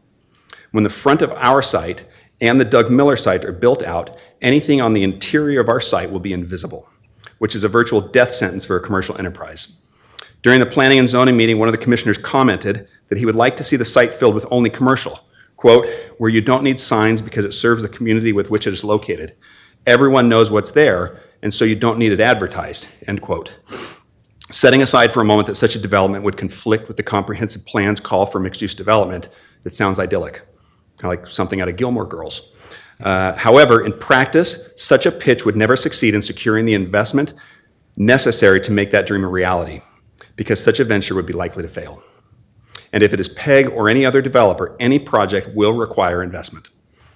We also examined doubling the size of our proposed commercial space. We found this to be undesirable because it would decrease the quality of the commercial and would require a significant increase in the density of the residential portion. We recognize that any analysis we produce, regardless of our qualifications, will be viewed with skepticism. In addition to our analysis, we reached out to owners of the exact shops the neighbors claimed to want on our site to gauge their interest in opening commercial ventures on this land. We had conversations with them and many submitted their analysis. The letters were submitted to the county, and there are copies here for anyone to read. Some of those we reached out to include the following: the developer of the 2 Boise Trader Joe's, the developer of the Village at Meridian, a national builder and owner of office condominiums, a national owner of medical offices, the owner of all the Village Bakers in the state of Utah, who also owns several fast food restaurants in Idaho, a Crumble Cookie franchise owner with more than 10 stores, a national self-storage group, and the managing director of the Savory Fund. With the exception of the self-storage group, who said the entire site would be great for his purposes, every single one of the groups presented the same conclusion: the interior of the site would be unsuitable. Time will not permit me to read all of the letters, but I hope the commissioners have. I would like to read an excerpt from the letter from Andrew Smith. I know he mentioned some of it. I'd like to read a little bit more. The managing director of the Savory Fund. Their brands include R&R Barbecue, Swig, Houston Hot Chicken, Mo Betta's, Via 313 Pizzeria, Hash Kitchen, The Sicilian Butcher, and several others. Prior to these brands, he also built and operated 50 Kneaders bakeries and cafes and 87 Little Caesars. He has developed more than $300 million of restaurant real estate and evaluates more than 1,000 locations each year to select the 50 to 60 locations they buy or lease each year. He also annually hosts the Restaurantology Conference, which gathers more than 600 restaurant founders and CEOs. He is considered one of the premier restaurant owners and operators in the country. Quote, based on the population, size, and other restaurants in the neighborhood, we see the proposed site on the border of 5 Mile as a suitable location for small neighborhood-focused shops and restaurants. I'm going to skip to the end that he already read due to limited time. Regarding the interior of the site, I would never take any of those sites, and I would advise any of my counterparts in the industry the same. And I'm asked often about where brands should land. If I was given a restaurant built to my exact specifications on the interior of the site at no cost to me, I would still not open one of my brands there. It would be impossible to operate, and I would lose on the labor costs alone. The traffic would not be sufficient to have a viable business. As you look at developments that have attempted this before across America, there are vacancies in these sites everywhere. Not even smaller service-based industries can work at these locations. It would be a waste of a great development. As we've looked at the site and our proposal, I've identified 4 potential outcomes. Our application is approved. We can build the homes we want, and we will develop a commercial center that provides the types of shops the neighbors claim to want. Number 2, nothing is developed. The site remains fallow. No value is generated either for the owner or the community. No shops are built. Planning and zoning commissioners speculated that it could remain that way for another 13 to 20 years. A future developer who is smarter than I am and smarter than all of PEG can create a more balanced compromise that is acceptable to the neighbors and that somehow overcomes the commercial limits of the interior of the site. Or number 4, a by right use is built. A developer or builder can build any of the uses that are currently allowed on this site. No rezone or public hearing is needed. The list of by right uses is extensive. We heard some of the examples earlier today in the presentation. And not all of them are desirable, but the most likely would be a large public storage facility. We have operated in good faith to create a balanced proposal that addresses the concerns expressed by this body in our previous meeting. We have been creative, 10 more, in our approach to addressing the concerns expressed by other interested parties. Navigating the concerns of all the parties can be like threading a needle, and sometimes the needle moves. We have generated extensive data to support all of our assumptions and brought in third-party experts to validate our claims. We feel our proposal is the highest and best use for this site, and we ask for your approval for this application. Okay. Thank you. I have a couple of questions. In your previous application, how many homes did you have? Initially, it was 130. By the time it came to this meeting, it was 128. That was a year ago, right? Yes. 128. Okay, and how many homes are in this application? 118. 118. Okay. All right. Any other questions? Mr. Chair. Yeah, go ahead. So Village of Meridian, it's kind of in the name, it's formed like a village, and so you can't see the interior businesses from the outside. As far as I know, it's successful. You probably know better than me, but I think people, when they go to the village, they're not maybe necessarily going to one particular spot, but they're going to the village as sort of a whole, experience.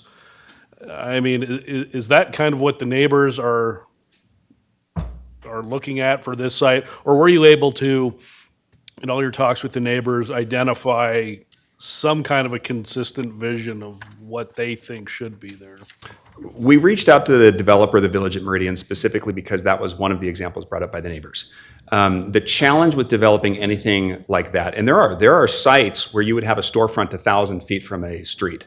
Usually those are large developments in the hundreds of acres. This site being only 10 acres with everything to the north already spoken for and owned, and with the inability to consolidate those sites, which is one of the things we looked at due to the sewer moratorium and who had water from Boise and who didn't, we couldn't even consolidate and exchange some of those ideas with Doug Miller. But yeah, some of those can work, not on a limited site where you have relatively small traffic count on 5 Mile, and then Lockwood, which is a neighborhood street and shouldn't be receiving that kind of traffic. As far as what the neighbors are envisioning, we have heard, there's a lot that's been envisioned and has been spoken at both in our meetings and these meetings. Everything from it should be a park, it should be a Trader Joe's, it should be like the Village at Meridian, it should be a series of shops that don't have advertising and like Cheers, everybody knows your name, which are really great. They're just not economically practical. Many of the examples that the neighbors gave in terms of specific shops, cafes, coffee shops, restaurants, we can build on the site that we've dedicated to commercial and retail. Are you familiar with this new concept in downtown Boise?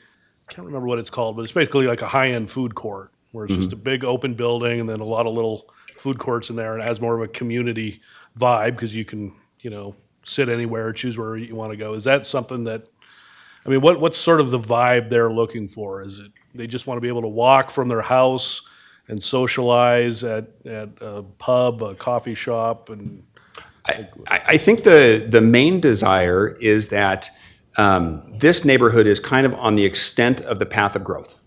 And usually commercial follows rooftops, and the rooftops have shown up and there's not a lot of commercial left. So they moved out and would like to have anything closer, anything from a hardware store where they don't have to go to Lowe's to buy screws. Additional grocery stores. Fred Meyer was, I think, one of the things that was brought up as an idea. So I think some of it is accessibility, some of it is places for teenagers to work, some of it is very specific niche shops, which, again, I think you mentioned before that it's not a cafeteria menu where you can just kind of pick. There's things that you can want, there's things that people are willing to invest in, and there's things that are commercially viable. We have put together something that we feel is the best mix of all three of those. Okay. Any other questions, Commissioner? Okay, thank you. All right, thank you. Okay, now comes the public comment section. I asked if maybe staff could identify the main representative of the neighborhood to go first, and then maybe fewer people will want to testify after that. I don't know, is there a main representative? Staff able to identify anybody? Or? I think probably Carlos Vidalis would probably be the suitable person, because I know he's kind of organized the petitions and things like that. Well, he's first on the list anyway to testify. So, Carlos, if you go ahead.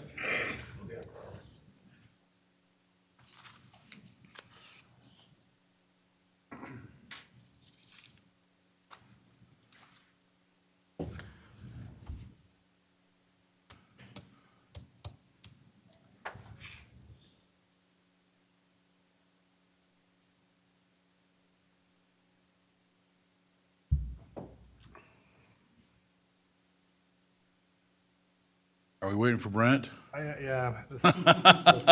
Here.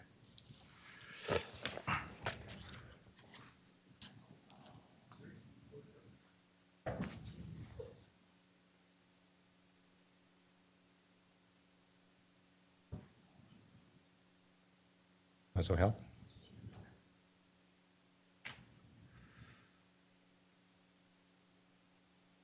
There we go. There you go. Okay, go ahead. Thank you very much. I'm Carlos Vidalis. I live at 10963 West Oleana Drive, which is a quarter-mile from this place. I have read every shred of document that has been submitted to you, all the letters, everything. In the end, I only have 3 minutes. You want to ask me questions about anything, I probably can answer. There are 3 things I'd like to cover. First, that there is a very wide opposition to this project, and those are some numbers that we have. There's almost 100 more people this time around that have submitted a written commentary opposing the petition. And most of the people that have said they are in favor of it, about 75% are associates of PEGs that will be earning a paycheck if this application is approved. The other quarter that I can tell are, well, friends and family. It's okay. So there's a lot of people that not only that, but the people that oppose it, we all live there, within 2 miles of the place. And the people that want to build it, none of them live there, except for 2, literally 2. Please, next one. This is the next thing I want to talk to you about. They say that we don't need this place for the commercial because there's a lot of other businesses around.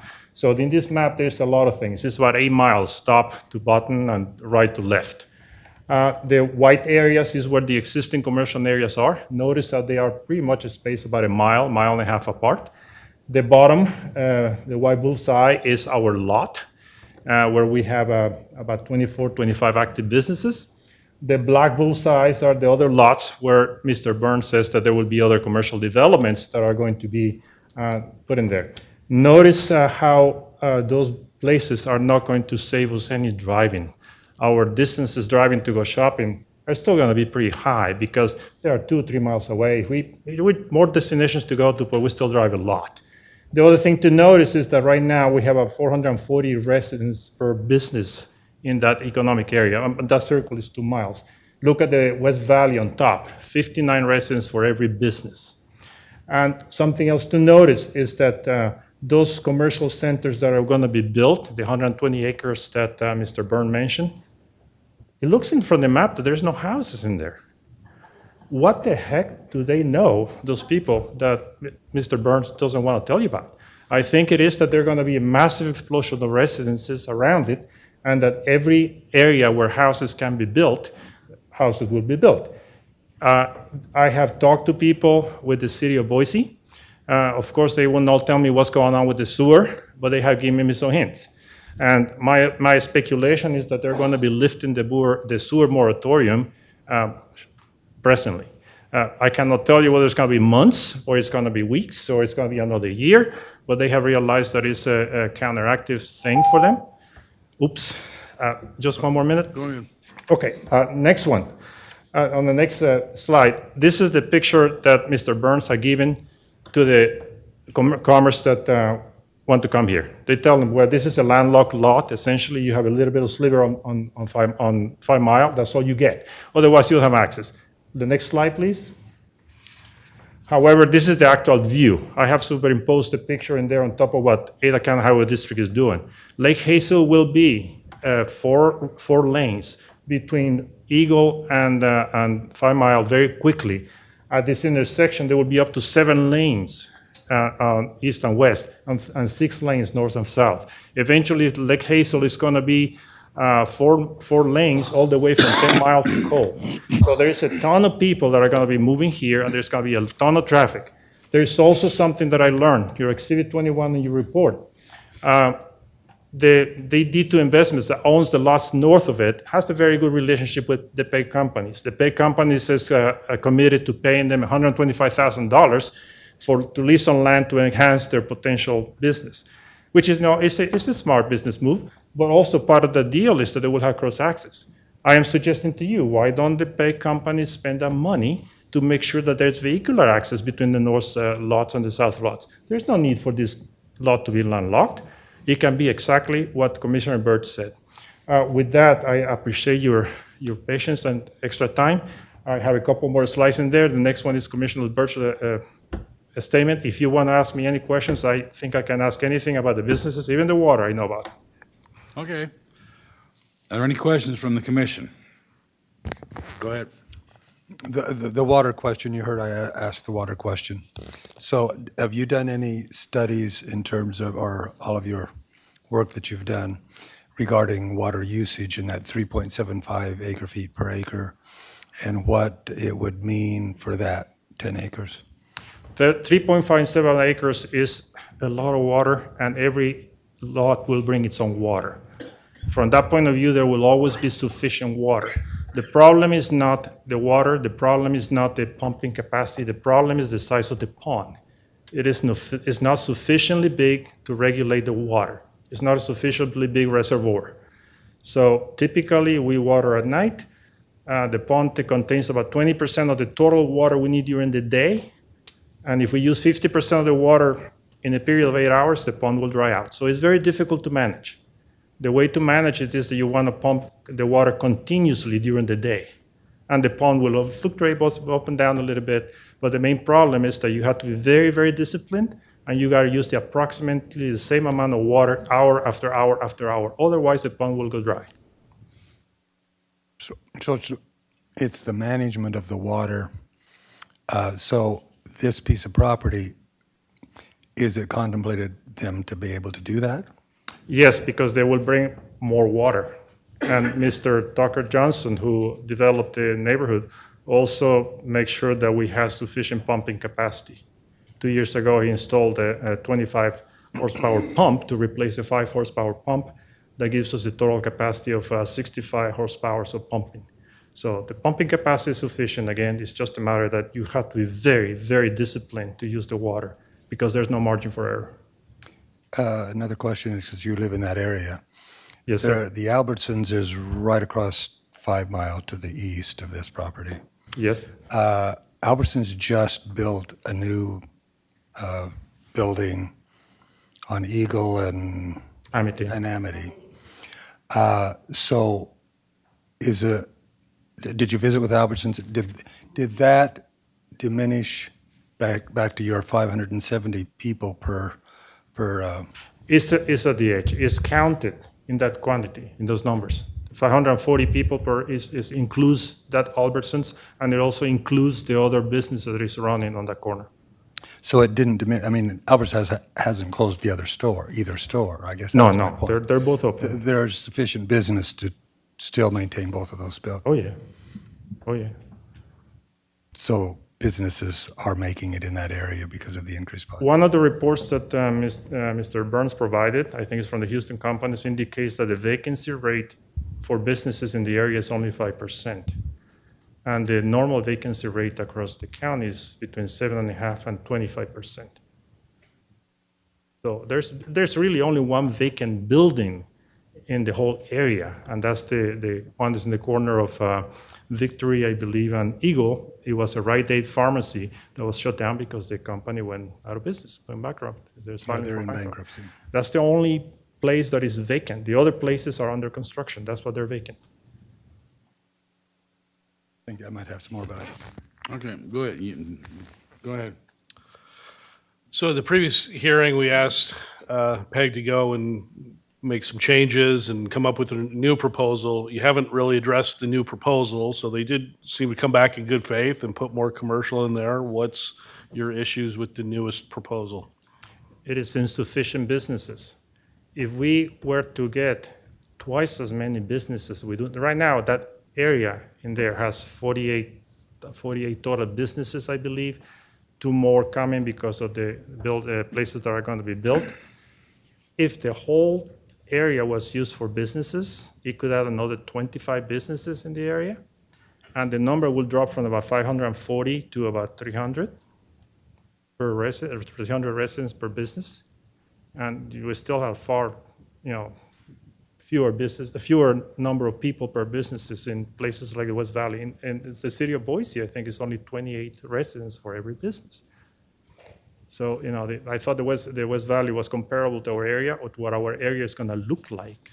And there's really no other commercial lot that is next to businesses right now in the whole area. If you give up this commercial lot for residences, we lose it forever. And there's no alternative. There's no replacement. Are you one of the ones taking the position that you want it to be 100% commercial? I am taking the position that it can be 100% commercial. There is places like the businesses at the corner of Overland and 5 Mile, where the other Albertsons is, that you can hardly see any businesses from the street. And it's always busy there. Even the Three Wood Pizza that we have next door to Albertsons is not visible from the street, and it's always busy. There's so few places to do business in there. Now, I'm sure we brought this up at the first hearing, but obviously, if this is denied and another developer picks this up and runs with commercial, you have no guarantee that they're going to build businesses that you would want there. If they build 100% commercial within the zoning, I'm sure there are a lot of things that would be allowed that don't require this type of hearing that could be put there. Brent, would self-storage storage be allowed in this commercial designation? It would, yes. So potentially you could have a self-storage place buy the property and fill the entire thing with self-storage, and nobody ever seems to want to live next to those.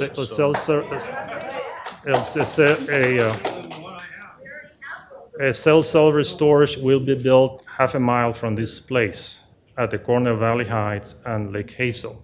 This is the other lot that is at the other side of Hazelwood Village. And seriously speaking, Hazelwood Village is a relatively affluent area. You think they're going to build any dumpy businesses in there? We need opticians, we need dentists, we need a donut shop. If the developers don't think they can make money with the kind of businesses you guys want, then that may be what you get is something you don't want, whether it's self-storage or just some big box store or something. So you do realize you are taking the risk. If it's not this project, it could be something that you like a lot less. Yes, sir, I realize that, and on one way, we lose the lot forever. On the other way, we have a chance. Okay, anything else? I have one. All right, go ahead. How would you address the developer's question of businesses that could be encouraged to use that, other than what Commissioner Davidson's already said, just something you may or may not want? Well, there's a number of things that it appears that they present as objections to the businesses. One is the access to Lake Hazel. As I said, they have a good relationship with the owner of the lot on north, and he also was testified before the Planning and Zoning Commission, Mr. Miller. He seems to be a man of good faith, and to be able to work with. I think that Peg or whoever owns the lot can be talking with them and make that lot one big happy camper, one big lot. There's no impediment. PEG obviously says is willing to spend money for good reasons, and they have it. Why couldn't they work in the direction, the strategy being make it one big commercial lot? And the answer is that because they don't want to, I think.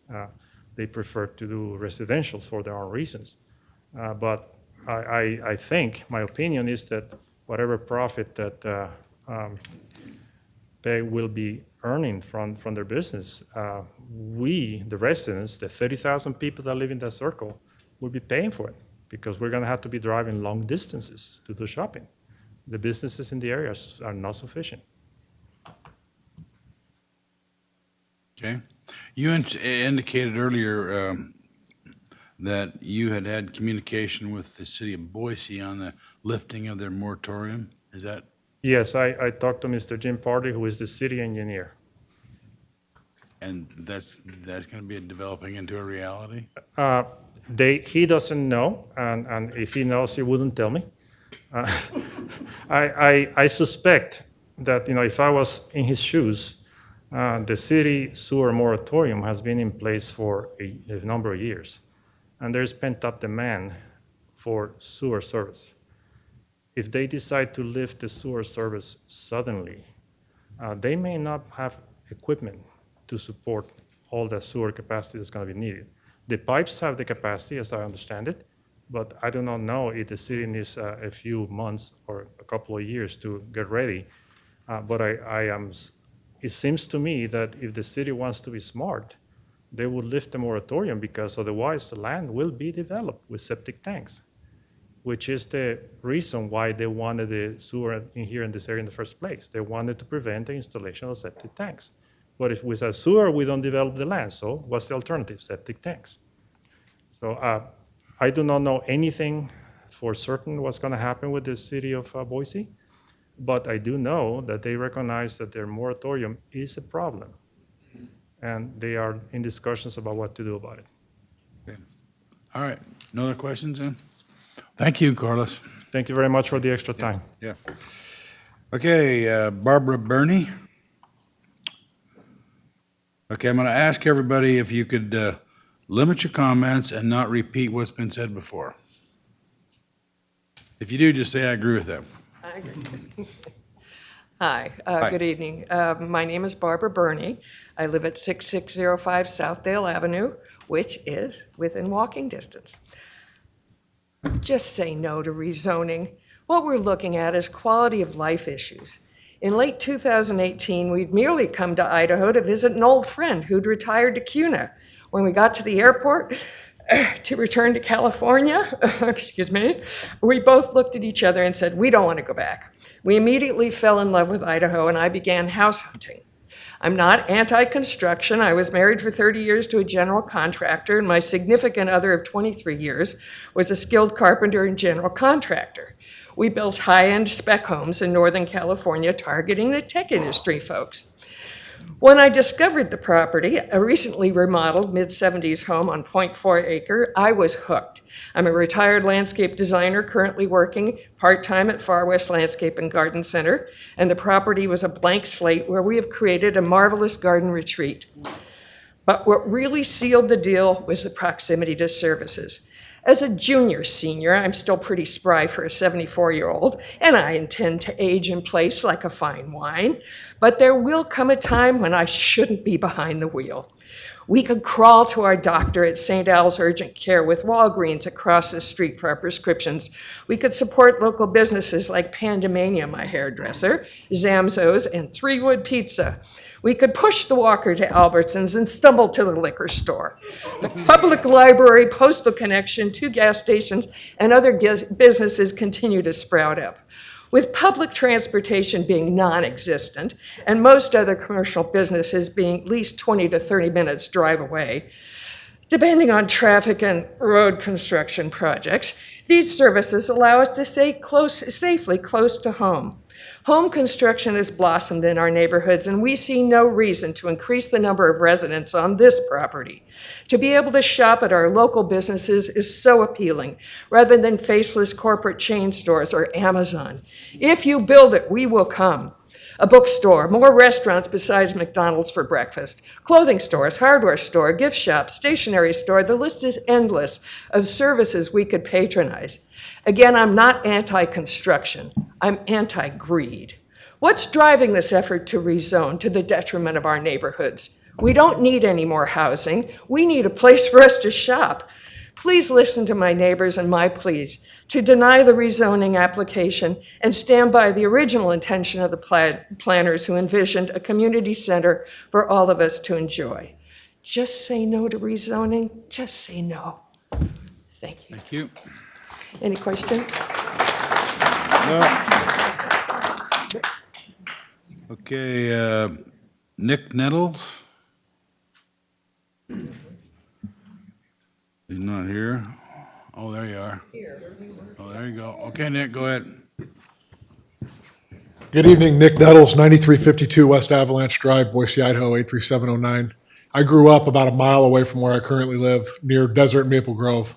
I've spent nearly all my life out there. I have 2 kids and a wife who also grew up about a mile and a half from where I currently live, 2.5 miles from this project. I just want to give an overview. I have 2 young kids, okay? I get home on a Friday night, and there is nowhere to go to take them out to eat besides 3 Wood Pizza, which is great, and McDonald's. We are prisoners in our home unless we want to sit in traffic for 25, 30 minutes to get anywhere on Maple Grove, 5 Mile, or Cloverdale. I appreciate Peg's presentation talking about the future developments that are coming on. We've got Spring Rock, we've got Valor at Trilogy, we've got Locale, and Muriel Farms, all of which have a commercial component to them. Also, so did the Hazelwood project. If we allow the last 11 acres of commercial ground that are out here zoned as commercial to be gone and zoned for residential, what's to say Muriel Farms, Locale, Spring Rock, Trilogy at Valor will continue with their promises and what the land is currently zoned as? This land has been zoned as C2 for longer than I've been alive. Developers or planning and zoning back in the 70s, I believe, envisioned Lake Hazel as a 4 to 5 lane road. It is going to be a 4 or 5 lane road within, I think the ACHD has it pegged out at 2026, 2027. The folks have known that this area needs commercial business. You need commercial business where people live. I've heard a lot of Peg talking about how interior businesses are not going to be successful. I would encourage any one of you to go to the intersection at 5 Mile and Overland and look at any one of those shopping centers. You'll see that, well, you won't see them because they're hidden.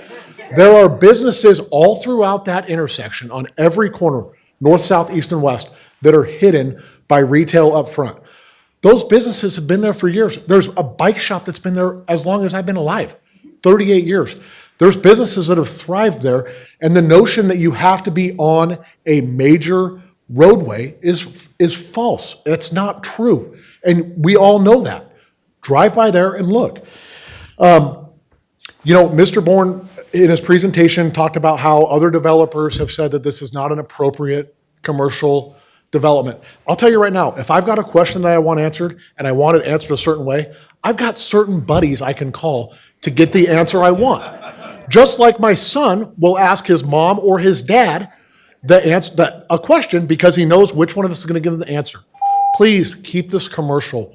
We need businesses, and I don't care which. So I'm not in the camp of Trader Joe's or I need a hardware store or I need XYZ. We need something out there. Thank you. Thank you. Can I ask you a question? Yes, sir. So, like you say, that it's been commercial for as long as you've been alive, and there's still nothing there, right? And PEG they're really coming from behind. They've been turned down twice. They were turned down in our first hearing, and then Planning and Zoning turned them down. Sure. So I would assume that they know that they're risking losing this whole project. So you would assume that if they saw a way forward on a 100% commercial venture, they would go for it. So the fact that they're not, doesn't that kind of indicate that this is not going to work? Well, excuse me. So I think maybe the problem is that PEG has taken it through, looking at it through a glass or a lens of, this property based on what they don't even own the property. They have a purchase agreement. So, maybe they've said, hey, look, we're into this property for $200,000 an acre. We have to, I get it, right? You need a cap rate, you need a rate of return. I understand that. But maybe what needs to happen is the property owner, and I don't know the history of when this property's been put up for sale. The property owner needs to realize they can do one of two things. They can take it off the market and sit on it until Lake Hazel's a 4 or 5 lane road. Maple Grove is getting punched out. Spring Rock's coming in. You've got Locale, and they can wait until all those projects come online. Or they can say, hey, you know what? Maybe this isn't prime commercial ground. Or maybe maybe we need to bring our price down, our price per acre down of the project, and then we'll attract businesses. And also, I applaud PEG for doubling the size of commercial from 10,000 to 20,000. That's still about 10% of this lot size. To think that they, worked in earnest, and good faith to bring a project that the neighborhood, I live over a mile away from this project, and I'm here. I didn't tell my kids goodnight. A mile away, and I'm here, and they've dedicated. I really think if we got down to the brass tacks, less than 10% of the lot to retail. Good faith and a master. A community activity center has a mix of retail, offices, services, and where applicable, high-density housing. That sure sounds, at face value, Commissioner Davidson, that sure sounds like more than 10% would be dedicated to retail. So, and I understand, right? They're behind the 8 ball. They had the first project turned down. The Planning and Zoning Commission, heard neighbors' cries, but bring something to the table that, looks more than at 10% of the property being retail. Come on, there's no way. All right, thank you. Yeah. Thank you. Michelle Trams.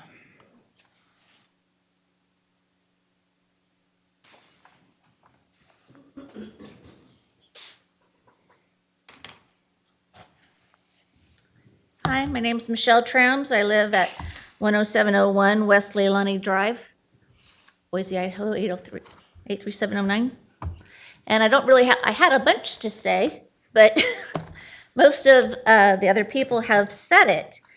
But I really do oppose any apartment buildings going in. I want this to be used for 100% commercial. And I know that there's an Albertsons there, and we don't shop there because it's too expensive. So we have to drive all the way to Winco. And with the road construction, it takes you 50 minutes to get there now. When it used to be a 15 to 20-minute drive, now, the other day I was almost late for the gym because it took me almost an hour. The traffic is horrible out there because of all the road construction. So if we would have things that were available to us, we would be in heaven. And if it doesn't go through, my husband says we have to move because he doesn't want to see any more apartments going around us. Thank you. Jamie Stockton.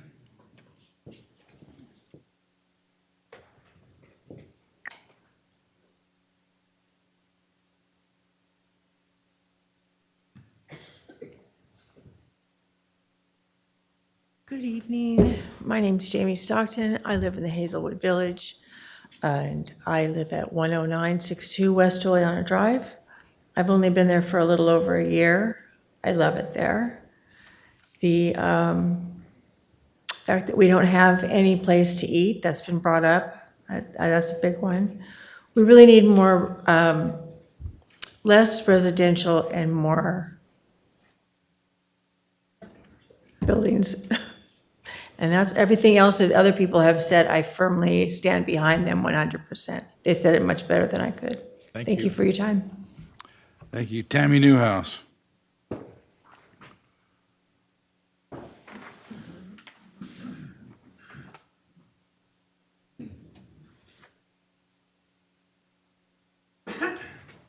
Hi, I'm Tammy Newhouse, and I live in the Hazelwood Village neighborhood, and I just strongly oppose this, and really don't have much more to say than what my neighbors have. Okay, Thank you. Thank you. John Newhouse. Okay, thank you. Ted Dedden.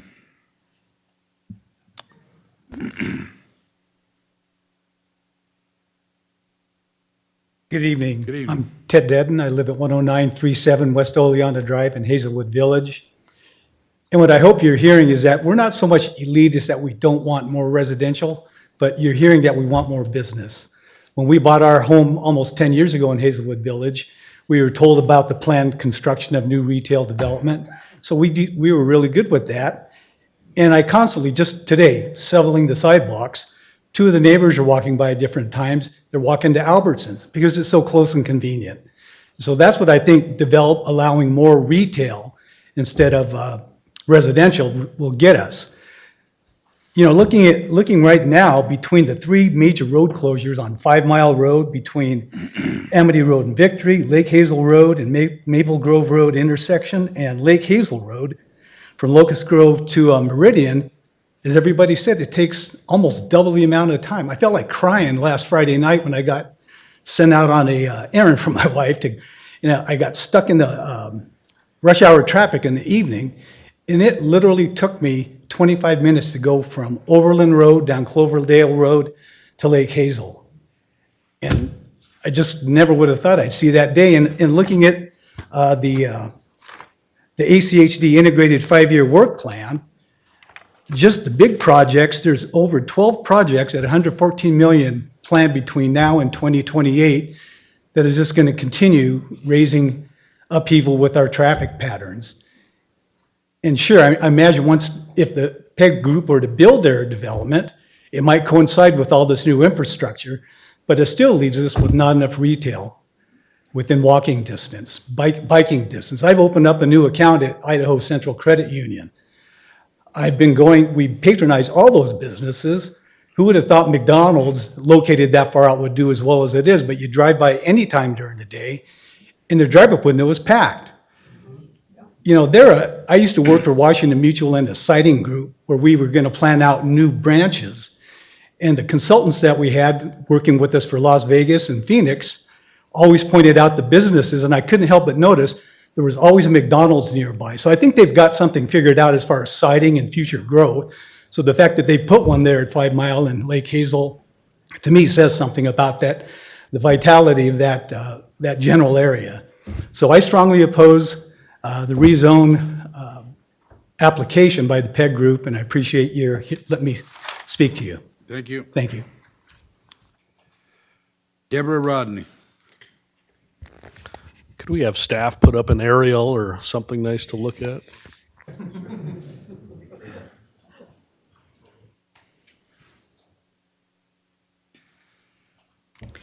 My name's Deborah Rodney. I live at 11161 West Petunia Drive in Boise, in Hazelwood Village.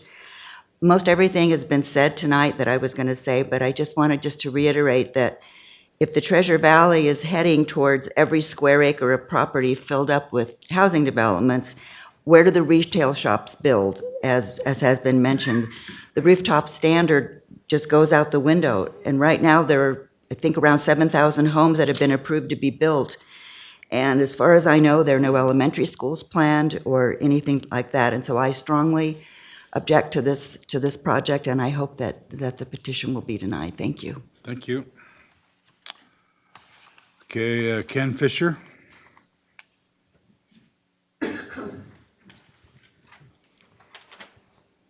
Good evening, Commissioners. My name is Ken Fisher, and I reside at 11062 West Oleana Drive. I live approximately 1/4 mile from the Lockwood lot. I am in favor of keeping the general commercial C2 zoning as it is currently zoned. I'm opposed to it being rezoned to residential. I see a real opportunity for commercial to draw from the residents of the Magurdio and the locals currently being built, and it's within that 3-mile radius of the commercial property. So I thank you for your time. Thank you. David Palumbo.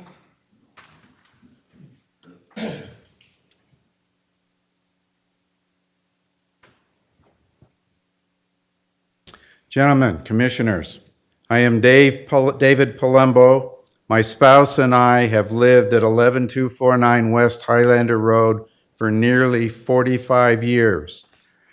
This is 1/2 mile north of the subject property. You have my written P&Z testimony in your project packet, and I pray you have read it. This evening, I have 3 bullet points to share with you regarding the subject project. The property is an island of commercially zoned land in southwest Ada County. The C is the ever-expanding residential development gobbling up needed agricultural land we are all currently witnessing. It has been previously testified this property has been commercially zoned and available for 17 years with limited interest in said commercial purposes. There exists in Ada County commercially zoned property that has been available for more than twice that time and is currently becoming the desired commercial improvements. The subject property will, in time, be retail, service, and value-added commercial development, allowing area residents to work and do business without traveling longer distances.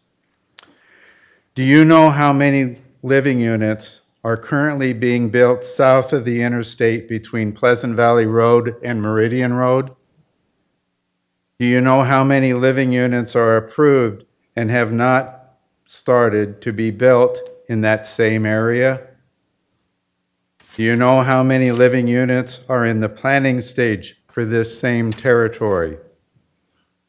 Do you know how many living units are a figment of some developer's imagination in that area?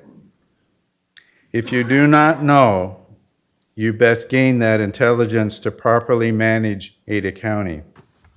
Just as electricity, natural gas, water, the internet, and sewers are a necessary utility to a project's success, transportation and pre-built adequate road systems is a must. I do not enjoy watching my neighbors spend thousands of dollars drilling new wells. Do you enjoy those mile-long backups behind signaled intersections during commute times? Remember, you are the commissioners of all Ada County, regardless of city, state, federal, or political subdivision, and responsible for everything that occurs within the county. Do you have confidence and faith in the Ada County Planning and Zoning Commission? If you do, then you will confirm their decision and decline requested zoning change. Thank you for your service. David Grace. Question? Nope.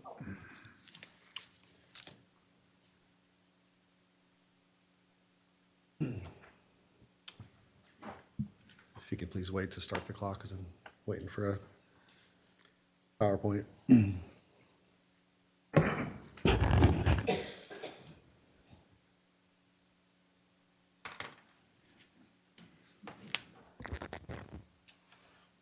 want to state your address? David Gray, 6587 South Plumdale, Hazelwood.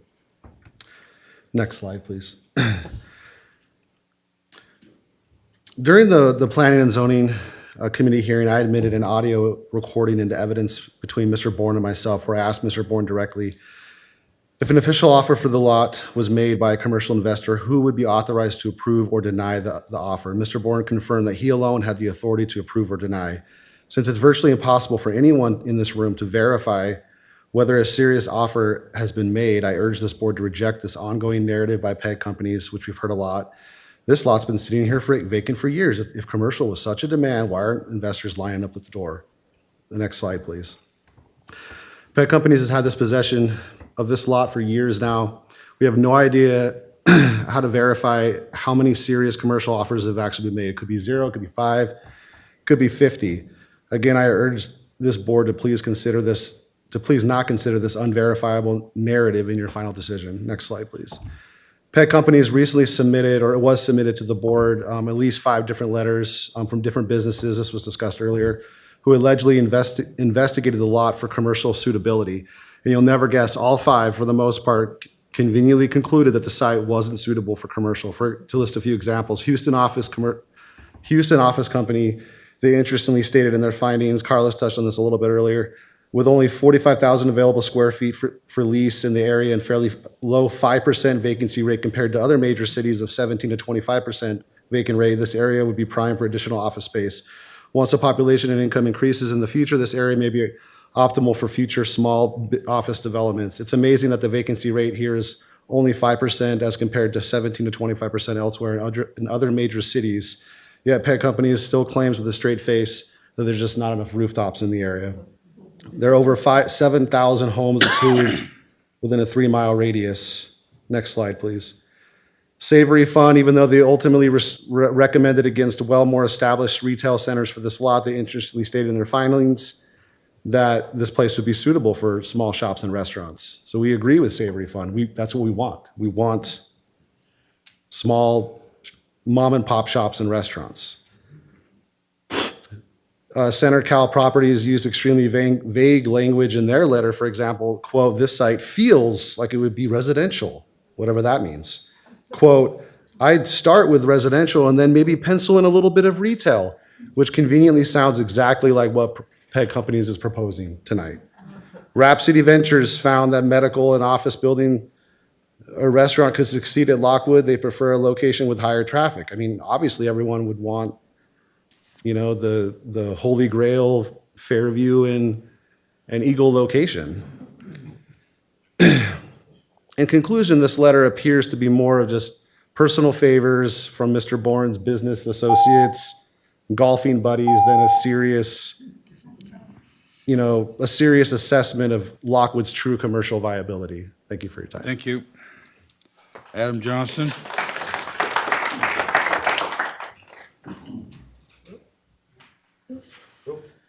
What was it? Adam Johnston.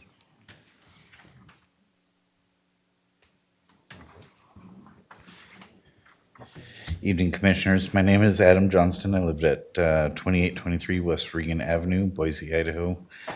And I'm a licensed landscape architect, and I work with South Beck and Baird. We are working on this project, and I just wanted to speak to my expertise tonight in regards to the water efficiency of the project and the potential loss, I guess, in the pond.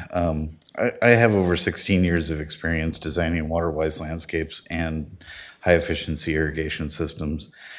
And we've run the numbers for our system that we're proposing, and the water allotment that we're getting equates to about 8.5 million gallons of water for an annual cycle.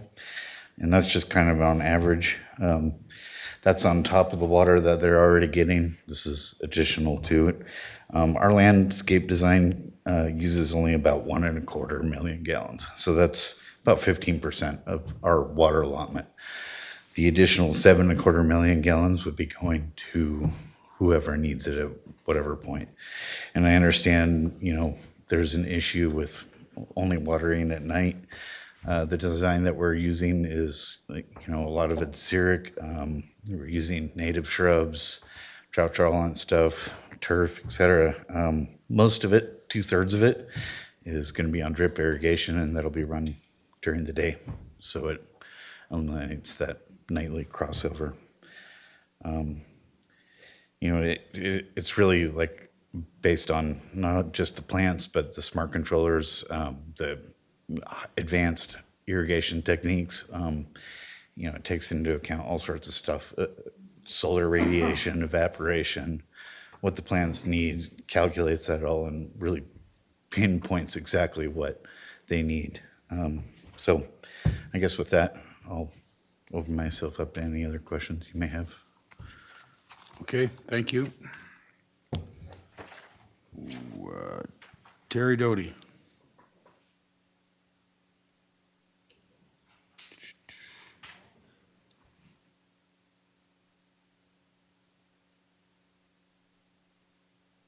Commissioners. My name's Terry Doty. I live at 10387 West Mossywood Street, Boise, Idaho 83709. And that's in the old subdivision behind Albertsons. I've been there over 30 years. I grew up in Meridian, went to Meridian High School, where it's actually Meridian Middle School now, where I graduated. So I've seen all this glorious growth in the valley. My dad retired from 80 County Highway District and told me 40 years ago there shouldn't be a road built in this county that wasn't 5 lanes. 40 years ago. And what do we have? You know, I absolutely disagree with 80 County Highway District saying that the roads out there can support this growth. Go drive them, any of them. I mean, they are horrible. Amity dead ends at Maple Grove. Columbia dead ends at 5 Mile. You know, how do I get anywhere? You can't go west on Lake Hazel because it's closed. You can't go east because Maple Grove and Lake Hazel is closed. You can't go north because 5 Mile is closed. And if you look at 80 counties' projects that they are proposed, you know, they say that the roads can support this growth. Well, yeah, in a perfect world, if all those roads are open, you know, yeah, maybe it could. But I ask you to go drive those roads. I go to Centennial High School to my granddaughter's activities, and I'm going against traffic, and it is bumper to bumper from Lake Hazel to Franklin and on Cloverdale Road. I mean, the roads can't handle it. They're falling apart. And I went to a 5-year planning meeting 20 years ago that said they were going to push Lake Hazel through to Eisenman. And what's happened with that? If you look at the growth at Micron, you know, that's probably going to happen. And they talked about, you know, the 5 Mile won't support these businesses. Well, what about Lake Hazel? Of course 5 Mile's not going to have the traffic because it dead ends at the New York Canal. But Lake Hazel is going to continue to grow and continue to expand. You know, I delivered to Micron, and I was out there, and there's a big apartment complex going in on behind Albertsons on Federal Way, which makes sense because it's right next to a huge business, Micron, and retail area, and I am absolutely opposed to more housing in the area. Thank you. Bonnie Olson.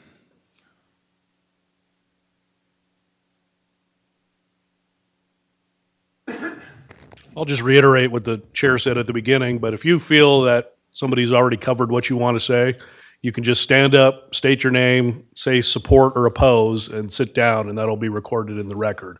If you want to say anything more than that, you got to come up to the mic, though. I do. Good evening.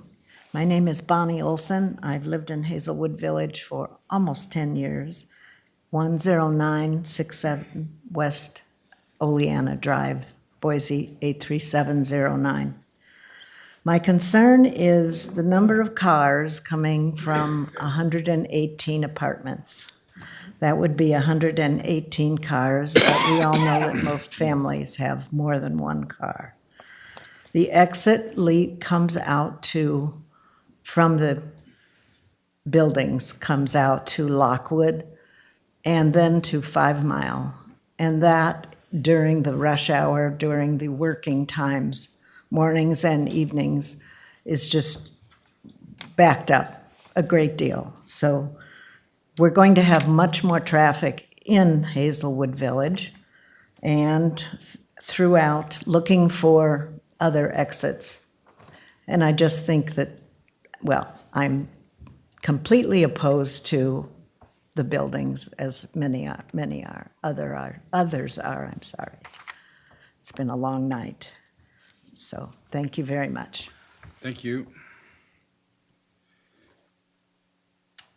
Okay, Sergi Burlow. Okay, well, Sergey's coming up. I might add that there's 53 more people. That's 2.5 hours, a little more than that. And we're not going to be here that long. If we have to, we will delay and take this hearing up at a later date. But I think we're going to have to close it down at about 11 o'clock because we're pretty rummy right now. We'd like to fully hear from everybody. All right, go ahead.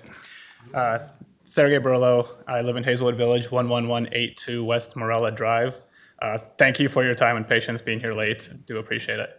Coming up on my 6th year living in Hazelwood Village. Before that, my wife and I lived on the intersection of Fairview and Milwaukee.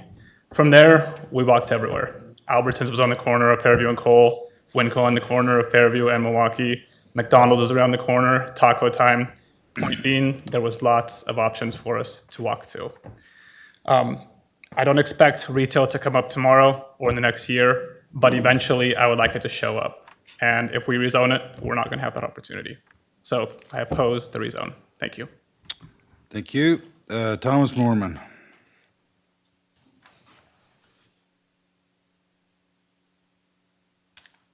Good evening, thank you. Thomas Mormon, 11235 West Petunia Drive in Hazelwood Village. I've only been there about 2 years, but I've been on the HOA board. We just actually sold property for the expansion of the Lake Hazelwood Road into 5 lanes, and so we know it's coming very soon. The only things I want to say is please don't allow short-term profits to affect the long-term need of the community. And that's really what it's about, is commercial will come. The anchor stores are already there. The McDonald's, the Walgreens, the Albertsons, all these anchor stores are there. That's the national change that PEG keeps talking about that, won't come and build behind the scenes.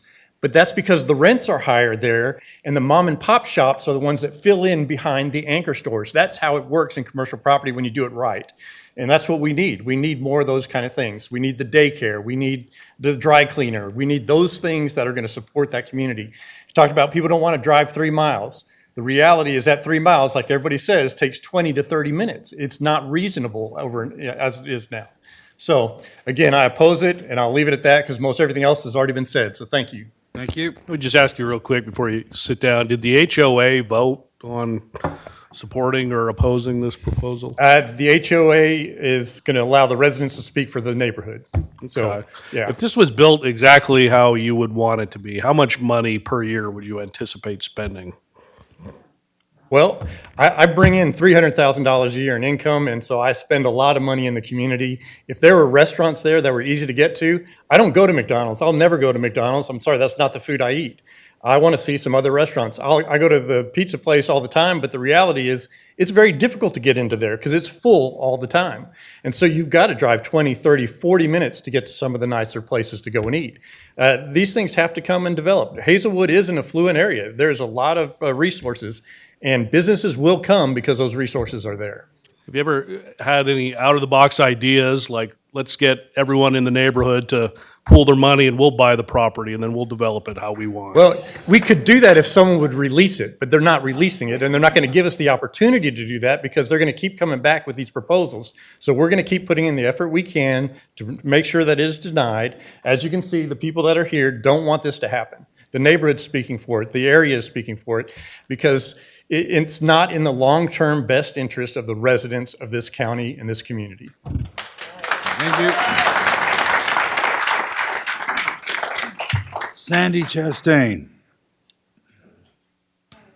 Sandy Chastain, I just want to say I oppose. Thank you.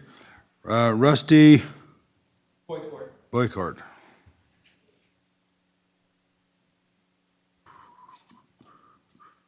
Thank you, Commissioners. Again, my name is Rusty Boycourt, 11051 West Leilani in Hazelwood. I apologize if I say anything that's been said. A lot has been said, but there were some assertions made in the PEG proposal that I want to address. The traffic counts, I think we all understand that commercial is going to be more traffic, but it's going to be spread out throughout the day. If you go out to Lake Hazel and 5 Mile in the middle of the day, traffic's light to moderate. But you go at rush hour in the morning and in the afternoon, it's a nightmare. And so residential is going to make that nightmare worse, where commercial wouldn't. Secondly, PEG talks about development not wanting to do commercial there, and it seems like All the responses assume that the business is going to be casual and based on visibility and traffic. This is a destination. It's a neighborhood destination. So people aren't just going to be driving by and saying, oh, a sign, I'll go here. They're coming there to shop because they already know what's there. Just like Commissioner said previously, that's what this is meant to be. It's a destination retail where all the local homeowners come. Think about Hyde Park. There's no visibility to Hyde Park, but it's been there forever. Think about other centers like Eustic and 5 Mile. That's what we're looking for, is destination. And then finally, the irrigation currently is inadequate. As Carlos said, the pond is not big enough. And so any new demand on that irrigation is just going to make it a bigger problem. So I oppose this, along with at least 3 other people in my home that couldn't be here. Thank you. Thank you. Mario Watkins.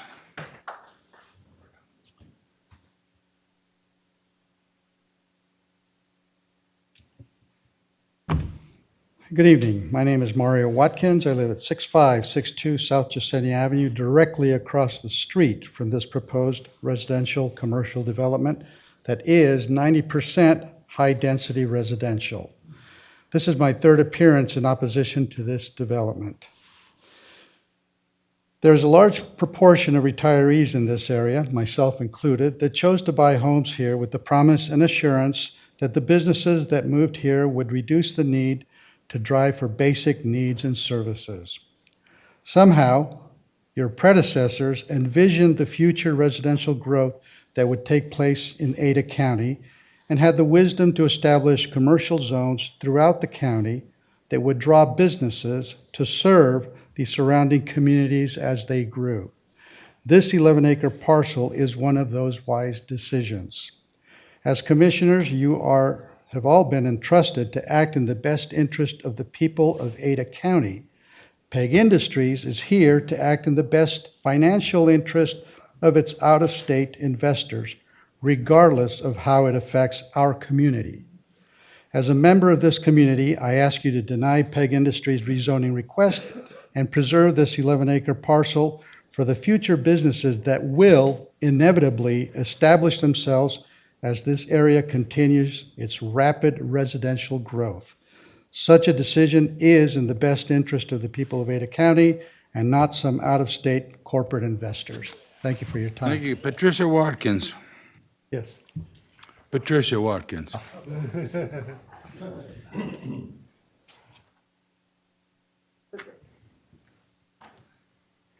Good evening. Super quick. Good evening, commissioners. My name is Patricia Watkins. I live 6562 South Jasenia Avenue.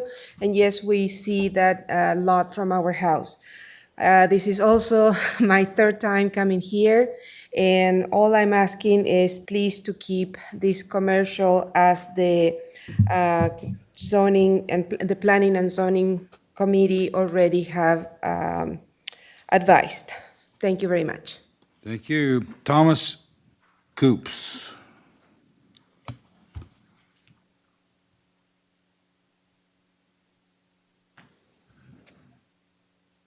Good evening. My name is Thomas Coops. I'm 8196 Thunder Mountain Drive, 2.5 miles from the property. And I want to just run through a few things that I understand about this. I've made my home in Southwest Boise for 48 years.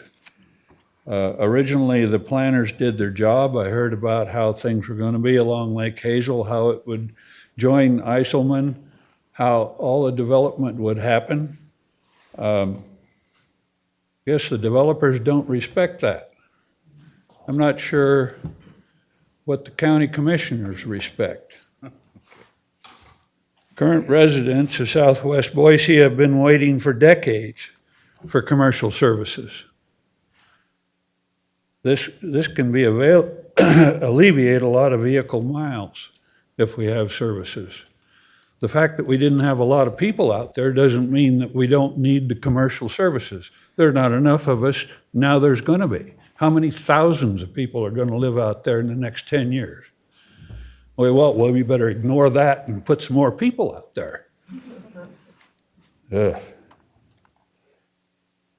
It's a mistake to eliminate potential opportunity because future demand does not currently exist. Ada County Highways has allowed Cole Road, the freeway, and Costco to create a congestion that is a big part of each day for many hundreds of us. This restricts southwest Ada County residents from an easy access to commercial services. What about if we could drive 2 miles the other direction and get what we needed? Okay, we're at the end of the 3-mile area or whatever he explained we're at, except we can't get there.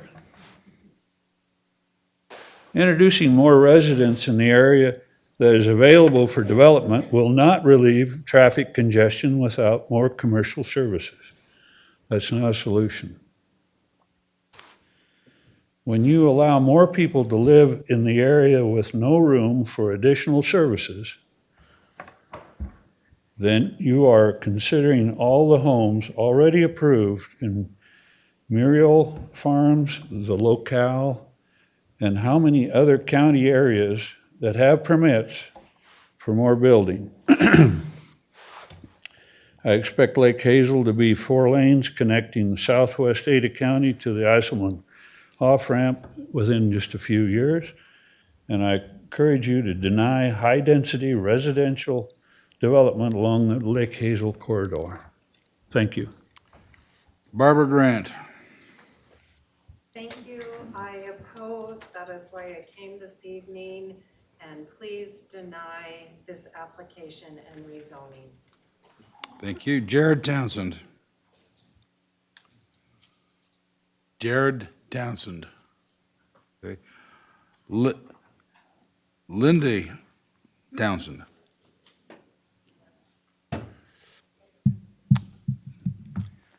Bonnie Schroeder. I am opposed to this. Bonnie Schroeder, 10766 West Alpena Drive in Hazelwoodville. Okay. Lori Johnson. Good evening. I'm Lori Johnson. I live in Hazelwood Village on 6731 South Red Shine Way. And I just have one point I would like to say. I am opposed to the project, and I agree with everything that's been said tonight. But I want to add, here are some examples of some service businesses that do not need street frontage. And I've listed some. I feel that a bakery, a brewery, a barber, a dentist, a pet groomer, a bike/ski shop, veterinarian, a cafe, a daycare center, a chiropractor, etc. I feel there's plenty of need for small services. Thank you. Thank you. Lori Johnson. Okay, Wayne Kelly. My name's Wayne Kelly. I live at 11275 West Saluna Drive in Hazelwood Village. And I would just like to say and emphasize that this is not about an NIMBY project for Hazelwood Village. It's about a wider community need for denying the proposal for residential versus commercial zoning. As Lori mentioned, I would support or say that there is a need for office commercial and support businesses that don't need major arterial frontage exposure. So, and the last thing I would like to say, and this may kick me off the podium, but I feel that the staff's presentation was totally one-sided for the proponent. Thank you. Thank you. Rachel Durham. Care to oppose? Jamie Duke.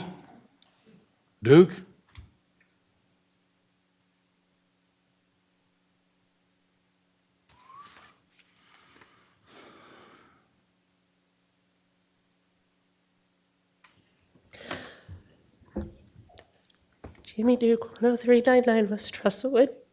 in Boise. I'm behind Albertsons, and please pardon the anxiety. It's just happens in public speaking, but this means this much to me.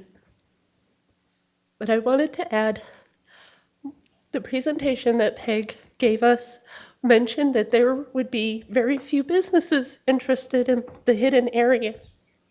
I work for a company that has never, ever advertised. They work solely by word of mouth and have been around for, I know my boss has been doing this for over 16 years and her father owns the business. So they've been around a lot longer than that. So to be told that businesses cannot thrive in the hidden area tells me that they're just talking about the bigger businesses and not the littler ones that really could thrive in those areas as well. So I think it's false for them to say that. And they're also talking about the increase in traffic because of the businesses, but I've heard quite a few people say that they would be willing to walk to that corner because they're close enough to walk, whereas people moving into the area would have to drive to their work.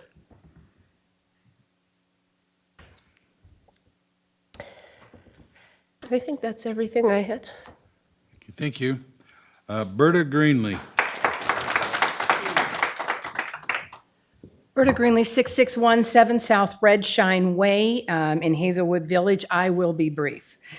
I was really impressed this evening when you talked about how you really did seem to be concerned about your neighbors and how neighbors were feeling about what you were voting on. And so we all came out in the ice and snow and we sat here for 3 hours to get to our issues.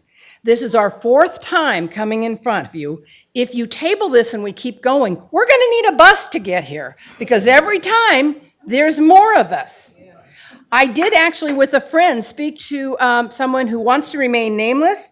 He's a commercial developer. He said the sewer is set up for commercial use, but PEG and the current owner won't release it, so he said there's no point in him going any further. Again, he wishes to remain anonymous. So, your forefathers were right. We should keep this as commercial. Do you have any questions for me? I'm done. No. Annie Truden.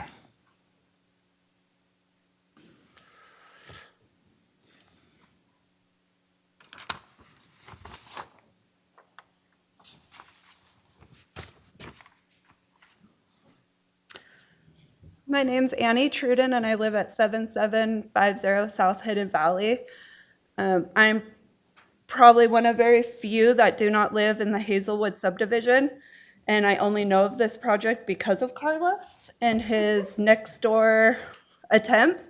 I live off Columbia, and the only thing I'm going to say is the one thing Peg said was that the high school.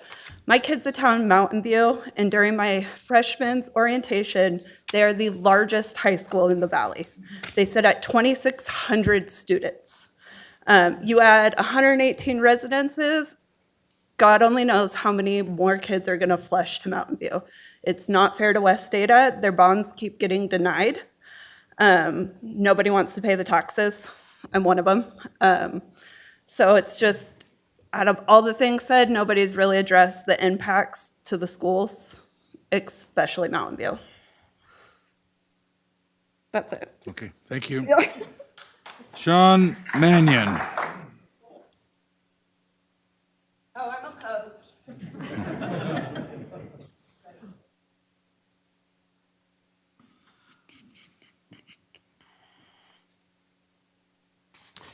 My name is Sean Mannion, 7750 South Hidden Valley Drive. I mirror the sentiment and comments of pretty much everybody in front of me.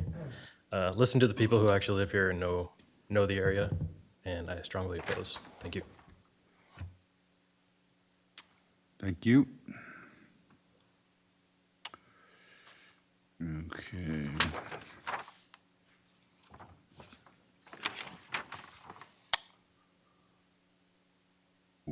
Melissa Kenyon, or Melissa Runyon, okay.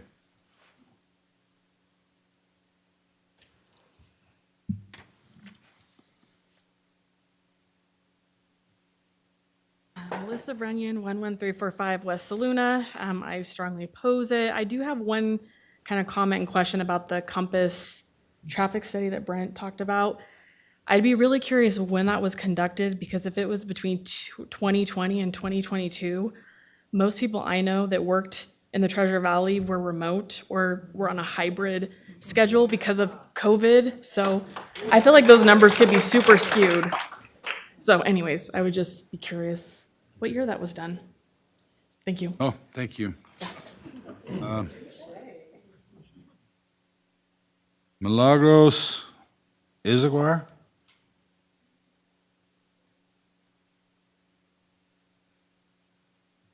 Kayla Izaguirre. Okay. Austin Knight. But he was opposed. That's why he's here. Alan Hirschfeld.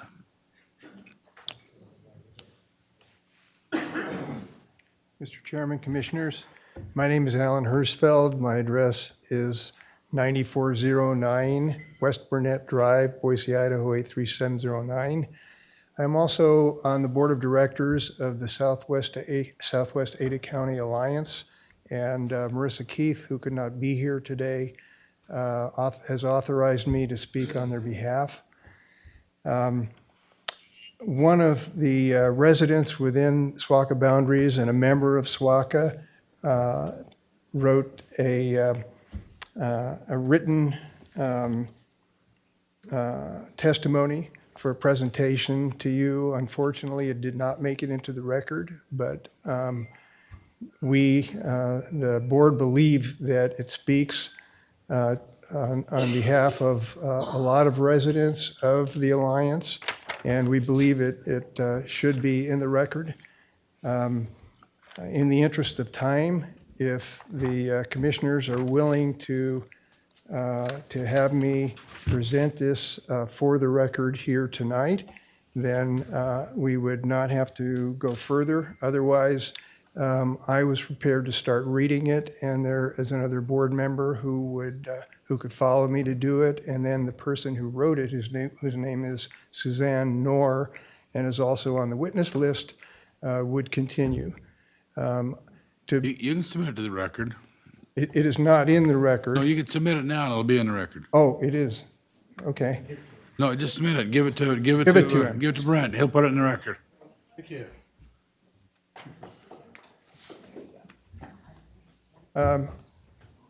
So if it is in the record now, I would probably sit back down because honestly, a lot of what is in that statement has been said here tonight. So I don't want to belabor the testimony here by repeating it.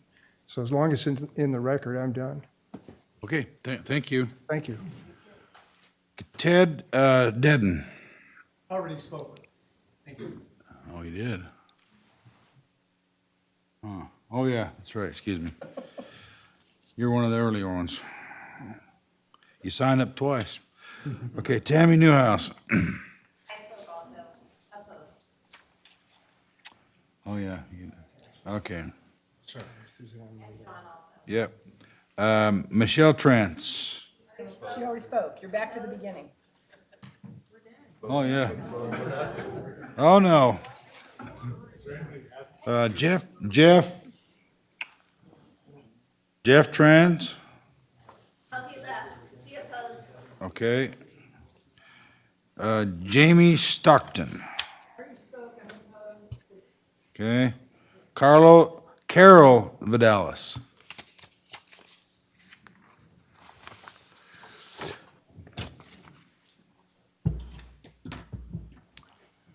I'm Carol Vidalis, 10963 West Oleana. I have a PowerPoint, if you can get it up. And skip through to the third slide.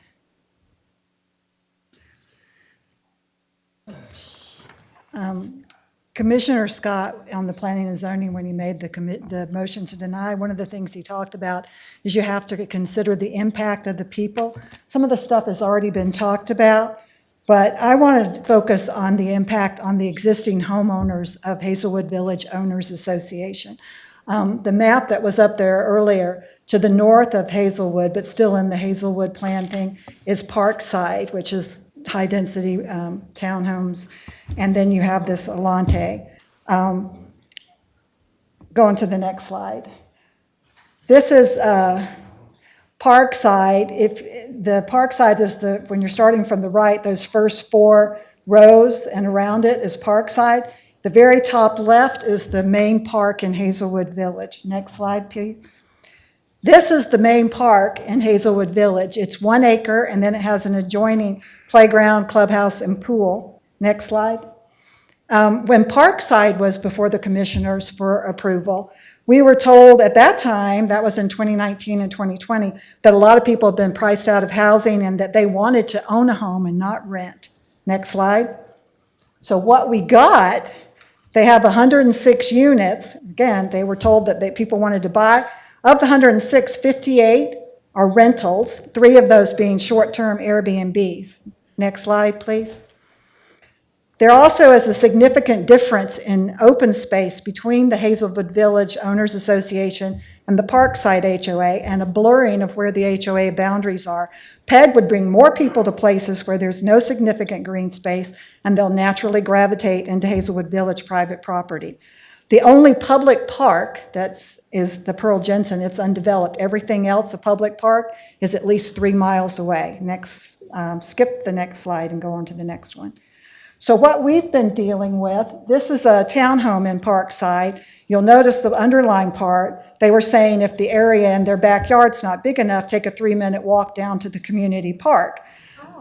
But that community park is in Hazelwood Village, and they don't pay to support that park. The owner of that property was sent a cease and desist letter. His name was Carl Baker, which happens to also be the name of a director of sales and marketing for Tricidia. Next slide, please. This was a resale in Parkside. You'll notice the underline. They were advertising the Hazelwood Village amenities as theirs. So there's a lot of confusion. The next slide. The next slide is an Airbnb that's currently running as an Airbnb, but also for sale. This is a listing from January where they're saying they have park areas, including a children's playground. There's no children's playground. Thank you. There's just not enough green space in any of these developments. All right, thank you.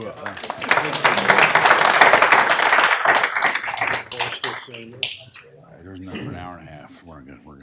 Okay, I announced that we would be tabling this at 11 o'clock because I appreciate your patience. You've been here a long time to wait to get to speak, but we can table this till during the day. I know most of you are senior citizens like me, and can you come during the day? Let's vote. Discrimination. Vote. How many people still want to speak? Vote. No. As a show of hands, how many people still want to testify if we come back another day? No. We'll stay all night. Well, We gotta stay. I'm not gonna make a decision. what's that? How many more people? Vote, it's already been said. Oh, I know. Well, I understand that, but hey, we been working all day long, plus all night, and I get it, and we appreciate your patience, but I think it's. Vote. Show hands. Show opposed. Yeah. Mr. Chairman? Yes? We also had some additional information that was presented that we haven't had a chance to review. Right. There's some additional information that's been presented that we need to review that, because that wouldn't be fair if we don't review that information. So,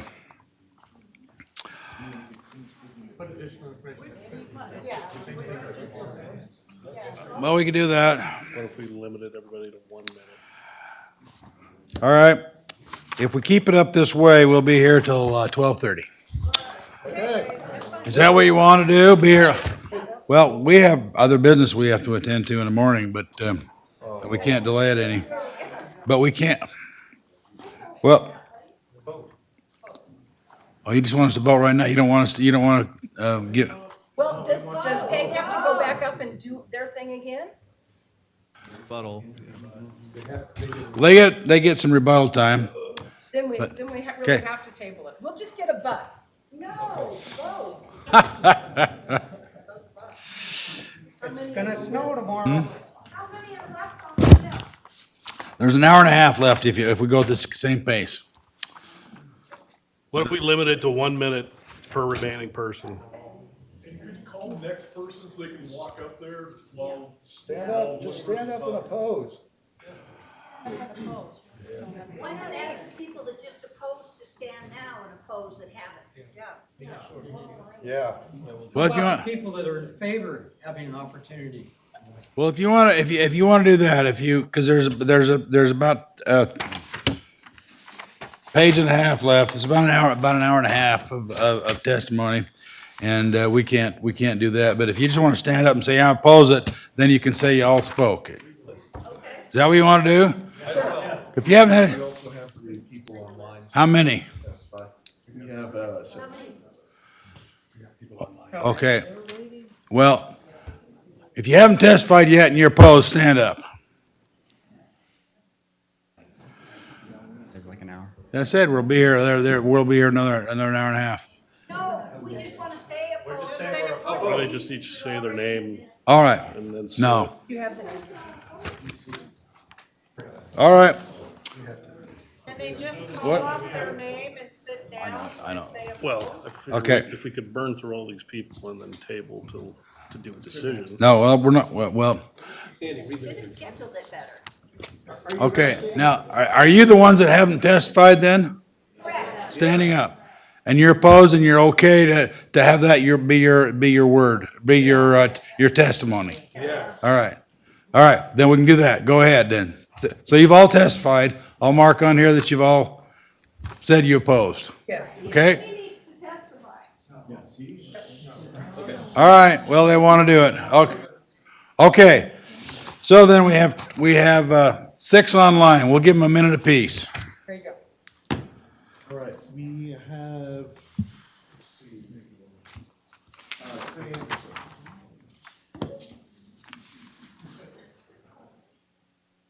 Clay Anderson, you online? Clay? Should be- A minute, I'll take it. Are you there, Clay? You got a minute. Okay, great. Clay Anderson, I live at 6840 South Rosings Place, just a couple miles west.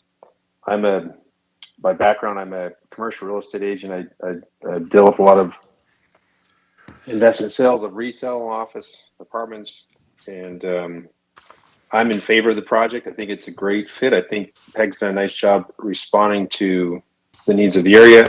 I frankly think that there's too much commercial that they've agreed to accommodate. I don't know that it works well in the area. It's too tucked in. People need frontage on roads with signage to succeed. I like how they've designed things. I think it's a good fit for the neighborhood. Okay, thank you. Next. Yep.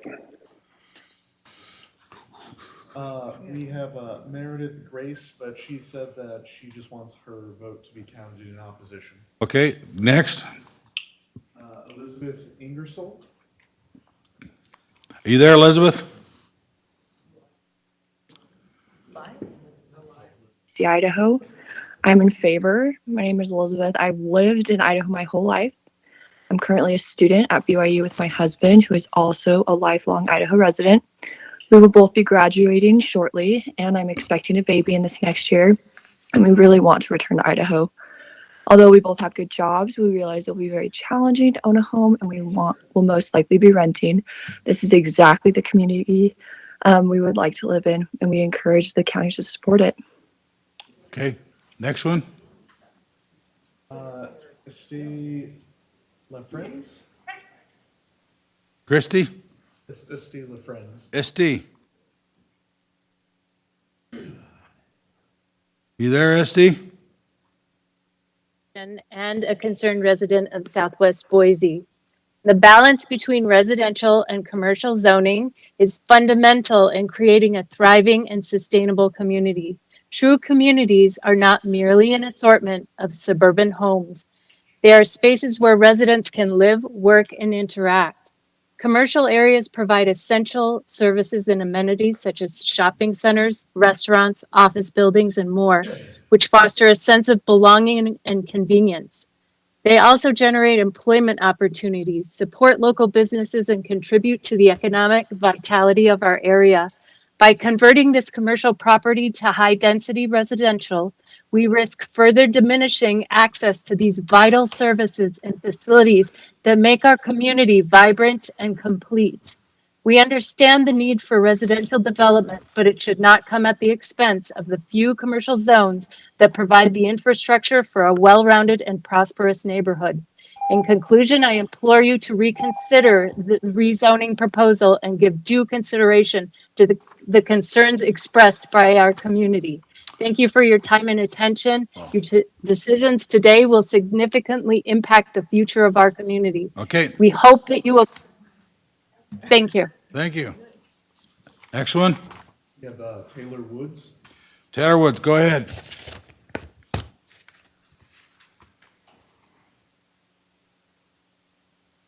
How's my sound?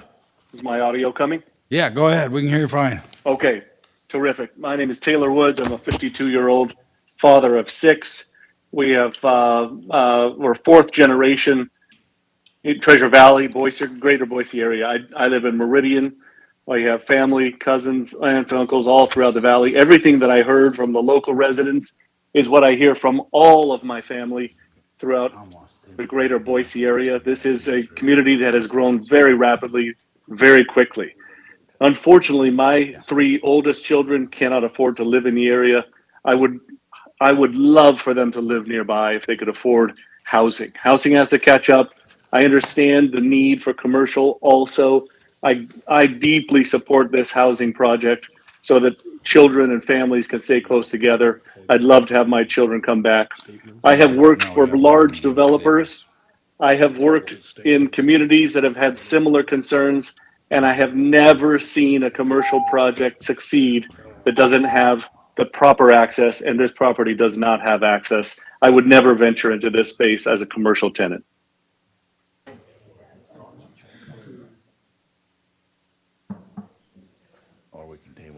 Anyone else online? Yes, the Okay, last one is Mark Fenton. Okay, Mark?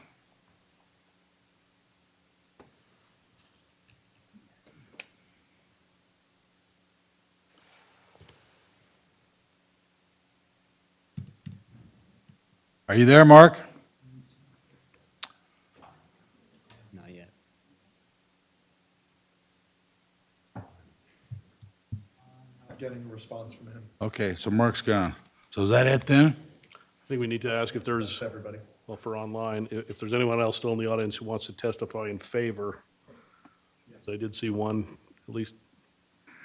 How many still want to testify in favor? 2? 3? All right, come on up. Four. We'll take those testimonies, and then we're going to hear a rebuttal from Mr. Pegg. Thank you for your time this evening. I am part of the consultant team. However, I am an Ada County resident. I'm a taxpayer. I'm a property owner. I own several commercial properties and some residential properties. So I'd appreciate your time this evening, and I appreciate you listening. My name is Bonnie Layton. I live at 5561 East Hoot Owl Drive. As I mentioned, I'm not only a resident, but I own commercial properties and I own residential properties here. I've raised my daughters here. One is at the University of Idaho, one is a senior at Timberline High School, and is set to go to the U of I this fall as well. 25 years ago, I graduated from the U of I. At that time, I was not able to find employment here and had to leave the state. In 2005, I was lucky enough to be able to move back to Idaho to join a family farm. At that time, homes were relatively affordable and plentiful, but good-paying jobs were still difficult to find. Fast forward to today. The picture is quite different. I believe our state and local leaders like yourselves have done a great job at creating business-friendly environment while maintaining a balanced budget, cutting unnecessary red tape and regulations, while valuing personal property rights Is it possible to read this? We've had several hours of no testimony. There's very few positive testimony. I mean, Well, can you give it to Brent, and we can put it in the record? okay, I appreciate that. Yeah. Yeah. I'm in favor of this project. I think it's vital for our community and for our young folks that are going to be making their way in life, as you just heard from somebody else. I'd love to have my daughters be able to live here and afford a home of their own at some point. Yeah, you can send your information to Brent, and he can put it in the record. Okay, I appreciate that. Thank you, sir. Okay, who do we have next? What's that? All right. Hello. Hello. Tucker Johnson. A minute is inadequate, Mr. Chairman, relative to the weight of the matter and the lateness of the hour and the snarkiness of as people get tired. I'd be glad to stand for questions. I certainly have a long history and could offer a lot of insight relative to the history of the design, the property, why it was zoned C2 in the first place, which would be pertinent to your decision. For example, my father was a judge, decided years ago that it was a difficult position to be in your shoes as a quasi-judicial body and have to deal with challenging issues or individuals. Fast forward, developed many, many community areas, including working with Boise City to bring the sewer to this area over multiple miles to this area. And the original vision of Hazelwood Village and the other two corners, my parents actually bought the dilapidated D'Alessandro's, which is now turned into a Paul's, and then it turned into Albertson's, which is trying to encourage development and to encourage activity at this location on several premises, many of which sadly did not continue to be true. That one, Boise would continue to provide sewer to the greater area and fill in the area. Two, that density therefore would expand and hit critical masses that would justify the metrics required for economic engines to invest in areas, in addition to just residents buying a home. All important. They feed on each other, of course. It was a dream, perhaps, that 5 Mile could eventually maybe go south further, because this intersection and its services are actually kind of misplaced. They should be on a major road that goes north-south and will cross New York Canal. 5 Mile to this day still is not planned to cross 5 Mile. Cloverdale Road crosses further south for miles and miles. 5 Mile, Maple Grove is destined to extend to the south. Cole Road has capacity to go to the south, and so on and so forth. All those critical locations where you need traffic counts to even create something like somebody mentioned, a 5 Mile and Ustick. Those roads extend in multiple directions and therefore can capture multiple densities and traffic patterns and eyeballs from multiple homes in all directions, as opposed to in this circle, as you've seen in the graphics, it's only one-sided. You go to the south and it's heavily desert. If I were to submit an application, in fact, I was asked to offer my suggestions 2 years ago, this would be the application, because having studied the property for years, studying the metrics of what's important to all the boxes relative to commercial and residential, you're looking for concentric circles that overlap and find a sweet spot where the issues and the interests can coexist successfully. There's literally not enough, as much as the passionate people, I know many of them, great people, that live in the quadrant, the southwest quadrant of this intersection, that would like to walk to more services. I don't bemoan that at all. The greater area is not as represented. There's obviously well organized here, but the problem is desire for services doesn't actually always equal enough demand, sadly. There needs to be more and more people for that kind of demand. When Boise abruptly canceled or put the sewer moratorium in place, they truly did the whole southwest area a grand disservice. And I'm in constant contact with Public Works and have worked with them for years, including extending sewer that eventually was supposed to go south of Columbia and even into the 10-mile drainage. And I have not heard rumblings from them in my recent conversations. I'd hoped that they would lift the moratorium because, for example, Doug Miller owns the property directly north of us. In our original vision, when this was Zone C2, we were going to pick up that property because it's critical for this. The idea was to combine this property with his 4 or 5 acres. It was Mr. Greenwell at the time. And so you'd have a viable access, visibility, traffic counts and all that fronting onto Lake Hazel Road. 5 Mile being only a dream that would cross New York Canal and extend. The moratorium came in place, and that property was already approved for a different development without access. I can stand for questions. Thank you for your patience. I have many notes. Is there any questions from the commissioners? Just go ahead. Go ahead. Just any written comments you can put into the record too. Scribbles, but. Yeah, if you want to put them in the record. Okay, thank you. I'll give them to Brent as I maybe clean them up a little bit before I leave. Well, you'll need to do it before we close the public hearing. If Understood. you want to do that, that'll be fine. Okay. Go another one? Anybody else? One more? Okay. Oh, 2 more. Go ahead.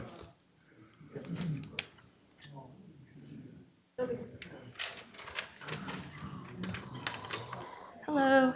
I'm Liliana Mendez. I live at 11024 West Lavon Lane. I live at Alante at Lake Hazel. That's ran by Peg. I've lived there for about a year now. Peg's a great company. They fix all what we have to get fixed. My neighbors are great in the area as well, in Alante at Lake Hazel, not Hazelwood Village so much. As someone who grew up in Idaho, I was born and raised here. Rentals are needed. Housing is needed for us. Some of us can't afford to purchase a home like others can. And then there's lots of retail and restaurants nearby. I mean, they're driving distance. They're about 2 miles to 3 miles away. Roads are closed right now, and so it's taking a little bit longer, but roads will open soon and you guys can get through. And then, yeah, so I'm for it. So thank you for your time. All right. Go ahead.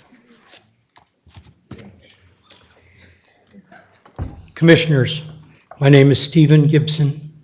I live at 1095 Mountain Ridge Road, Provo, Utah. Yes, Utah. And I'm an out-of-state developer. Why am I? Because in 2010, I came and Hazelwood Village was in a big problem. I'm an out-of-state developer, and I helped Tucker save that community from being bankrupt. And I like these people. They don't think I like them, but I like them. And if I was an employer and wanted to get people organized, I'm very impressed with Carlos. But I wish I had more time to talk. I don't. But I would say this, that there is no better developer than Tucker Johnson. And I liked Peg before I ever received an offer from Peg. This is the only offer that I've ever been given. Peg is not holding other people from making this offer. I have controlled this property since 2012. I have never been approached. If you table this issue, which I wish you would, I would challenge these neighbors to go out and find some more people to make offers.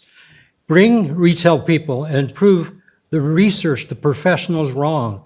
They speak because they have these are honest people. Peg is a great company and they will do good things. So I would challenge them to bring offers, challenge them to bring offers from small business people.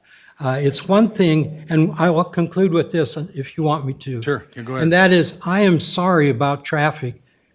Boise is a wonderful place, and many of these people have come here because they like Boise, and they are not going to stop the growth. They really aren't. And there is going to still be traffic problems. And these are Peg is a professional company that has really looked at it and decided this is the best use of that property, and I agree. I am very much in favor. Thank you. Thank you. Okay, we have the applicant is entitled to a rebuttal. Go ahead. How much time does he get? Okay, all right. Thank you. I'll try and be brief. Okay. Through all the comments, I believe there were 2 comments that were unique to this meeting that had not been brought up before and either addressed in the comments we had made, the materials we submitted, or staff's report. The first one was that the list of experts that I brought were my buddies. Several of them on the list I do not know, I have never met. I reached out to them specifically because they were the exact people that the neighbors claimed they said they wanted to evaluate the site. That includes the developer of Trader Joe's, who I cold called and reached out to him. It also includes the developer of the Village at Meridian. They are there because the residents asked for their opinion to be there. I would also point out there's one group of people who has not come in opposition to this application. We have not seen a business owner or a builder or a shop owner who says, please do not rezone this because I want to put my shop there.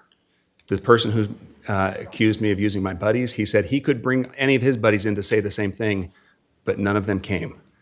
The second thing that was brought up was combining the lots with Doug Miller. That is something that we did evaluate, and the sewer issue with Doug's piece of land prohibits us from doing that. We looked at replatting. There's a reason why we looked at doing a 99-year lease for the dog park instead of buying it, because we cannot purchase anything. We cannot combine those lots. When we talked to Boise staff about the possibility of doing that, they said there were 3 potential outcomes. After a long legal battle, it could be approved. After a long legal battle, it could not be approved. Or after a long legal battle, they'd take away the sewer rights that we had, so we opted not for that. We did secure a cross-access agreement, which I think is pretty remarkable. The other thing that I think is important to point out is just the conflict of some of the comments. In particular, there's a lot of concern about the traffic generated by the site and also a desire for it to remain 100% commercial. Our traffic study that we had performed stated clearly that commercial only on that would increase traffic counts, not just overall, but during peak AM and PM by multiples, 3 and 4 times as much as what our project is recommending. And then I just want to state, if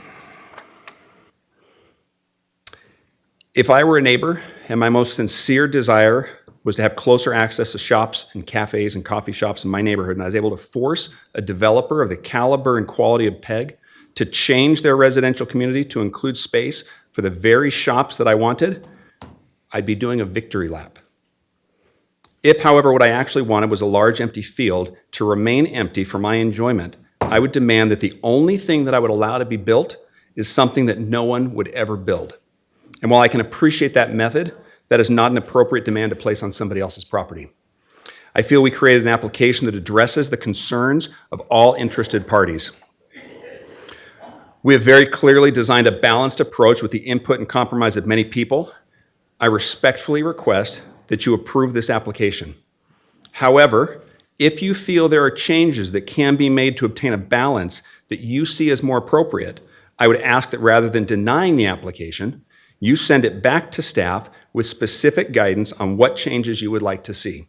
That would allow your feedback to be heard and save all parties significant time and resources. If you feel a rezone needs to be denied and could never be approved, I will obviously be disappointed, especially because you did not give that feedback a year ago. Thank you. And I'm open to any questions. Any questions? Okay, thank you. Thank you.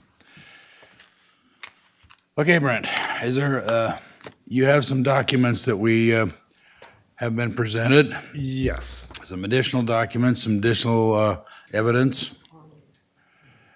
So I'll go through the list. So exhibit number 89 will be my staff's presentation. Exhibit 90 will be the applicant's presentation. Exhibit number 91 will be Carlos Vidalis's presentation.